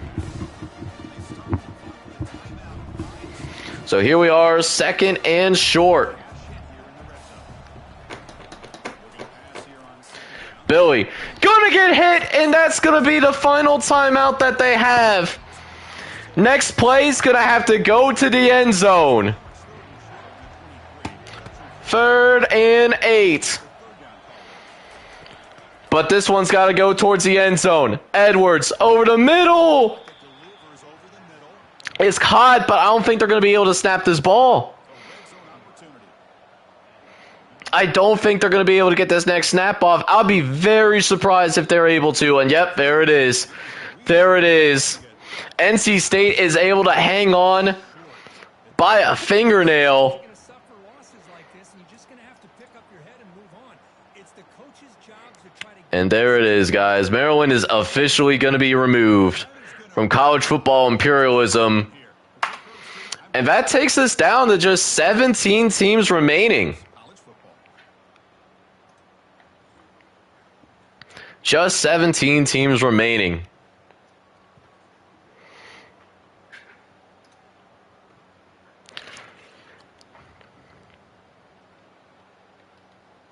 All right. All right, so we'll get the spinner activated once again. We'll see what we got going on here for the next matchup that we have on deck, as this is going to be Arkansas. We will see some Arkansas coming off that big upset against Georgia. We'll see who they got to go play on the road up next. And it looks like they're going to, looks like it's more south than southeast. So this will take them into the direction of the Raging Cajuns, who got that win against LSU. So if Louisiana can beat LSU, they can certainly beat Arkansas as well. That absolutely can be a thing. Hi, everybody, and welcome. We are surrounded today by pageantry and tradition. Check out this scene. We've got high hopes for another exciting college football game. We're expecting a full house this afternoon. We've got an anticipated clash here. So see a squad from the SEC, Arkansas Razorbacks. They want a team from the Sun Belt, Louisiana Raging Cajun. Radio Sports College Football. I'm Chris Ralph. We're in the movie for Elm Street. I think we've talked long enough. Let's get this game going. All right. Last game before we officially get into the Sweet 16 of college football imperialism. A champion will be crowned tonight, so make sure you stick around for the whole stream, as we got a low-scoring affair to get things started out, but the scoring picks up dramatically in that second quarter, as all of those points that you see on screen all happen in that second quarter of action, where Arkansas takes a 17-13 lead. But the Raging Cajuns, they will take a one-possession lead here, but hanging on by a thread, as Arkansas putting together a drive themselves, and they'll score. They will score a touchdown there, but it's still a 4-point game. Louisiana very much still in this thing. It's not over yet. It's not over by any means. Kickoff team has come on the field now to send this one away.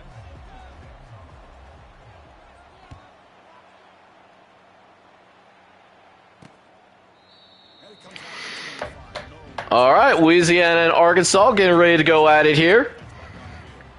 Remember last time, they were on fourth down and got stopped. The opponent went right down the field. Looks over the middle, gets caught for a completion. That's a gain of 9 there, as Chandler Fellis is nearly able to move the sticks. That's going to take us to that 2-minute warning there. The defense has done a nice job of being able to recognize where he is and take him out of this plan. Second down here, time for perhaps just one more play before the 2-minute warning. We've reached the 2-minute warning now. Can this offense come away with a late comeback victory? Important second down play coming up. All right, second down play coming up for the Raging Cajuns as they dump it off over to the flat, as that will be a first down for the Raging Cajuns, and they're officially going to be on the move. Do need a touchdown here to take the lead. It's going to be all or nothing at this point.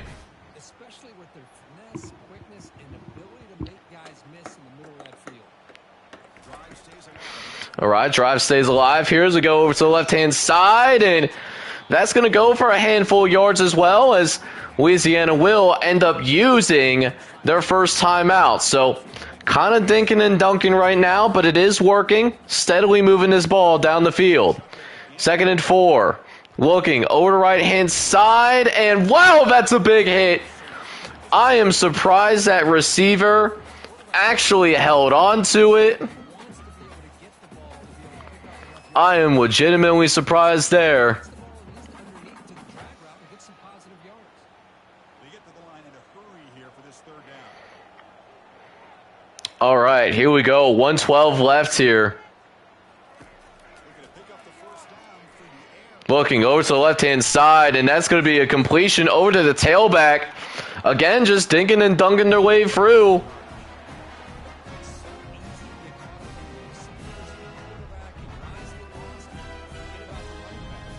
catch and a first down for this offense. They move to 6, but hurry to the line here on 1st down now. Hurrying to the line. And he'll set up to throw. Looking over to the right-hand side, and The connection falls incomplete.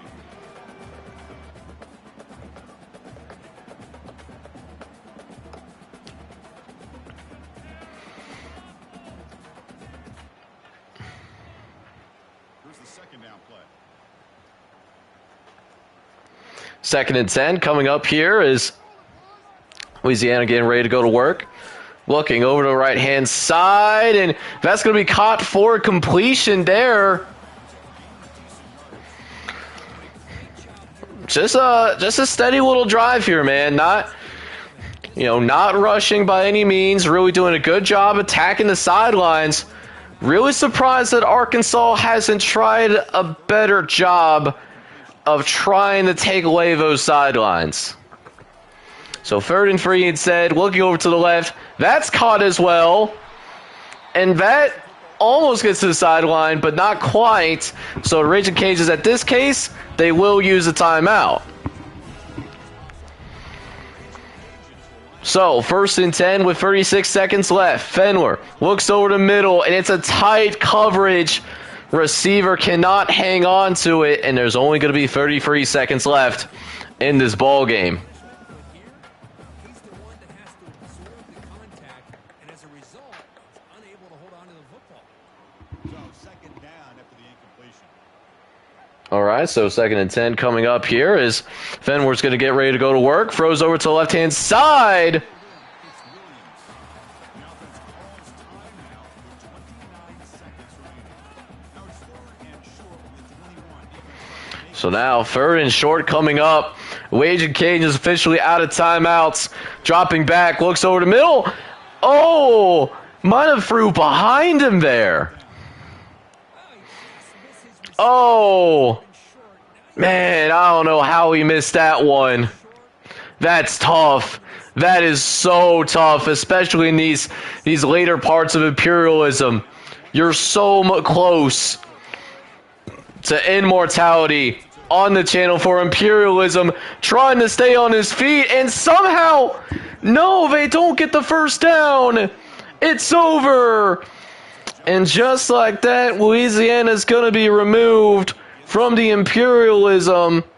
And there's only one team left from the Sun Belt, and it's going to be Troy. Troy will move on to the Sweet 16. They'll represent for the Sun Belt. Not too many conferences remaining, though, that's for sure.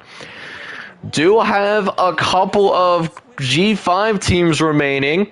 Troy is in here, and then we do also have San Diego State out on the West Coast that's remaining. Everybody else that's still in here is all Power 5 teams. So these games are going to become infinitely more difficult moving forward. So we'll go ahead and do a shuffle here of the spinner. 16 teams remaining, as we'll see what is going to be that 16th place game. Or at least a game that's going to get you into the top 15, as this is going to be Miami. So there's only one way that Miami can go. So you already know what time it is. Justin, we're going to get a bounce house occasion for you, champ. As it looks like UCF is going to take the field against the Miami Hurricanes. As we'll go ahead and get the big game team out for the Sweet 16. By the way, the Bayou State is completely gone from Imperialism. Got a couple of states out there that still have more than one team. Texas is one, Alabama, North Carolina, and Florida. Those are your states that have more than one team remaining. And yes, that means we do have the bounce house to decide who gets to be in the top 15.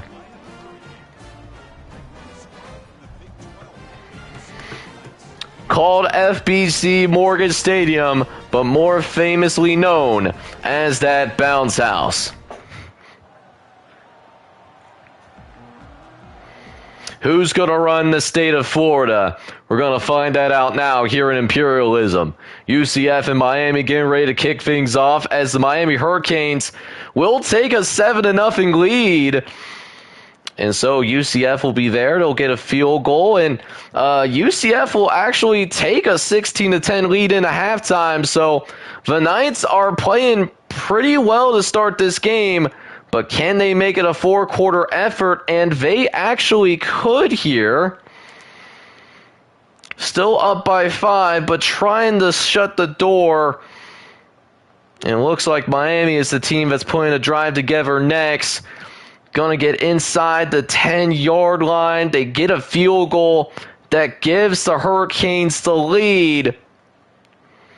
But that being said, it's going to be UCF that has the ball last.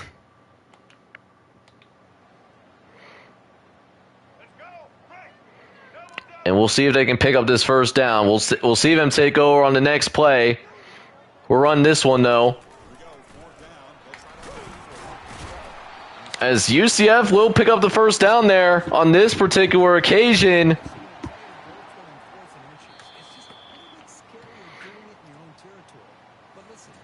Still down by 1, going into the 2-minute warning. This drive's going to be critical.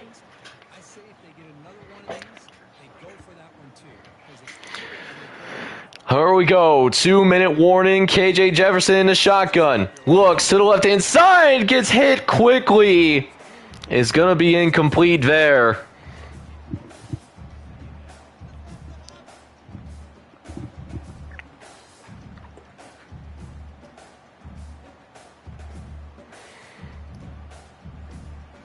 All right, so 2nd and 10, getting ready to go at it here as KJ Jefferson's going to drop back, looks over to the left-hand side, and able to pick up a decent chunk of yardage there. Going to be 3rd and short, though.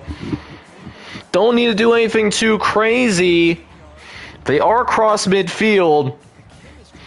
Probably going to be looking at another 15 to 20 yards before you want to try a field goal. Jefferson, however, thinking about that first down, free man rush, looking over the middle. There might have been 2 UCF players in the area, and somehow neither of them are able to come up with the catch. Might have been some bad luck there for the Knights. So 4th and 2. A must have it down. They're going with some wildcat here for the 4th down conversion, and Miami was ready for it. Miami stands tall, and now it's UCF that's on the back foot.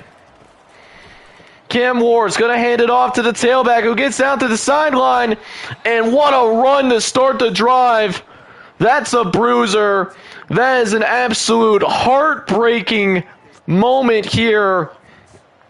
As now you're looking at best, probably 30 seconds left and needing a touchdown. Next first down would win the game for the Hurricanes, though.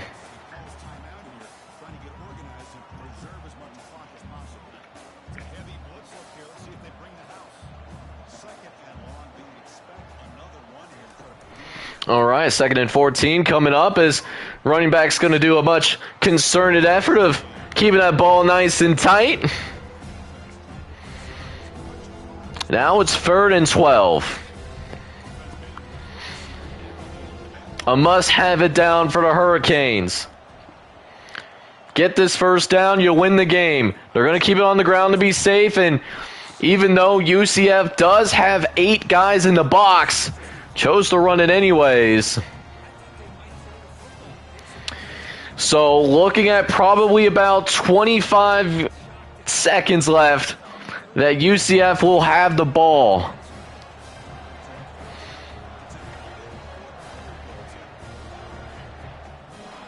Need this field goal to be missed. And it isn't. The field goal is not missed. Hurricanes are going to be up by 4.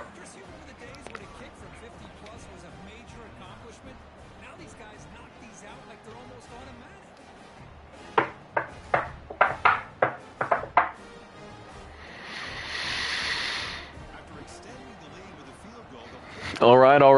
So UCF does have a chance to win, but it's looking grim. It's looking grim for UCF. And the last 2 teams left in Imperialism within the state of Florida.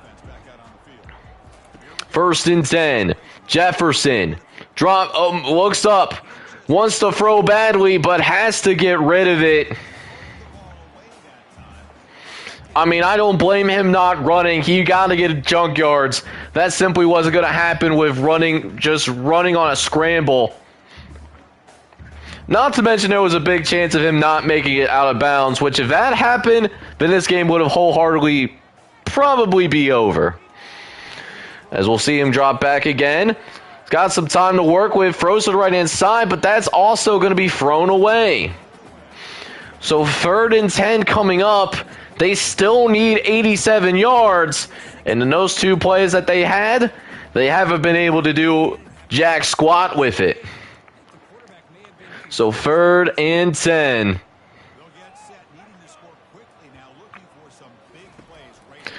All right, dropping back. Ooh, damn. Oh, yeah, that's game. That's going to be game. Yeah, I agree, V-Dub. The 2017 National Championship banner actually is pretty nice, all things considered. So Miami's going to run the state of Florida.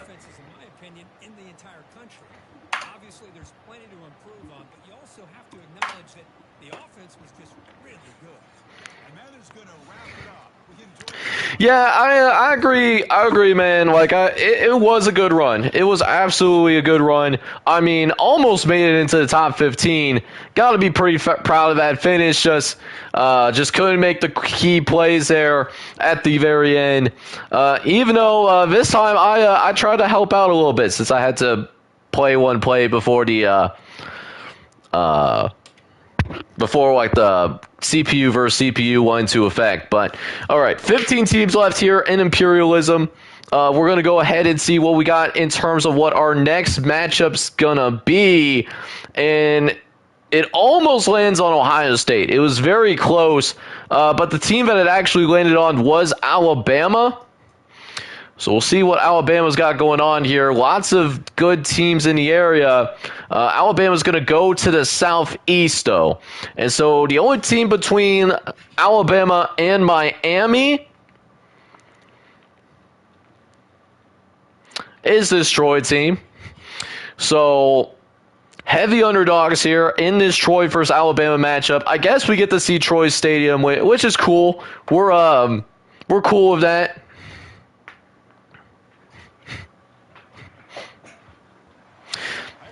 So, I mean, they got a good overall in the game. I mean, Miami was listed as an 88. It also helps that they were tucked in the corner for most of this thing too.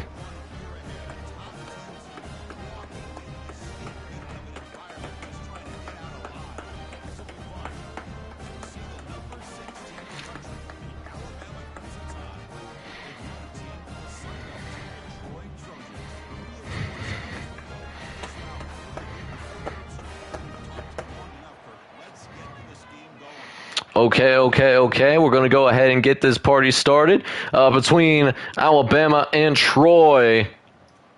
As these two teams will go at it here, as Alabama does have the lead early, which we aren't surprised about. as we get here in the early going. Although Troy does get a field goal up on the board, it was all Alabama in that first half, seeing the Crimson Tide with a now 3 touchdown lead. And unless Troy can make a miracle happen here in this fourth quarter, it looks like Alabama is going to run away with it. And it looks like they will, as Alabama wins pretty comfortably, 31-20. So that now eliminates the Sun Belt in its entirety, and now only 14 will remain. So say bye-bye to the Sun Belt. The Fun Belt has been removed. There's only 5 conferences left that encompasses these 14 teams. Let me know in the chat, by the way, who you think that that championship game is ultimately going to be, or as well as who you think is going to win Imperialism. I think it's going to be Ohio State. We'll just have to wait and see, though, as we randomize the spinner once again before spinning it. And now we're going to see who gets to go up next. And a team that we have not seen in quite some time, though, that is going to be the University of North Carolina. Now, North Carolina is not bad. They're an 85 overall, but we also haven't seen North Carolina in quite some time.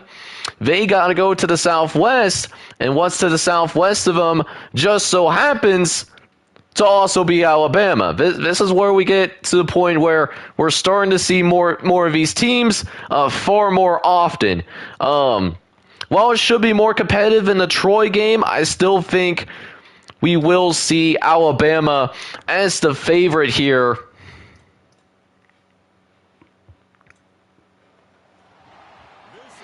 But we've been surprised before.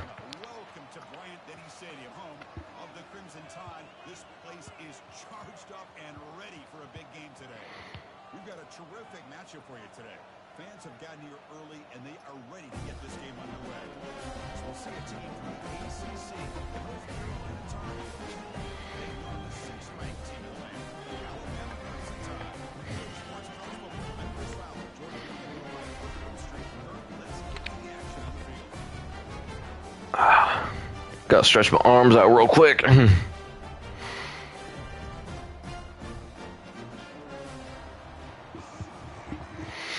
All right.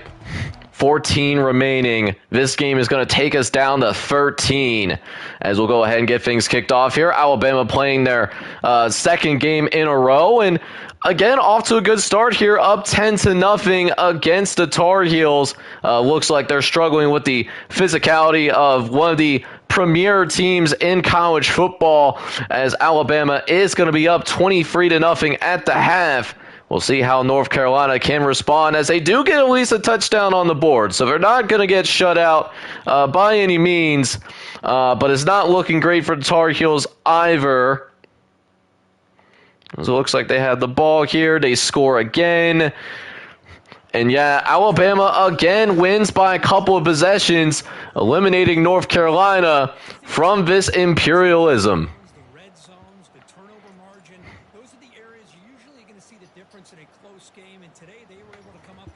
Jalen Milroe with a good game, having 4 touchdowns on the night. 13 teams left. We're getting close. I think we'll have like 12 more games, and that's going to decide our Imperialism champion. Okay. All right. Back to the spinner here. 13 teams left. Let's see what we got in terms of who's going to be selected next. And oh my goodness, they really want to try to eliminate Alabama, don't they? Because they are picked for the 3rd time in a row. Like, what are we doing here? Alabama gets selected again. This time they're going slightly to the northeast. And between Ohio State is Kentucky. Still waiting for somebody to take down this Alabama team.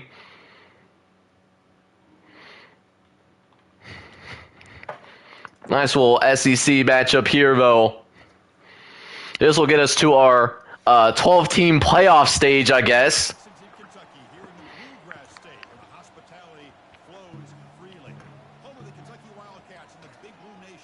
this collision today.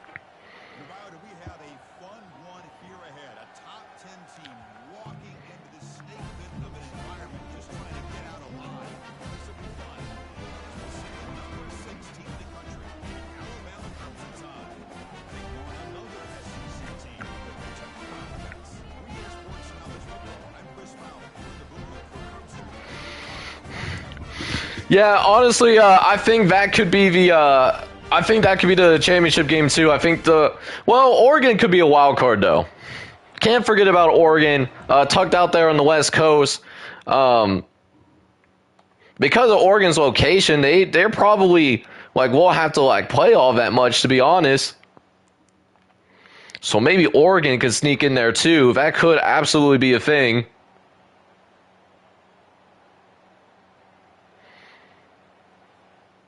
All right, so Alabama's going to be up 20-9 at the half. Although it looks like Alabama, they're struggling to finish in the red zone. I mean, their defense is looking pretty stout there. Looks like with Alabama scoring yet another touchdown, that's going to seal it.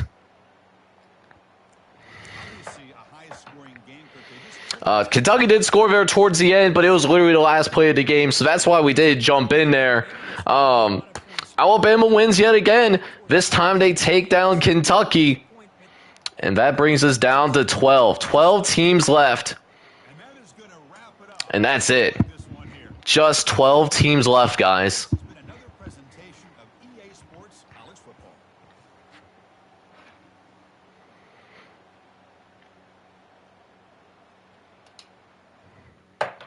All right, so we're down to 12. Last couple of games have not been as competitive. We'll spin this wheel yet again and see what we got going down here for the next one. And it's going to be... Looks like Boston College is up next. Couple of options for who Boston College could play. If it's more south, they'll play Rutgers. If it's more to the west, then it will be Ohio State. We're just deciding what that will be. And it looks like it is actually going to be Boston College. That will be the road team, taking on Ohio State. So we'll get that game set up here shortly. Should be a significant advantage for the Ohio State Buckeyes, who get attacked from Boston.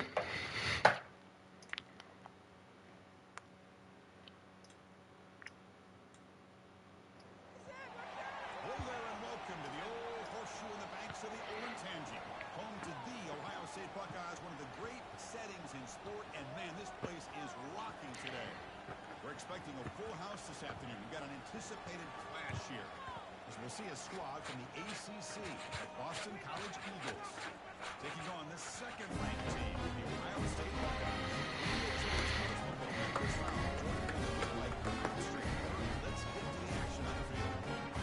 Buckeyes. Oh, I gotta remember while I'm thinking about it, let me get Kentucky off this map real quick. There we go. Alright, so let's see. 1, 2, 3, 4, 5, 6, 7, 8, 9, 10, 11, 12. Alright, we got 12 on there. I just gotta make sure I have the right number of teams on this list. Alright, let's jump into the sim here and see what we got. Can Boston College pull off a shocker against Ohio State? And so far, Boston College hanging right in with them. All knotted up at 7 apiece here. But with that being said, it seems like the Buckeyes take control in that second quarter. Oh my word, 35-7. They are not playing these games here.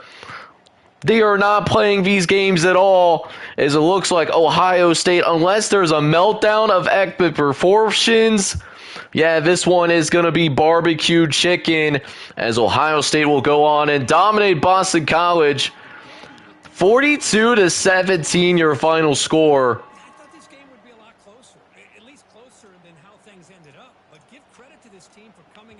So now only 2 teams left from the ACC, Miami and North Carolina State. All of the other ACC teams have been eliminated from The Imperialism.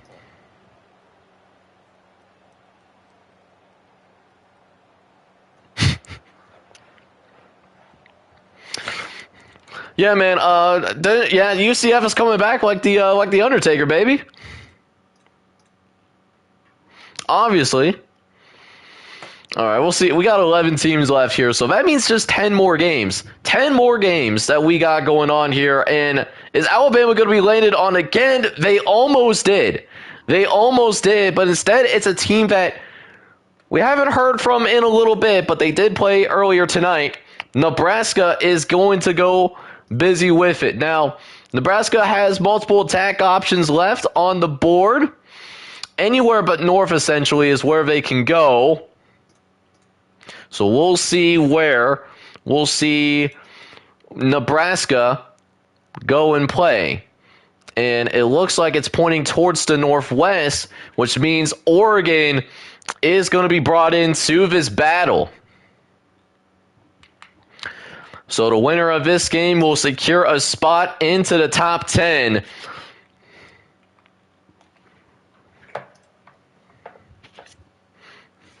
Hey, what's up? What's going on, Parker? Welcome to the stream, my guy. Hello there and welcome to Oxford Stadium, respected and feared by all opponents. This might be, per capita, the loudest place in college football. Very tough environment for any visitor.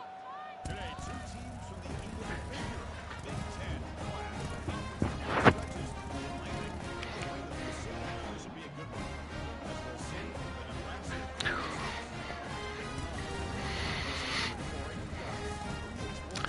Hey, Justin, I'm gonna just ask you. I'm gonna just respond to that with one question only. Do you believe in miracles? Because I believe a miracle happened here. If you just set your mind to it, baby. We'll see if this Nebraska team believes in miracles as well. As we'll get things started here between Nebraska and Oregon, and so far close game. Only down 7-0. A navigatable comeback is possible for sure, but Oregon looks like they're taking a 13-point lead into halftime. And yeah, this team was not ready for such a miracle to be pulled off, is there? Defense is playing well for Nebraska. I will say that. Oh, I couldn't. Guess they didn't get the onside kick. I tried to stop it. So that we can see that onside kick, but can't get there enough. Oregon is going to beat Nebraska, though. So Nebraska made it pretty far. They made it extremely far in this Imperialism, almost making it to the top 10, but close only counts in horseshoes, hand grenades, and nuclear missiles. And so that means we will say goodbye to the Nebraska Cornhuskers, as we do now have a top 10 in place between all of these various teams around the country. San Diego State's still in there, just waiting in the weeds, just waiting to see just all of these other teams take each other out. And speaking of teams taking each other out, Ohio State is on deck again. It's just that part of Imperialism where you're going to see a lot of repeat teams at this point. Question is, which direction are we going to see Ohio State go? Looks like they're going to the southwest. Because of the southwest instead of a direct west, they'll avoid Illinois. And instead, it's Arkansas. So Arkansas going to be taking on Ohio State. They will have them at home.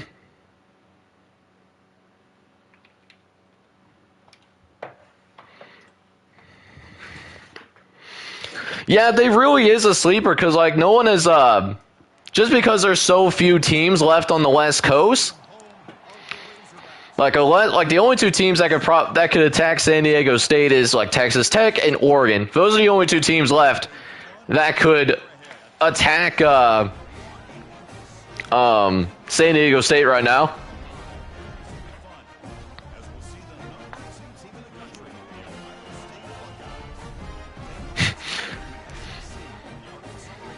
And you know what? That would be genuinely hilarious because I think we've only seen San Diego State play like one time, and that's it. All right, so let's go ahead and jump here. Top 10 here. This is going to get us down to 9. Ooh, baby. Looks like Ohio State came ready to play. They're already up by a touchdown. Okay, but Arkansas is going to make it interesting. All right, we might have a jumpable game in here, depending on how this third quarter goes. Looks like Ohio State's not trying to have any of it, though. And there's a touchdown there. Oh, yeah, Ohio State's going to pull away, and they will take down Arkansas 45-24. I think this group has a chance to do some really special things this year. So no more Arkansas. That brings us down to 9. 9 teams left. By the way, Rutgers is in here, too. Rutgers has been chilling for quite some time.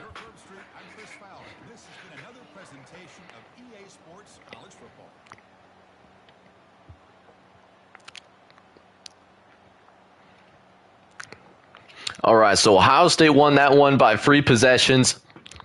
Now it's 9 teams. 9 teams remaining in college football imperialism. So who's going to fight for that next spot to remain alive in imperialism?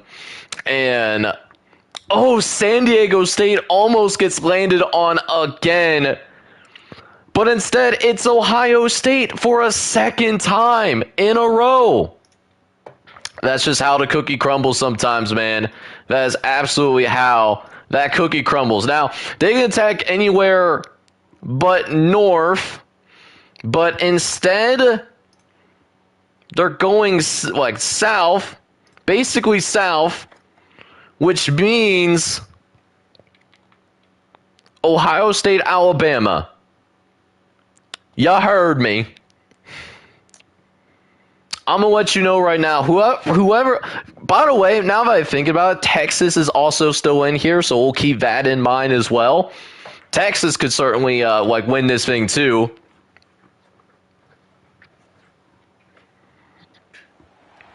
This is Tuscaloosa, Alabama. Welcome to Bryant-Denny Stadium, home of the Crimson Tide. This place is charged up and ready for a big game today. This is an important matchup, a battle of 2 top 10 teams, 2 forces colliding, one team here making a big statement. As we see the number 2 team in the country, Ohio State Buckeyes, taking on the 6th-ranked team, Alabama Crimson Tide. This college football matters now. We've been talking long enough for let's get this game going.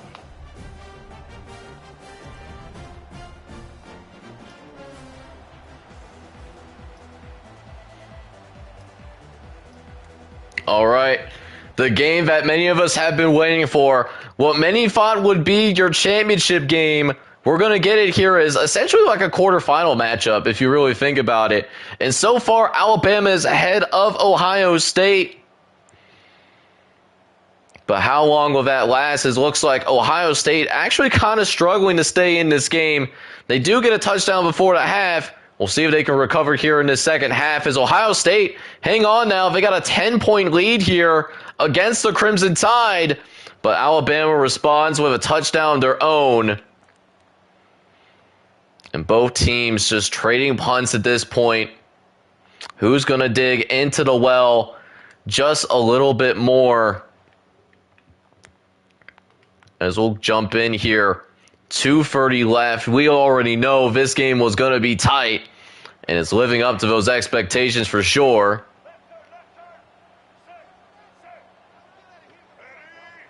Scanning the field, it's Milrow. Short throw complete to the tight. Defense makes it. All right, here we go, boys. Game time. And long to keep this drive going. Quick throw to his receiver. A bullet, but it's incomplete. Brings up 4th down.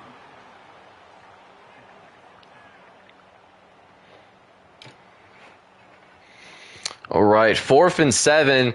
Big decision here for Alabama. And they're going to go for it. Putting the nuts on their shoulders here. As Milo drops back, looks over the middle. It's caught! Very tight coverage there. That's going to take us to the 2-minute warning. Now the 2-minute warning sets up as a dramatic finish as this offense tries to grab the lead late here. This Alabama offense is moving quickly down the field. All right, 1st and 10 for Alabama. Going to throw over to the left-hand side. That's going to be caught for a completion. That'll probably put Alabama in field goal range. And they still have all of their timeouts as well. Going to be interesting to see how they play this drive from here on out. That offensive line is absolutely crazy, though.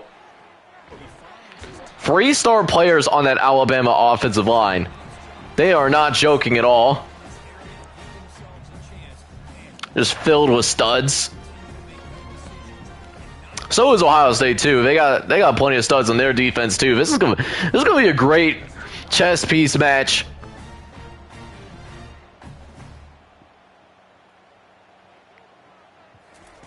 But this is why these are the two teams that lasted so long as that's intercepted. Ohio State has intercepted the pass. Oh, man. Alabama can still get the ball back, but with 1:08 left, this could be trouble.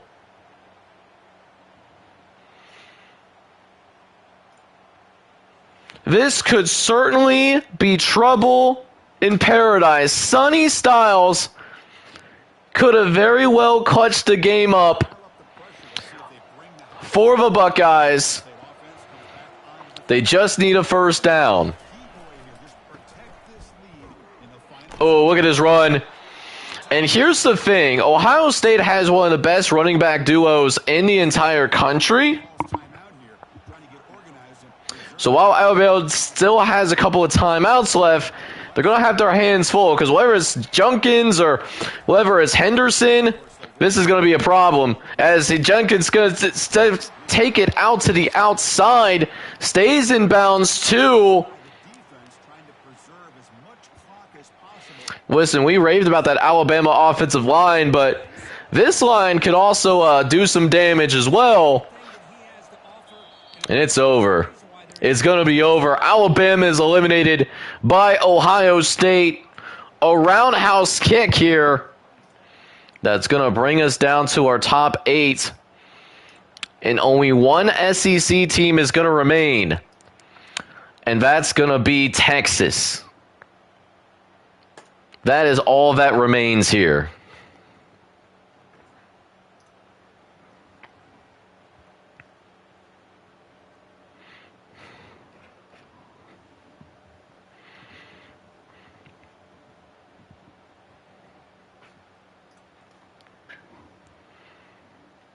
Yeah, still some pretty good teams out there, though, but that might be the biggest obstacle to winning this Imperialism.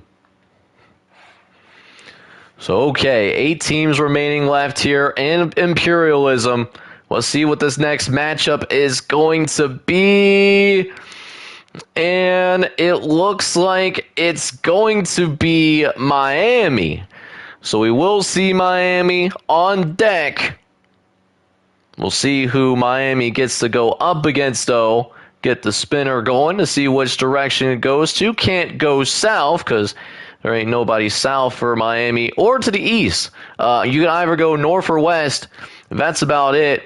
Northwest, however, that points to Illinois. So the Fighting Illini getting ready to go to work against Miami, which Illinois hasn't played in a very long time, which definitely explains why Illinois finds itself in the Elite Eight at this point in the stream. Hi, everybody, and welcome. We are surrounded today by pageantry and tradition. Check out this scene. We've got high hopes for Actually, an exciting college football game. We've got a really compelling contest here.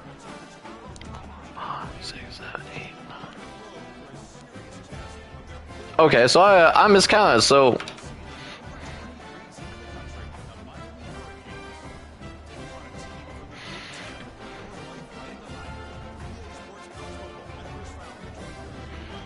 Yeah, so we actually had 9 teams there. I miscounted again. We were just struggling for the clerical side of things tonight. But we'll see Miami go to work here against Illinois. It looks like, yeah, this is it's gonna be one of them games, ain't it?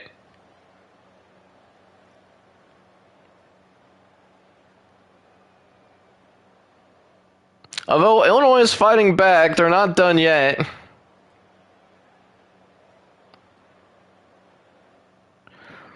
They're not done yet. Hold up. Oh yeah, this could be game here. Oh yep.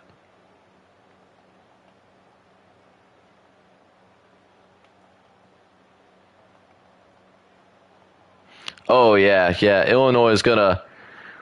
Yeah, but I don't think anyone's surprised by that at all. Illinois goes down. All right, now we're officially down to the Elite Eight. Cause I miscounted. Yeah, that was a quick one.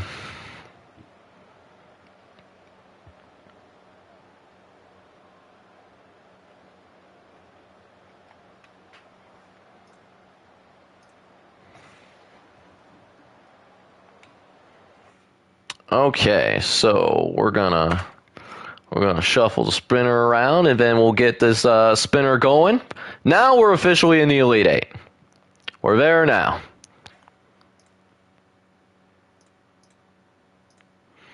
And it looks like the next team on deck is going to be NC State.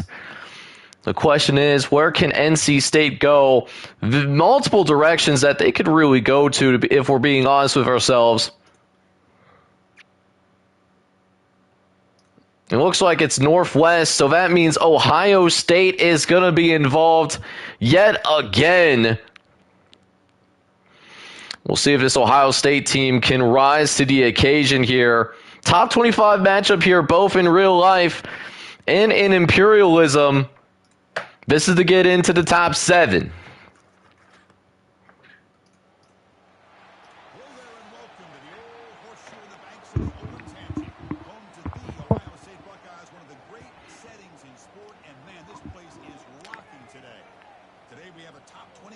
On hand. 2 of college football's premier teams preparing to battle against one another.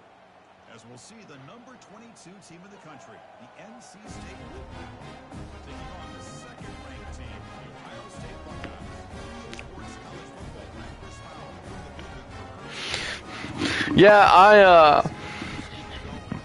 I know, dude. Ohio State getting a lot of attention, but I mean, like, there's not many teams left.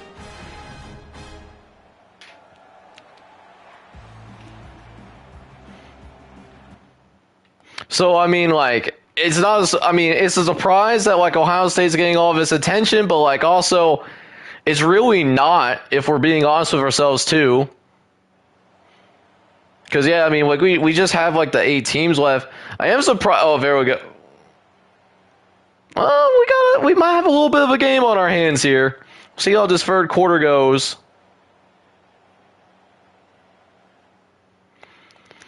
All right, we actually have a close game on our hands here. Although that interception could change things up here. Only able to get a field goal, though, so leaves the door open a little bit. NC State does settle for a field goal themselves.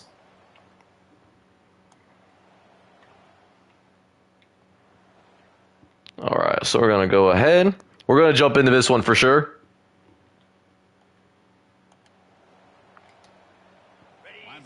Some adjustments now. Alert, alert. Here we go.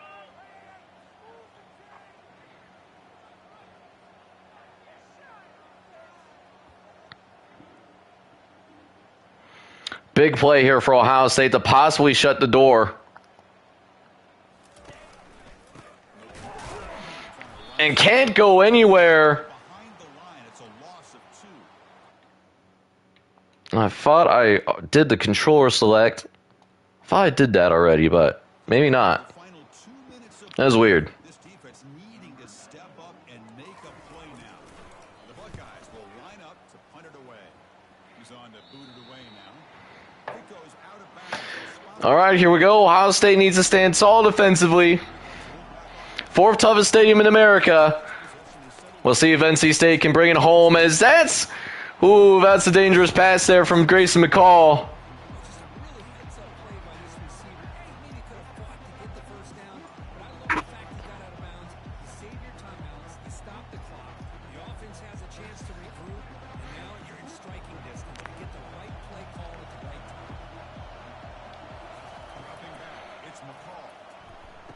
Oh, what a throw there for Grayson McCall. His guys are already at midfield here. Yeah, I've seen multiple games at the Horseshoe actually. The most recent one that I saw in person was like CJ Stroud's first year starting. It was for Tulsa. And so a little bit of background story on that. So that was the same year in which I got married to my wife. And so that was actually part of like my bachelor party, like going to an Ohio State game. Before that, we went to like Topgolf. So the original plan was like, because we were playing Tulsa, right, was that, hey, we're going to play Tulsa. It's probably going to get out of hand. We'll leave it like the third quarter when it gets out of hand, and then, like continue our drinking and like tomfoolery. Well, this game actually ends up being a really competitive game.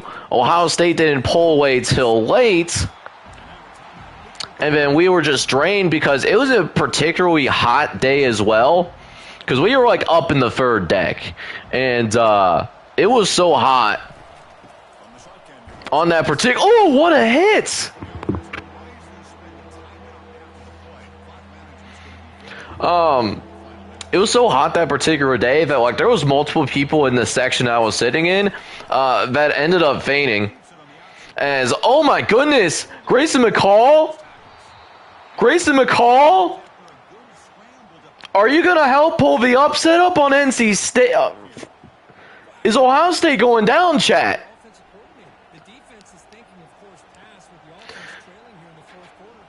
But yeah, that's the story of my my most recent game at Ohio State. What was a win, but wasn't particularly happy with the performance that day. Oh, it looks like NC State might very well pull this off. I mean, Ohio State has no more timeouts. This might be brought down to a field goal.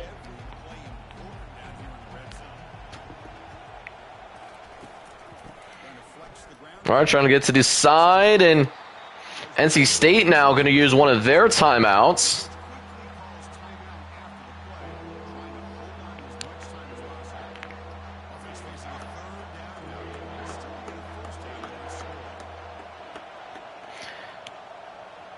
Let's go, 3rd and 9. McCall runs it up the middle. Whoo!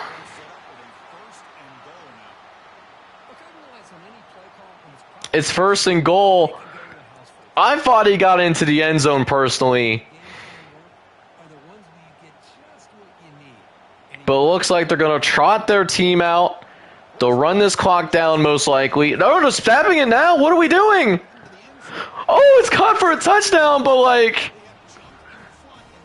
You had a last-second field goal, though.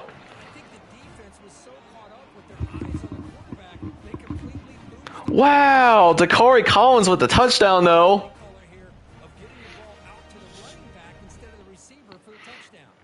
All right, hopefully that's a bold strategy, Con. We'll see if it works out for him. See if they go for the 2-point conversion here. I'm curious to see if they actually go do that. They don't. And the reason why I'm curious, like, if you go for a 2-point conversion and succeed, it's a 6-point game. So even if you get the touchdown, you still have to make the extra point, which extra points have been missed before.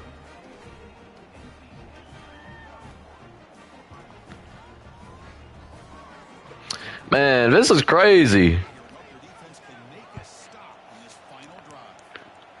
Final drive of the game coming up here for Ohio State. Will we see a major upset in Imperialism? All right. Got to go 87 yards in 25 seconds. Howard. He's got some time to throw, but it's going to run out of time quickly. He gets sacked. Literally the last thing that you want to do was literally do that. And that's exactly what happened here.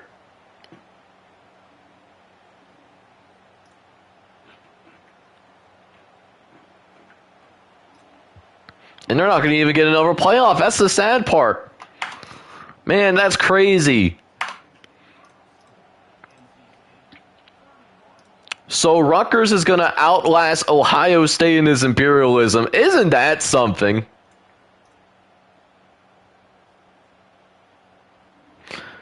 Yeah, Grayson McCall with a heck of a game, though. 381 and 4 touchdowns.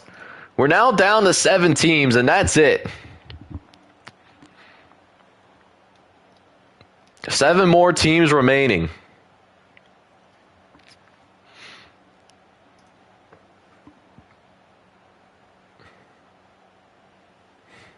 Yeah, but like Miami is better than Florida, though.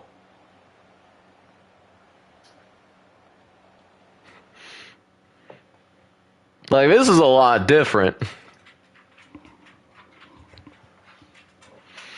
All right, we'll go ahead and shuffle the spinner here as we get to our last 7 teams in this imperialism. And speaking of the Devils, we get Miami football once again. So who will be Miami's opponent, though? They could attack a few different teams. You can go north or west. It looks like they're opting to go north and taking on a team that just took down Ohio State. They're going to take on NC State here. So that's going to be the matchup here between these two squads. Oh.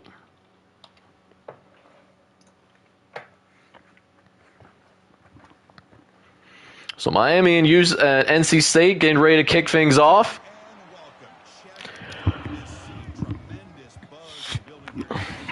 So I got like sensitive ears if I can wear like these headphones for a long period of time.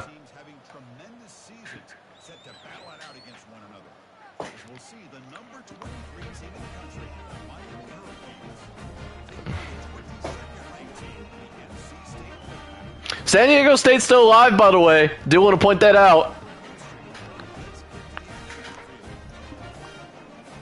No, Clemson did get eliminated earlier tonight. Hey, Pedro, what's up? What's good, baby? How you doing tonight?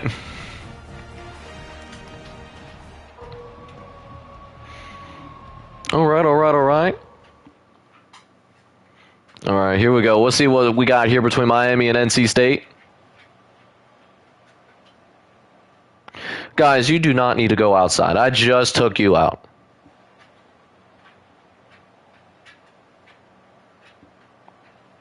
We are done. All right, so at the half, it looks like Miami's up 24-9.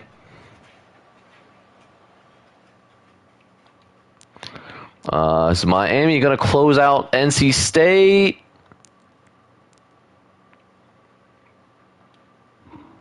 Unclear. Got a chance to finish them off once and for all.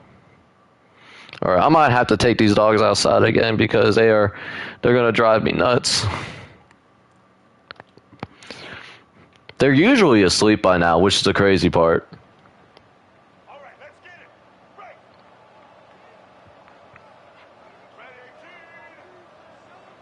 First, we'll run this play because we have to control a team before we get into like the 2-minute warning.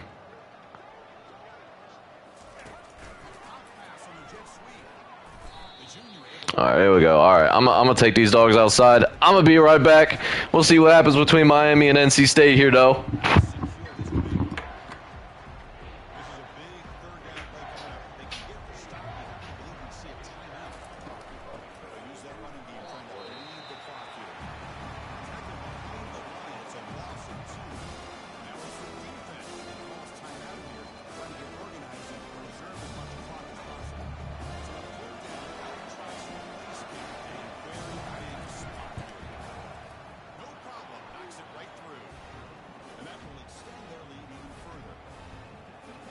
a nice kick here to polish off that drive with at least 3 points up on the board.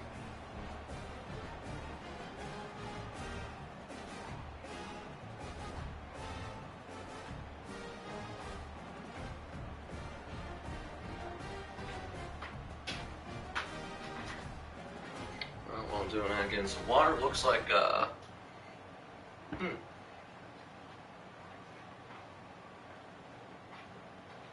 after the field goal, the kicker out there again to boot it away.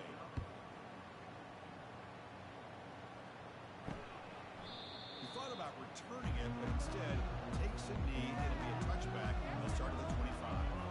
Here comes the NC State offense back out on the field now. Good throw, testing the middle. The pass is intercepted. And he's got some open field ahead. And he's wrapped up after a solid return. Boy, the offense just could not afford to throw this interception. It's already a 2-possession game. By throwing this pick, now you wonder how many more opportunities will you get.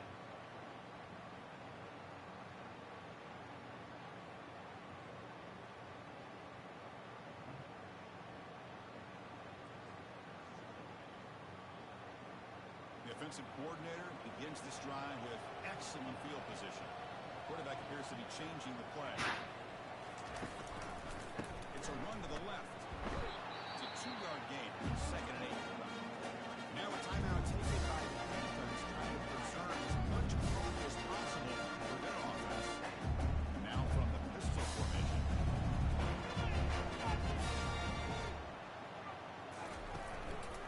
Here's the handoff.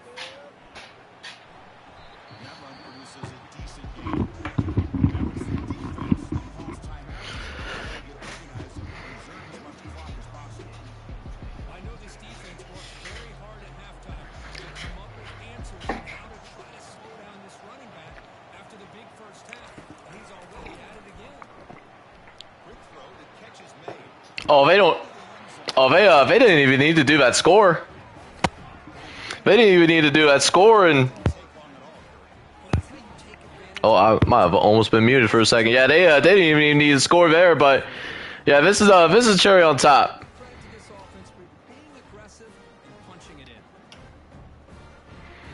Yeah, probably safe to say that NC State's gonna be done here. Which, ironically, if that dude went down right there, like they could have kneeled it out and ended the game. But again, you know, Miami might not have that in their playbook. Extra point up and good. They build the lead to 18. Well, we got Sportscast Radio in the building. How you doing, man? I don't think I've heard from you all night. Kickoff team is on the field to boot this one away. Pedro, you got NCAA 14 for $40. Hey, that's not bad, man. He's going to return it from near the goal line. He'll be tackled at the 18. That's good coverage. This is probably going to be a formality at this point. You know, just seeing if NC State can make the score look a little bit easier. For a little shred of pride. Oh, it's got off the tip. Oh, that's funny. Oh, that's so funny. If that happened against me as a user, I would go so insane. Wide receiver's job of bringing it in for that big gain. They'll hurry to the line here with the clock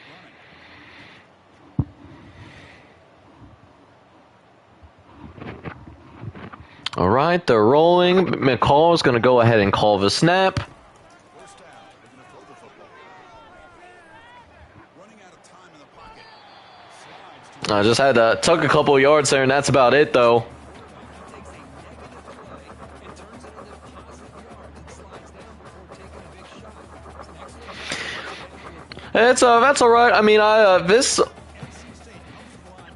and I got to make sure like this is the case. Like this stream and like other streams are gonna be on the. There's gonna be a playlist for college football imperialism.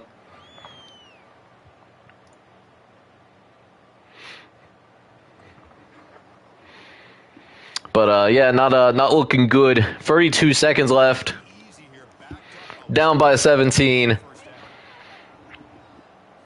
Dropping back.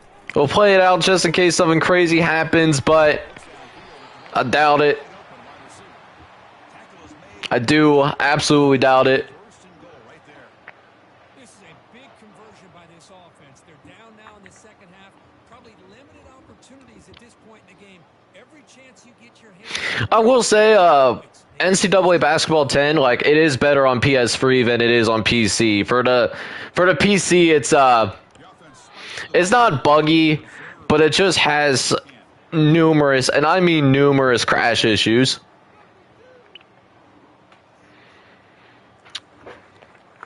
So 12 seconds left, so they're not going to win this game. So while they're sorting that out. Oh, where's my spinner? Whew. Got scared there. I thought I almost lost my spinner for a second. Yeah, I think it's safe to say that North Carolina State's going to be done.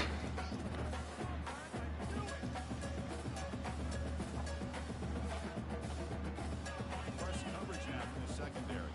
They need a touchdown here. Down big in the fourth quarter. Third and goal. Quarterback drops back to test the secondary. Well, Chris, this drive looked outstanding until they got into the red zone. Seems like the wheels have come off. Third down and long makes it very tough to execute in the red zone. Now, let's see what they come up with here on this fourth down play. A field goal here doesn't help. And of course, like the map decides to like update on its own. So I gotta like. He looks for an open man. Looking to the end zone. All right, got a touchdown there at least.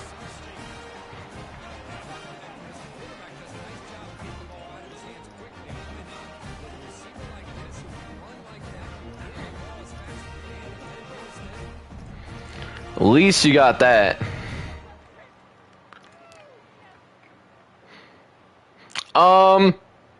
Yes, Miami would be the last ACC team remaining.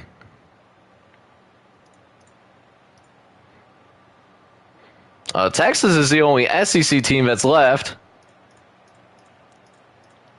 Now they line up to kick the extra point.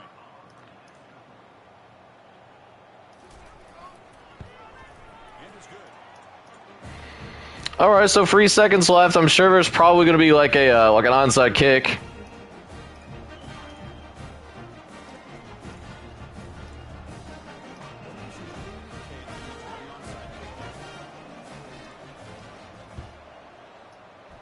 The receiving team has recovered. Looks like the hands team did its job. So this one is tucked away. Time for victory formation.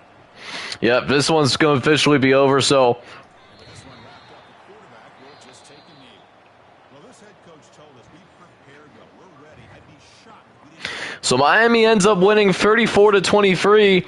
KE, what's up? What's going on, brother? Coming in at a good time. We're closing up college football imperialism tonight, man. Sometimes games can be won and lost thanks to a good game plan, and we saw how it made a good difference. I want to see Mario Cristobal actually as QB Neal and his playbooks. Facts. You know, it would be the ultimate troll job if the QB Neal was actually not available in that playbook. I haven't played as like Miami like from a user perspective, but if it isn't, that would be so objectively hilarious, dude. So fucking funny. As a Louisville fan, I hope Miami does win the ACC title. They won't because Florida State exists. Or we're going to call that shot now. I think Florida State actually wins the ACC this year. I think they repeat because I think that program as a whole is going to be absolutely pissed off. Looks like... So we're down to 6 teams left here for Imperialism as we're going to go ahead and we're going to try to finish strong here. So San Diego State, love those Aztec helmets, man. They look so fucking cool. We'll see which direction they got to go. So they can go either, there's 2 ways they can go. They can go north or they can go east because there's nothing at their backs. This one looks like it's going to be more north. So that means we will have San Diego State and Oregon. Yep, Oregon has actually survived this long, which is crazy to me. But that could be coming to an end. Hello there and welcome to Oxen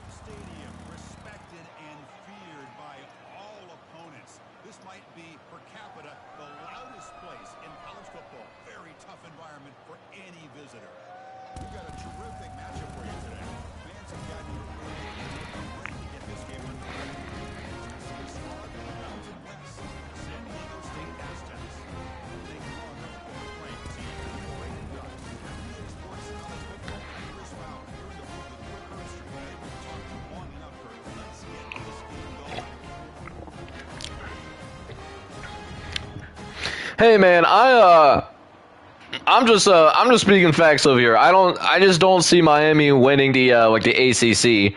I see Miami going to the ACC championship game. I think that's a possibility that they can definitely compete for an ACC title. I don't have them as my favorite to win the ACC though, if that makes any sense.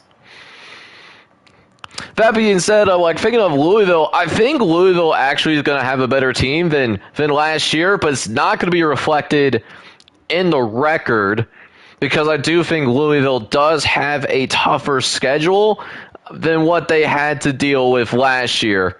Last year's schedule is a lot more navigatable than I think what you guys are going to have to deal with this time around. Oregon is going to beat San Diego State. It's going to be 28-14 your final score. The longest lasting Mountain West team, or the longest lasting Mountain West team, the longest lasting Group of 5 team in America. But that's going to come to an end here. Oregon takes down San Diego State 28-14. And then there was 5. Oregon, Texas Tech, Texas, Rutgers, and the Miami Hurricanes. So that's who's left. So who will we see in terms of our next matchup? So one is going to be Texas Tech.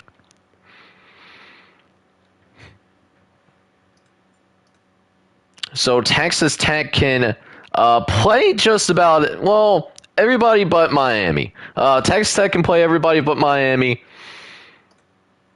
We'll have to see which direction it ends up landing. And Texas Tech, oddly enough, is going northeast. That northeast team that's remaining is Rutgers, who's still somehow alive in all of this. Does that come to an end, though?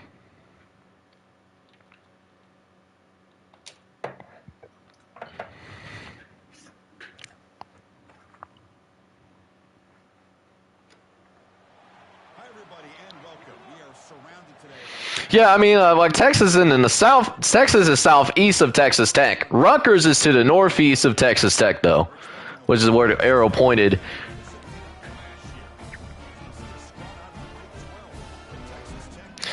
Oh, I would be laughing my butt off if Rutgers ends up winning this whole Imperialism. It would be the most random result. It would be the most random result that we have seen, man. Yeah, I mean, I didn't see like Louisville winning 10 games last year either,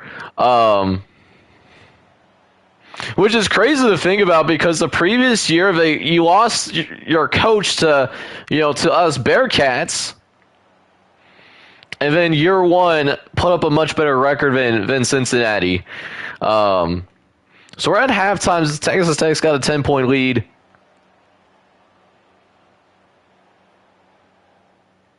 It's not looking good for the meme, boys. Oh. Hang on now. Am I spoken too soon? They got that stop?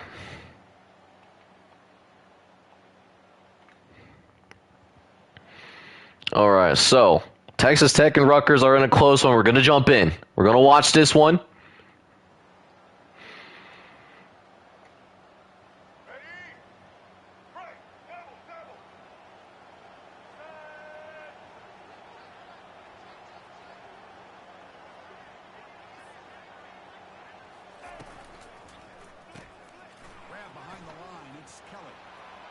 Oh, look at that.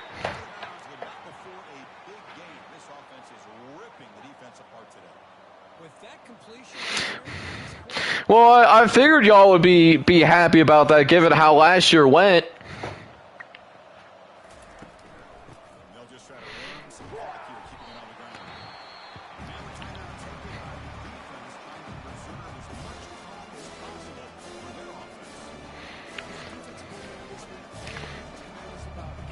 Like I kid you not, if Cincinnati has another year like we had last year, I don't see him surviving through the season.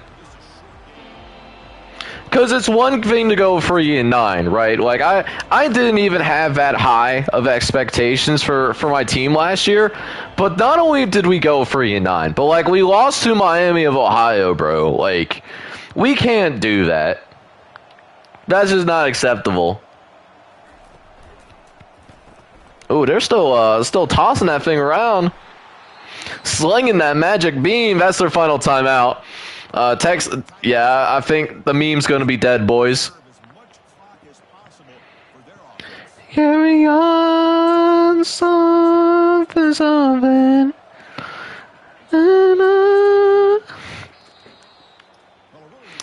In the arms of an angel. Well, these teams were fairly evenly matched, and you really saw them go back and forth, trade blow for blow. Excellent team win. All right, so we're down to our final four.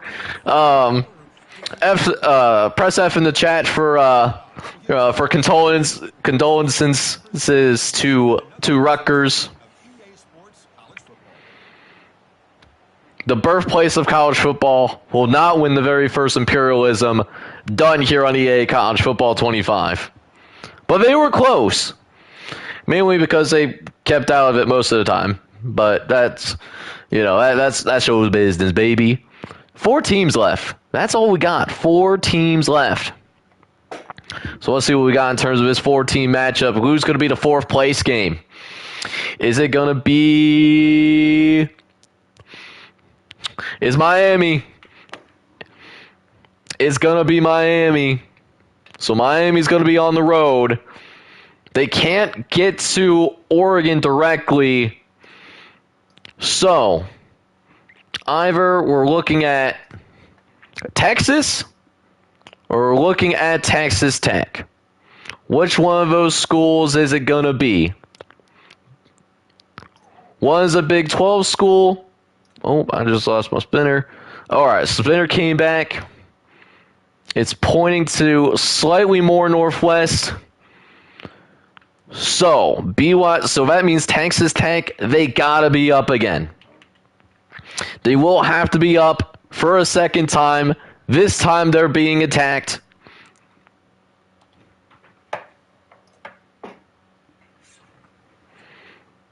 Welcome to West Texas. Lubbock is home to the Texas Tech Red Raiders, and this rowdy crowd always expects to make it a tough place for visitors. We've got a really compelling contest here. So, based on how this is going to play out, that means Texas is going to be in the next game for sure. Since still, like, Miami and Oregon won't be able to attack each other directly.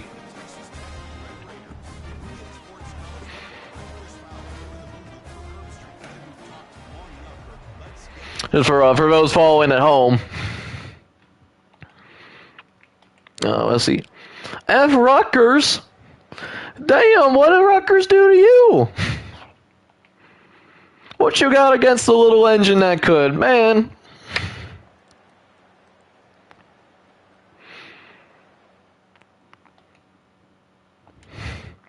Sportscast, I might need you to put that comment away. Oh, wait a minute now. Wait a minute. Hold up. Need a score. They did get a score. But they're not going to keep Miami out of the end zone.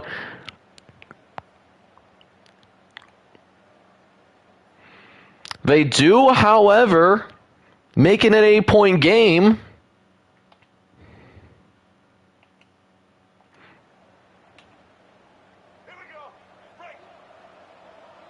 So here we go.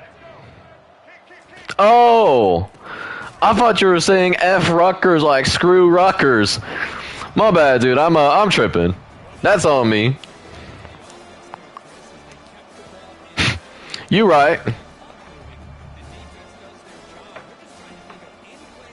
So that's gonna likely take us to a 2-minute warning. Okay, there it is.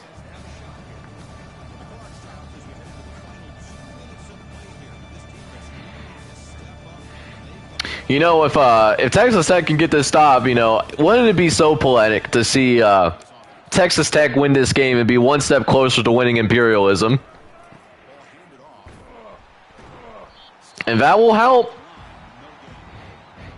You know, if they stop on this 3rd and long, Raiders are going to have at least a timeout to work with. This ain't over. 3rd and 12 instead for Cam Ward. Going to run up the middle, and that's going to be short. It's going to be well short. Miami's going to have to play some defense now.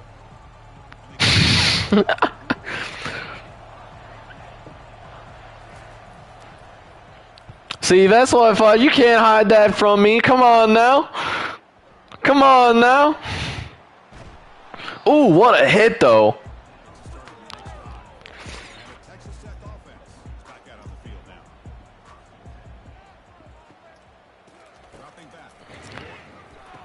All right.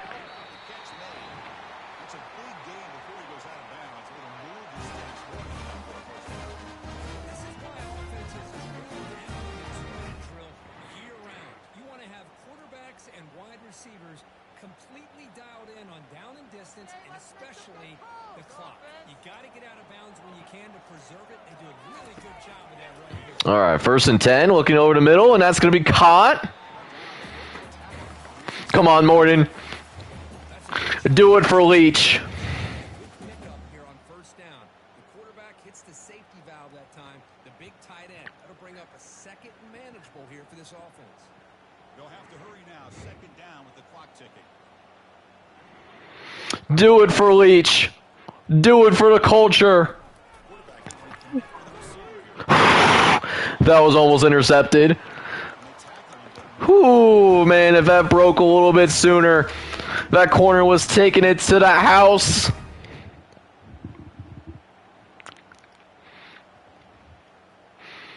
clock is still running. 1 minute left. Come on, boys. Do it for Leach.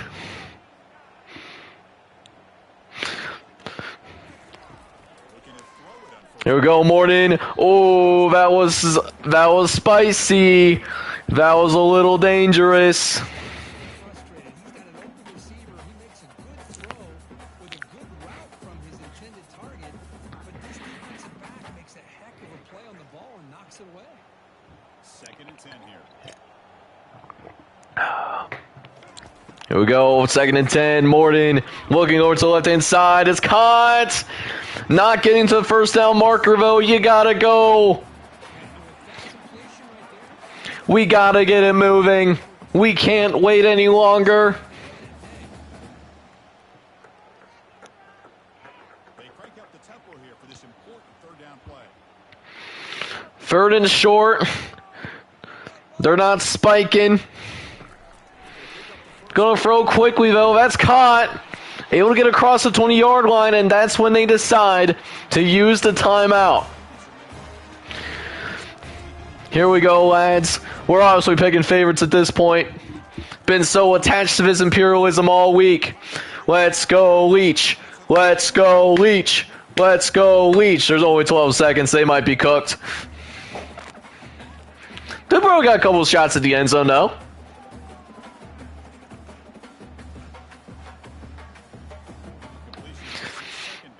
Leach, Leach, Leach, Leach. Here we go.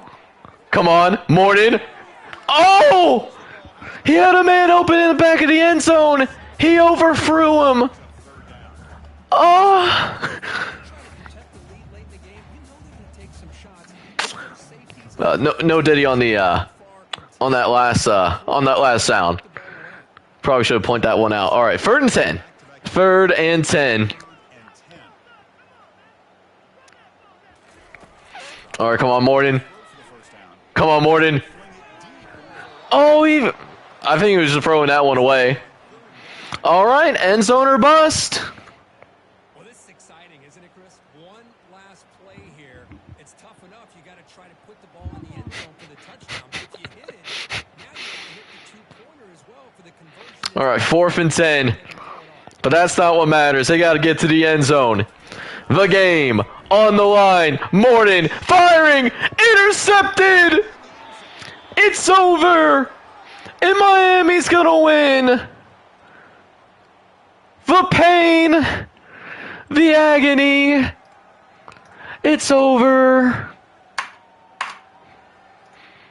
Oh, man. So the Big 12 is gone. They've been eliminated.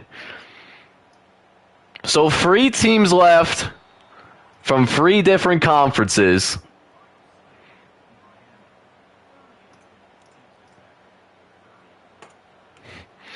Oh, man. Cam Ward gets player of the game. Only 123 passing yards. That's crazy. That's wild. So, 3 teams left in this Imperialism. You got Texas, you got Miami, and you got Oregon. Those are our 3 choices left, boys.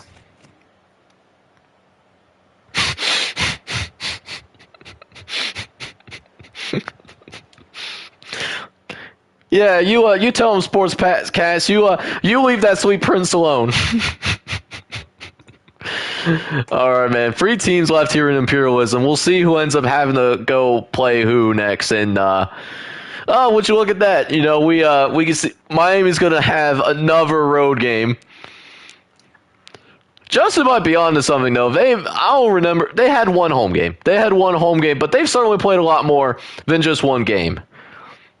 So if it's closer to Southwest, they got to go play Texas. And then I actually lied. I didn't think there was a way for Oregon and Miami to attack each other. That's actually not the case. They now do have a direct path with the Texas Tech loss. So I do want to point that out for sure. And speaking of the devil, it is Oregon. It is going to be Oregon taking on Miami, which means that Texas is going to go to the College Football Imperialism Championship game.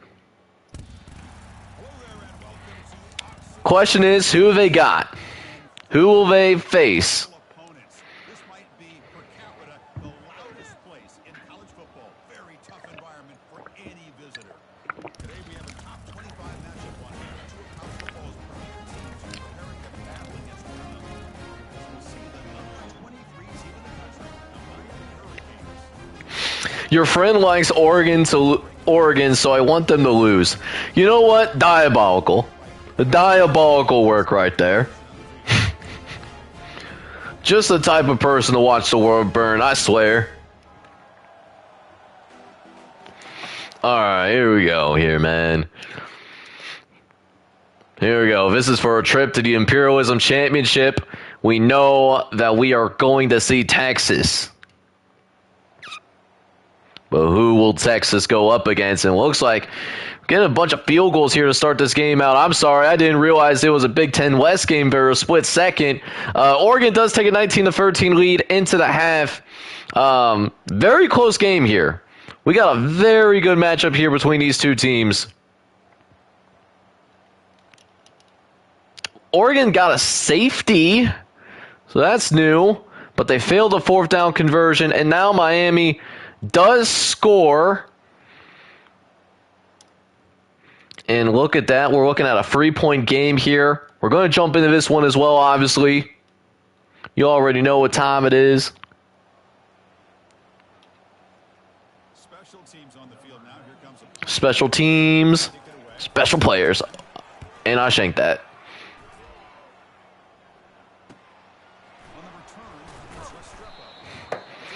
Okay, Miami's got a chance to win against Oregon. on 1st and 10 here. We can throw the ball. It's a quick grab, and the defense swarms. Not much of a gain on that completion. Defenses all around the country have got to do a better job of keeping an eye on these little guys from the slot. They can dismantle a defense with their speed. All right, 2-minute warning here, fellas. If we reach the 2-minute warning, as this offense tries to steal a late game comeback victory. Oh, man.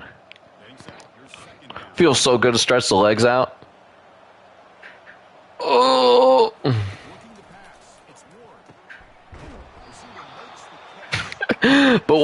would deserve. App State. Hang on. Let me read this. App State versus Michigan would be an imperialism champion we wouldn't get, but what we would deserve. Honestly, this imperialism has provided like some '07 vibes. Even though we're gonna get two blue blood programs for the championship, we've had a healthy number of upsets though, so that's been cool to see. It's been fun to watch. We saw this receiver in the first half have a number of inward-breaking routes, and now in the second half. Let's see. Yeah, I root for Cincinnati, just not against UCF. LOL. Yeah, I get that. Back to when I liked like Ohio State more than Cincinnati. Much of a window to throw this ball into, but the quarterback's the tight end. Yeah, back when I liked Ohio State more than Cincinnati. Cincinnati was always like my soft spot team. I think like if you root for like a power squad, you're entitled to like have like a group of 5. Ooh, that was almost a big play. But you're entitled to like root for like a G5. Hold up, Sportscast. Let me finish. Hold up now. Wait a minute. Back to when Ohio State was my favorite team. I think every Power 4 fan is entitled to a favorite group of 5 team as well. And I picked up Cincinnati because I got 2 siblings. You know, my older sister and my younger brother. They both went to Cincinnati. So we adopted Cincinnati. And keep it on, like, this was like before like Cincinnati got like really good and made like the playoff and made like the Peach Bowl during the COVID year. I came into this fandom during the Tommy Tuberville days. I'm not going to expand on why the Tommy Tuberville days have been terrible, but we have a flag on the field here. Is this going to be roughing the kicker? It's going to be roughing the kicker, dude. Incredible. But they'll take the points and they'll tie it up. They're not going to risk it for the biscuit. But now that Cincinnati is in the Power 4 now, that's why we now identify Cincinnati as my favorite team. Is like primarily because of that.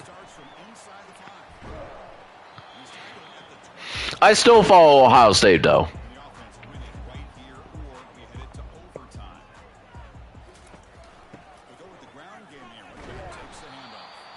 Yeah. Oh man, buddy. Bless your heart. That's all I'm gonna say on that one. I'm not gonna go to. So I try my best not to dive into like politics like on the channel because you know there's various backgrounds I get on this channel. From very different like walks of life. That being said, like if I ever had the opportunity to run against Tommy Tuberville, I would not even have like any legitimate talking points. The only thing that I would do, that's a great catch by the way, the only thing that I would do is I was just go with like the one slogan and one slogan only. Just go up on that stage and talk about why should Tommy Tuberville represent and win the hearts of the American people when he couldn't even win the American Conference? I mean, what are we doing here, ladies and gentlemen? That's all that I would do. It would not be any single like policy point. It would just be trash. That's all it would be.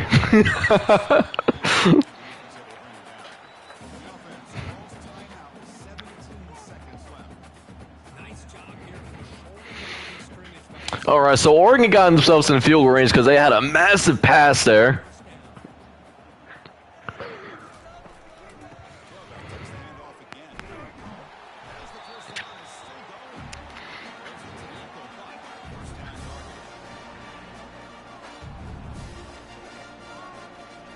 Hey, Pedro, don't really worry about it. There's a reason why he's a politician now. That's because it didn't work out for him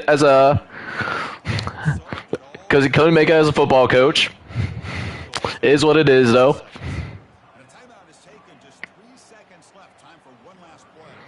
And the field goal unit coming on the field now. So here we go. In the final seconds. Louisville can't win. Neither can Oregon. Oregon made the field goal, though.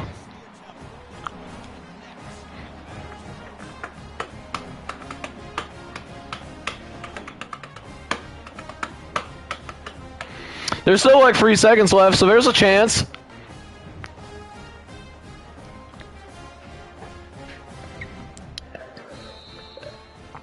Oh, never mind. That's the buzzer. Oh, damn. I thought there was like 3 seconds left, but looks like Oregon is going to be taking on Texas. The only question is... And that entire unit looked calm, cool, and collected. It was well called by their offensive coordinator, and this defense just couldn't stop them when they needed to. And that is going to wrap it up. We enjoyed this one here.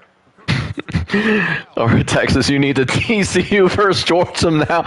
I would be shocked if this ends up being a blowout. I'm going to be real with you. I think we got a really good game. Granted, 2 Blue Bloods for the Imperialism Championship game. Not the greatest result. But, all right, we'll shove the spinner one more time. And so, let's go and see what we got. Who's going to be the road team? Who is going to be the home team? So your road team for this Imperialism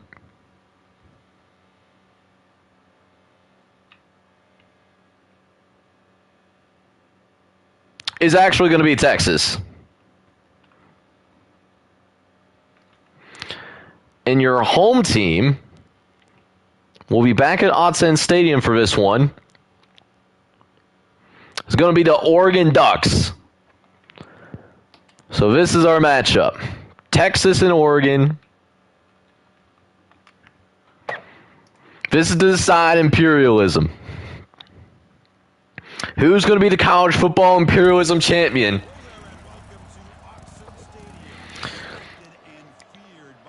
Roughly 16 hours of streaming this series to you guys here on YouTube over this week comes down to this very moment. Texas, Oregon, who's going to win the college football Imperialism here on this channel, man?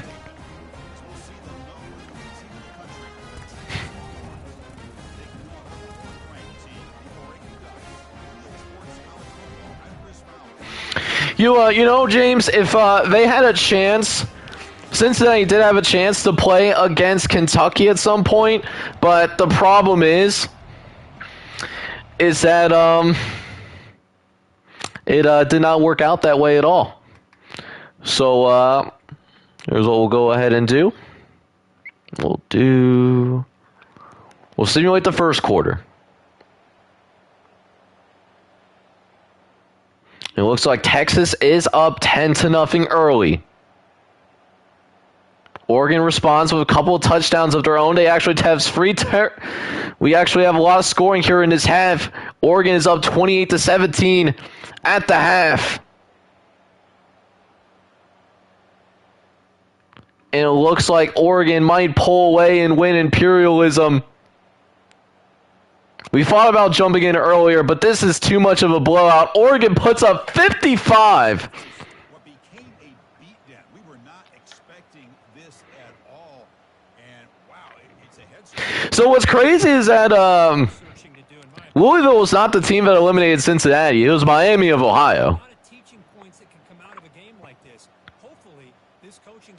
So there it is.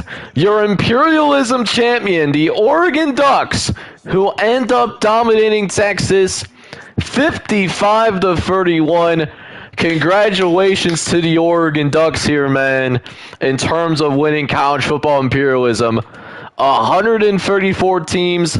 We narrowed it down to one, and that one team is indeed going to be the Oregon Ducks. But guys, that was an absolutely incredible experience. Incredible experience. Thank you guys so much for supporting this entire stream series here on YouTube. It truly does mean the world for me, for you guys to support this series. This was absolutely so much fun to do.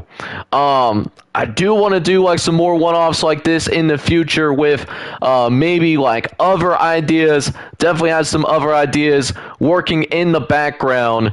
But with that being said, Thank you guys so much for supporting the stream. If you haven't done so already, hit that like button. If you're brand new, you made it this far into north of 4 hours of streaming. We're closing in on 5 hours of streaming here, guys. We are out here, man. We are grinding for y'all.